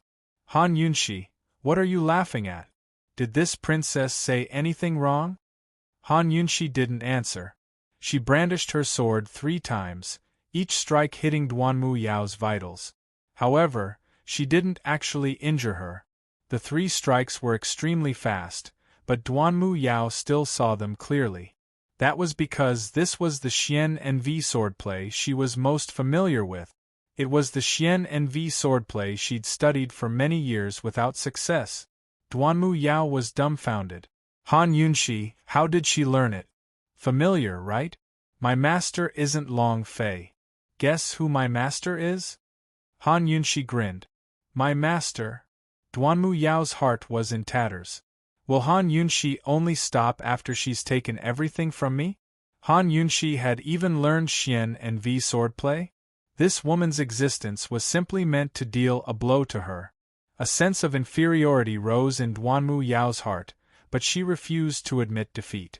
When it came to Heavenly Sword Kenzo, at least she could beat Han Yunxi in terms of time. she sneered. So what if you've taken my master as your master? Even if you don't call me martial uncle, you should at least call me senior sister. I've practiced Xian and V swordplay before, so I don't want it. Duanmu Yao's expression turned sinister. She closed in, the dagger hidden in her hand stabbing toward Han Yunxi's stomach. Unfortunately, Han Yunxi was prepared. She grabbed Duanmu Yao's hand and broke it. The dagger fell to the ground. Duanmu Yao was in so much pain that she couldn't even scream. Duanmu Yao, you're wrong. I didn't take Kenzo as my master. I took Luo Qingling as my master. The mystic fairy swordsmanship belongs to my master, Luo Qingling, not the sword sect master. It's legitimate for me to practice Xian and V swordplay, but it's not legitimate for you to practice Xian and V swordplay. You're sneaking around. Han Yunxi asked seriously. What does this have to do with first come, first served? I'm Luo Qingling's only disciple, and Long Fei Yi will be Kenzo's only disciple. Because I've changed my mind. I don't want to dirty the sword Long Fei Yi gave me. I'll send you to Celestial Mountain and have the sword sect master personally expel you from the sect. Colluding with the evil sword school, kidnapping her master, and killing a venerable one. Any one of these crimes could get her banished from Tianshan Kenzo. Even if Kenzo didn't kill her, the others in Tianshan Kenzo would. Luo Qingling. You took Luo Qingling as your master. Duanmu Yao was speechless. She couldn't believe it. Why? Why did Han Yunxi want to take Luo Qingling as her master? Why? Why didn't she do it back then?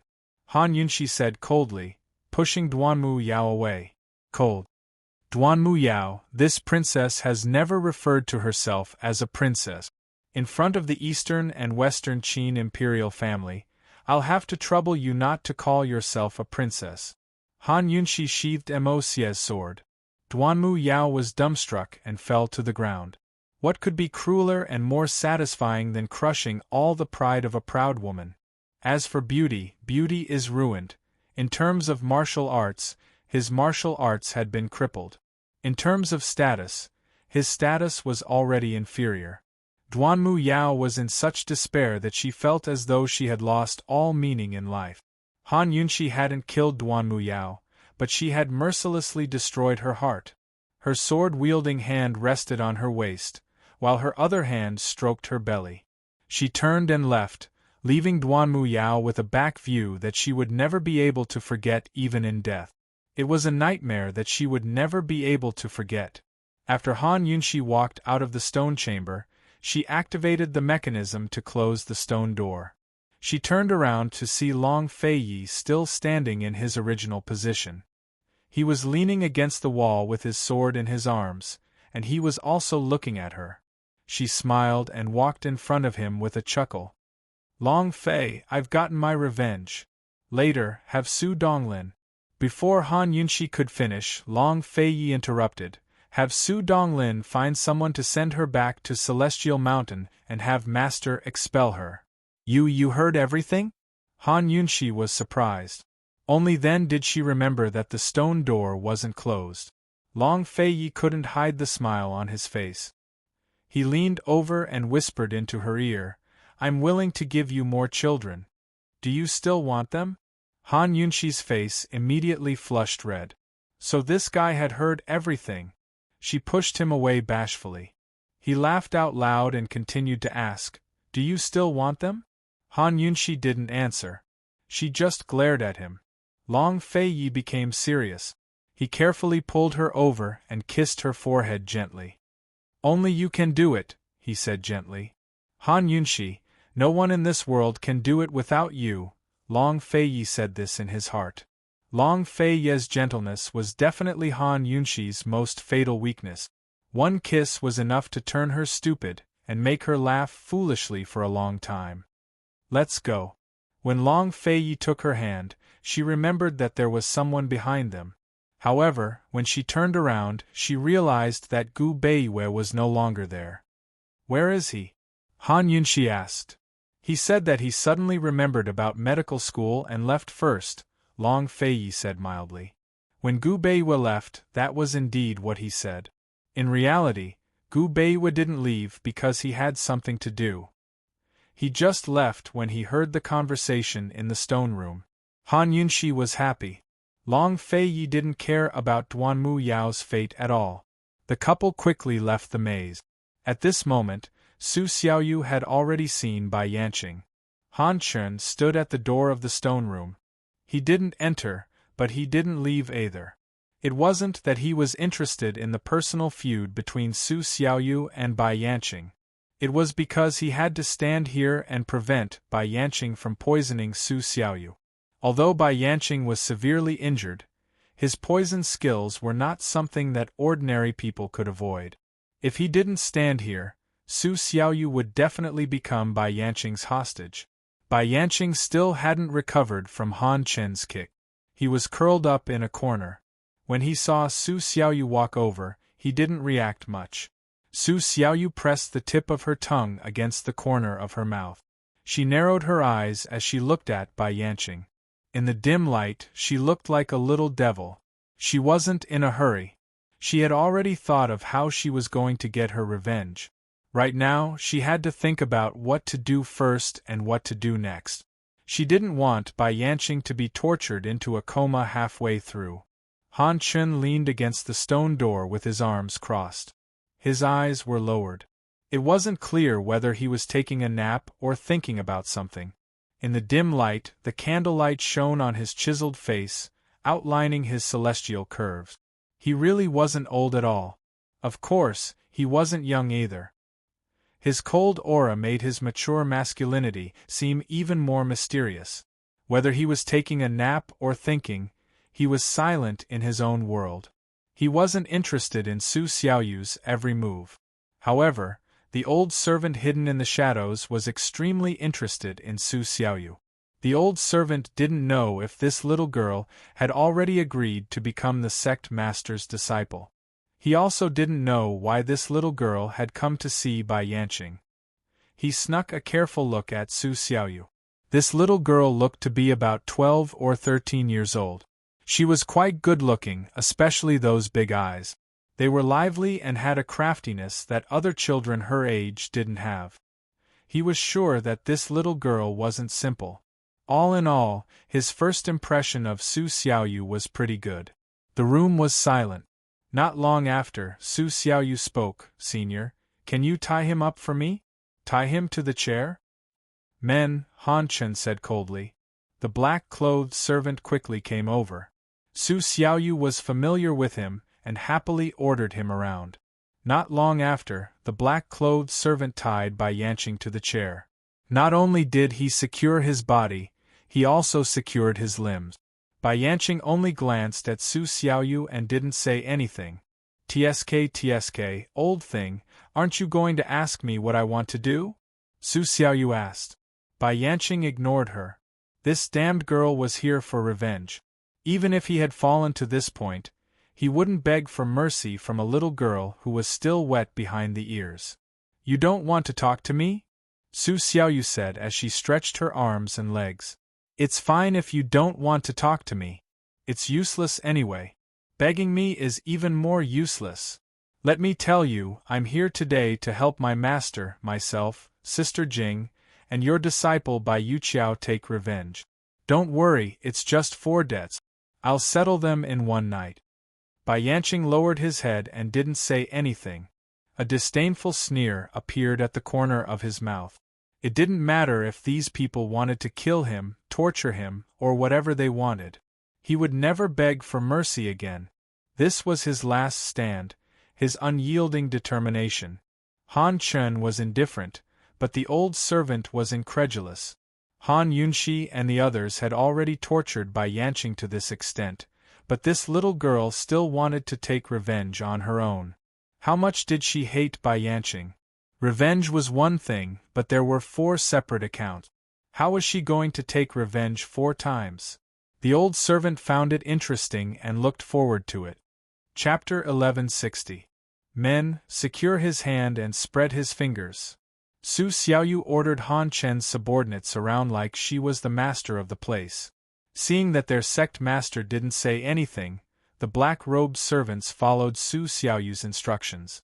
One of them grabbed onto Bai Yanqing's hand and forced him to spread his fingers wide open. Su Xiaoyu laughed soundlessly. That smile was as evil as it could get. She took out a needle and thread from her sleeve. It looked like a large tailor's needle, but it was harder and sharper. The thread was harder than normal thread. Seeing this, the old servant and the other servants were very curious. What was this needle and thread for? This debt is what you owe my master. Su Xiaoyu walked closer and held onto Bai Yanqing's thumb. She actually pierced the needle into his thumb and threaded the thread through the flesh of his finger. This, although the old servant and the black-robed servants weren't frightened, they were very surprised. They never thought that a young girl like Su Xiaoyu would do such a thing. She was really ruthless. If it was any other young girl, not to mention doing such a thing, not to mention seeing it, even hearing about it would make their hair stand on end. Under the circumstances where there was no anesthesia, stitching was actually nothing much. But Su Xiaoyu had chosen to use the flesh of his finger. Piercing the heart with 10 fingers and threading the needle through the flesh of his fingers, what kind of feeling was this? Although Bai Yanqing lowered his head and didn't move at all, allowing Su Xiaoyu's needle and thread to pierce through his fingers, his brows were clearly furrowed. The old servant kept staring at Su Xiaoyu and realized that when Su Xiaoyu was doing this, her eyes didn't even blink. That young and tender little face was filled with seriousness and concentration. The old servant couldn't help but ponder over a question. Was this young girl good or evil? What did sect master see in her? Very quickly, Su Xiaoyu used a thread and threaded it through Bai Yanqing's 10 fingers. She raised her head and massaged her neck. Cold and sinister smile appeared on her lip. She suddenly pulled the thread and Bai Yanqing couldn't help but groan. One must know that she had tied a knot on each of Bai Yanqing's 10 fingers. With a pull, the knot became a dead knot and pulled tightly on his flesh. 10 fingers were linked to the heart. It would be strange if it didn't hurt. Bai Yanqing was in so much pain that goosebumps appeared on his arms. Cold sweat slowly flowed down his temples. Leaving aside Bai Yanqing, even the people around them felt their hairs stand on end at the sight. Unknowingly, Han Chen also looked up. Su Xiaoyu laughed and said, "Old thing, don't beg for mercy. It's fine if you want to cry out in pain." The 10 fingers threaded through the needle and were connected to the heart. Su Xiaoyu pierced the golden needle into the side of Bai Yanqing's palm. As a result, Bai Yanqing's hands were tightly pressed together and couldn't move. Once he struggled, it would affect the thread and needle, causing pain. In other words, if no one helped Bai Yanqing untie these needles and threads, Bai Yanqing's hands would be as good as crippled. Seeing Bai Yanqing sweating profusely, Su Xiaoyu specially squatted down and tilted her head to look at him. "This debt is settled. Are you convinced?" Bai Yanqing glared at her with furrowed brows and didn't say a word. Su Xiaoyu stood up. "All right, you're capable enough. Then let's settle the second debt." How would the second debt be settled? The old servant and the black-clothed attendant couldn't help but look forward to it. It was all because Su Xiaoyu's way of settling the first debt was too unforgettable. Han Chen turned back to look at them. His eyes were as calm as a lake without any ripples. They saw Su Xiaoyu take out a small drill. It was very exquisite. It was about 3 inches long and the tip was especially sharp. It looked like it could pierce through hard objects. The old servant couldn't help but walk out. He wanted to ask, but seeing that sect master didn't say anything, he restrained himself.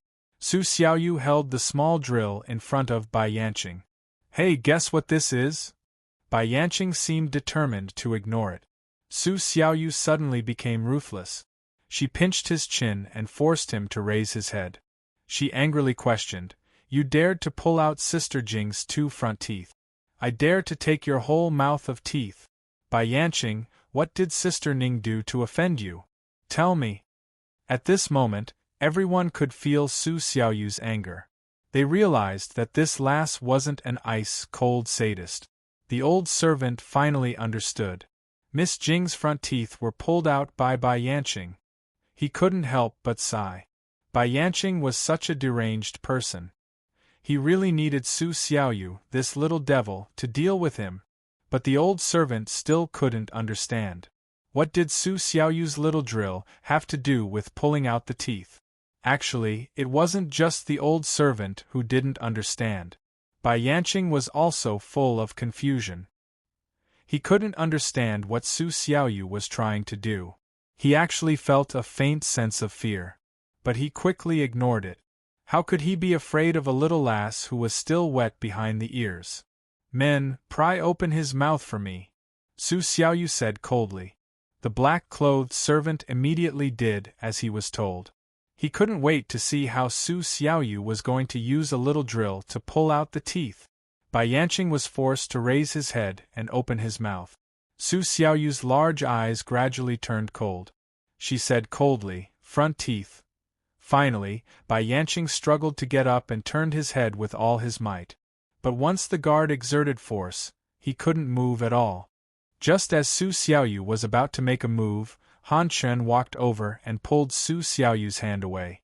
"What are you doing? This is a personal grudge between us. Anyway, he won't die, so I won't kill him," Su Xiaoyu hurriedly explained. She was afraid that Han Quan would be soft-hearted and stop her from torturing Bai Yanqing. Han Quan didn't say a word. He grabbed Bai Yanqing's neck and squeezed hard, forcing Bai Yanqing to spit out a few poisonous needles.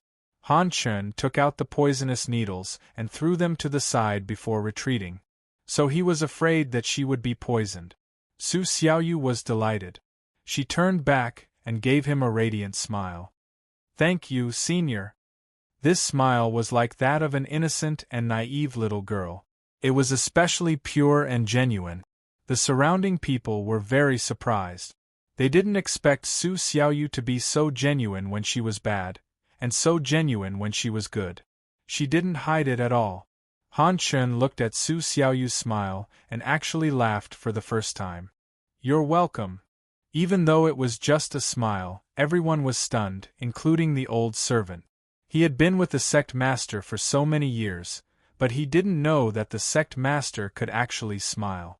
Su Xiaoyu didn't know Han Quan well, so she wasn't surprised at all. She just felt that this fellow seemed to have become much younger when he smiled. Su Xiaoyu's thoughts were all on Bai Yanqing's big white teeth. She took a serious look inside. "Tisk, tsk, tsk. These teeth are really good." As she spoke, she used a small drill to draw on Bai Yanqing's 4 front teeth. Bai Yanqing was obviously afraid, but he couldn't move or speak. "Let's start with this." Su Xiaoyu chose Bai Yanqing's lower right front tooth. She held the sharp little drill and suddenly pierced it into the root of the tooth. This piercing caused Bai Yanqing's whole body to tense up. His scalp went numb and his mind went blank. There was only pain. The pain was so painful that the first thought was death. The surrounding people's scalps went numb and their hair stood on end. This was too ruthless and too scary. Compared to piercing the root of the tooth, the pain of pulling out the tooth was nothing. However, Su Xiaoyu didn't just want to hurt Bai Yanqing's root. After the little drill pierced Bai Yanqing's front tooth, a trace of ruthlessness flashed past her eyes. She started to turn the little drill and slowly drill it into the root of the tooth. This was really. The old servant couldn't help but swallow his saliva. He almost didn't dare to watch, as if the one being tortured wasn't Bai Yanqing, but himself. The other guards were also like this.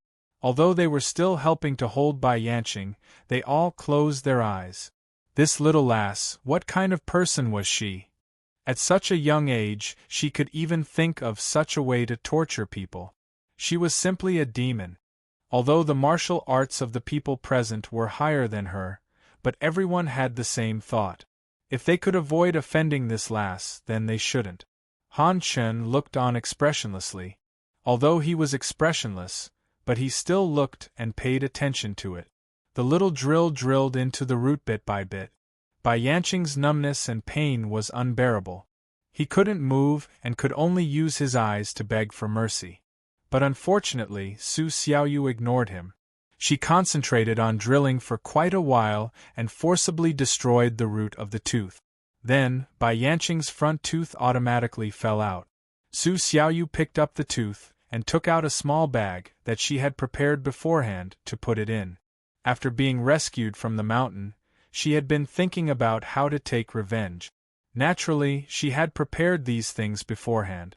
She wanted to pull out all of Bai Yanqing's teeth and send them to Sister Jing and sect leader Tang. No matter what, Sister Jing couldn't suffer for nothing. This was also the promise she had made to Sister Jing in the prison cell. Just like that, Su Xiaoyu destroyed the root and pulled out all of Bai Yanqing's teeth one by one.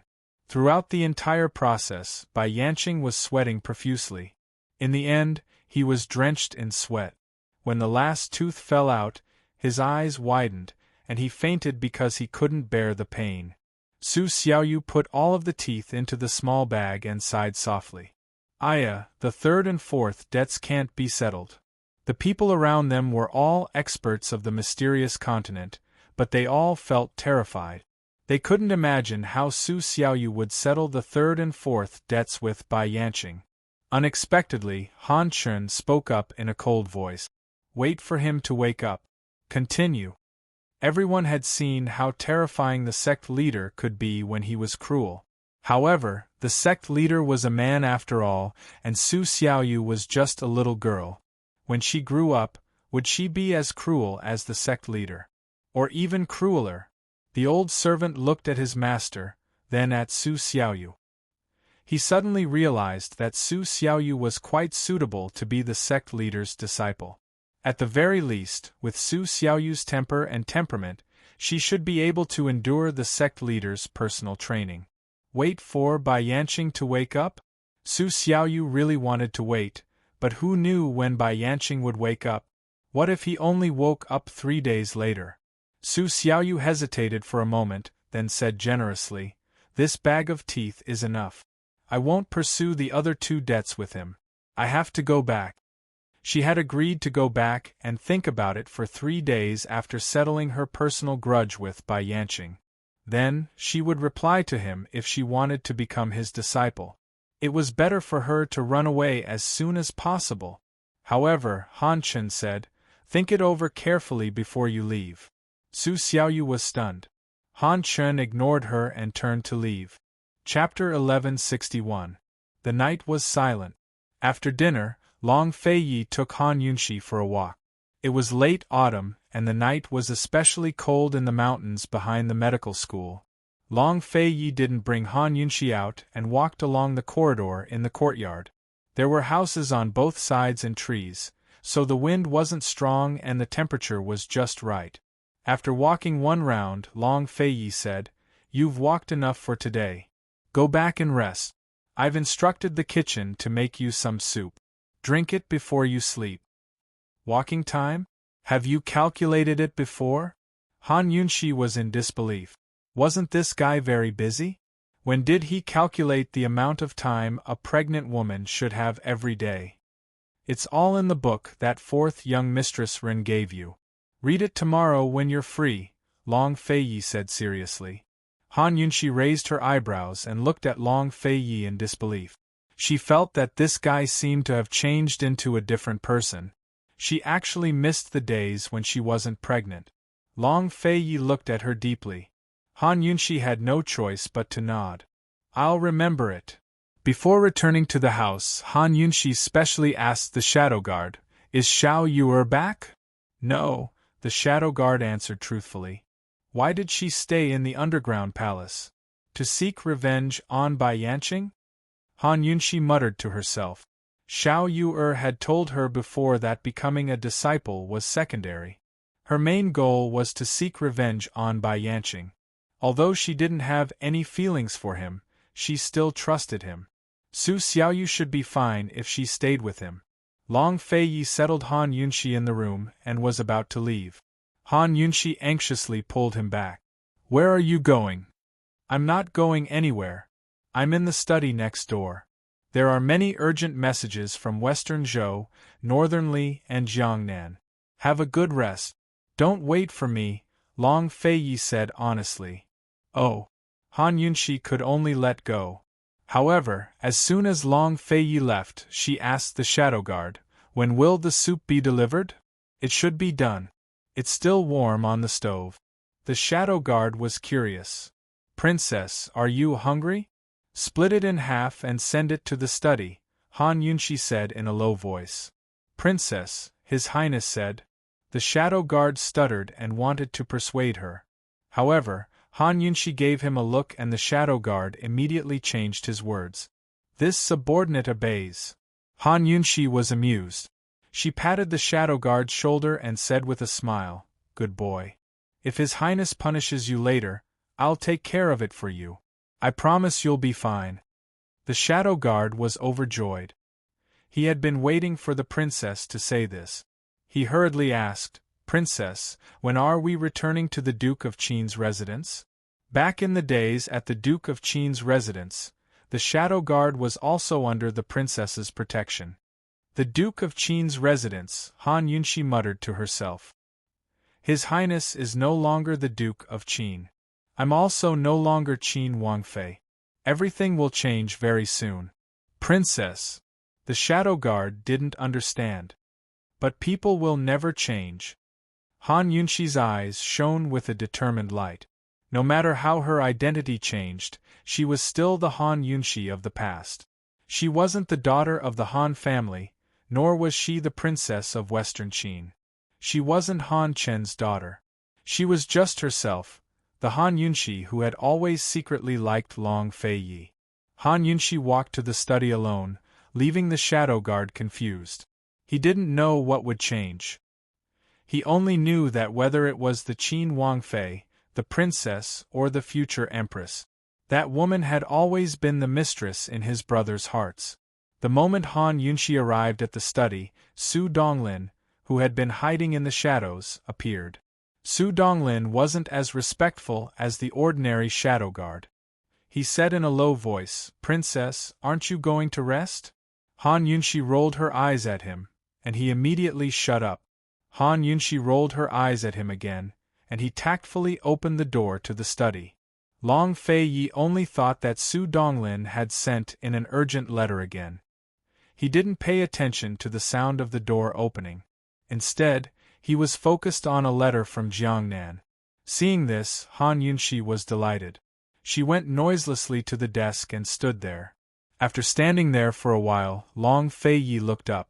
When he saw her, he frowned. "Shoo!" Han Yunshi covered his mouth before he could speak. "It's not too late now. I really can't sleep. Let me accompany you for a while?"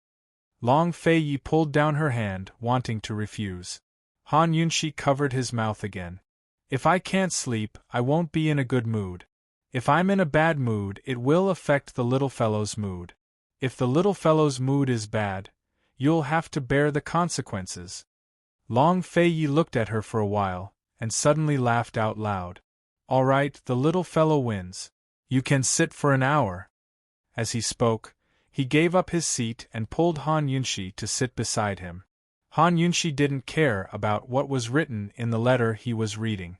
She took out another stack of letters. "I'll help you read it. After I'm done, I'll summarize it for you." Long Feiyi looked back. Han Yunshi covered his mouth for the third time, not allowing him to refuse. However, Long Feiyi pulled down her hand and held it down so that she couldn't move. "Be good and sit down. Otherwise, you'll have to bear the consequences." Han Yunshi stretched out her other hand and hooked her finger, indicating for Long Feiyi to come closer. Long Feiyi lowered his head. Just as he was about to speak, Han Yunshi suddenly leaned forward and kissed him on the lips. Their lips met, and all his strength disappeared in an instant. He also let go of her hand.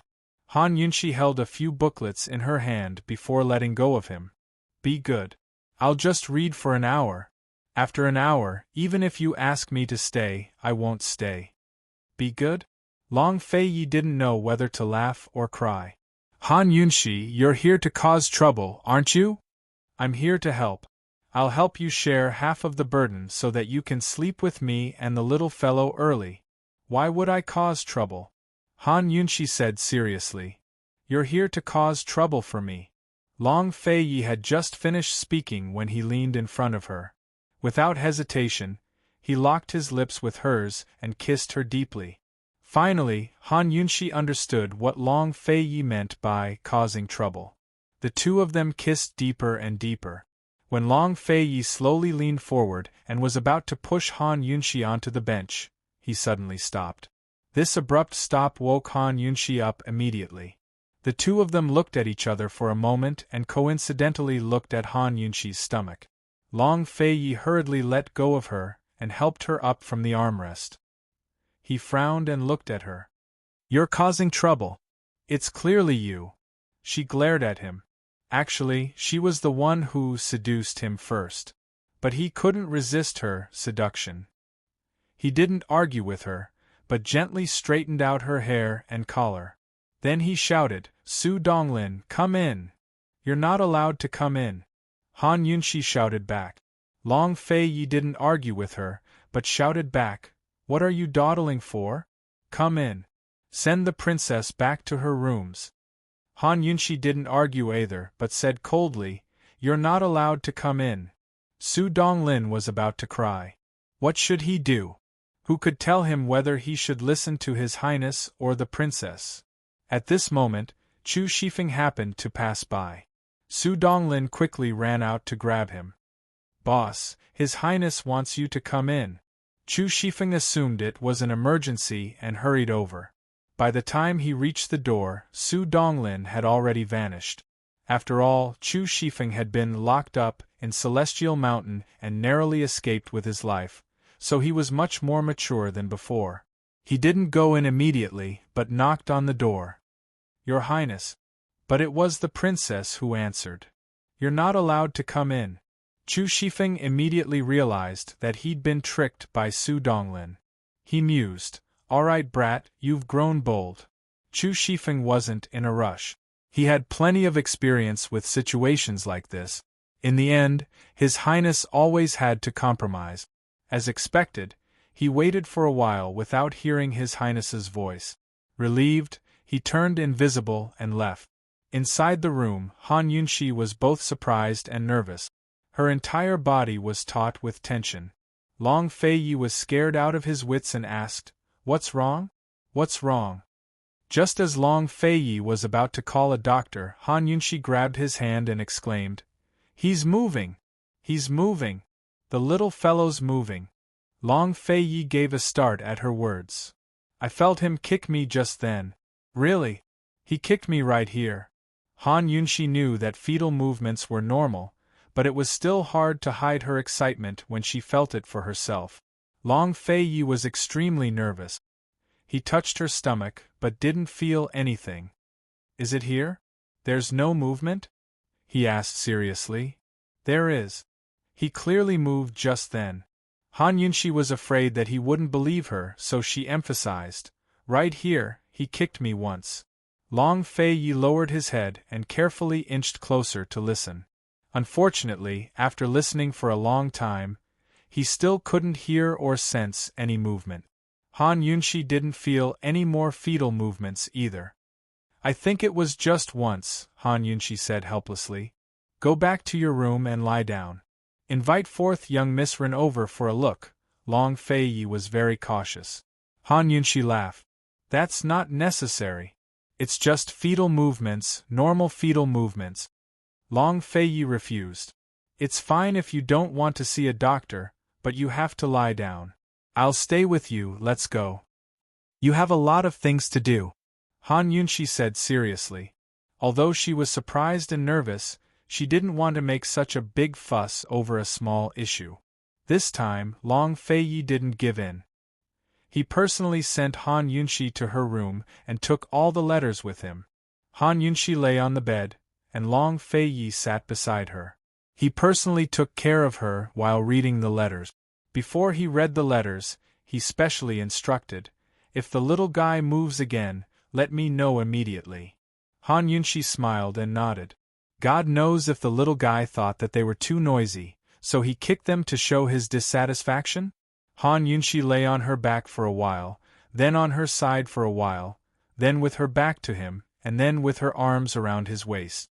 He didn't know when she had stolen a few letters and finished reading them with her back to him.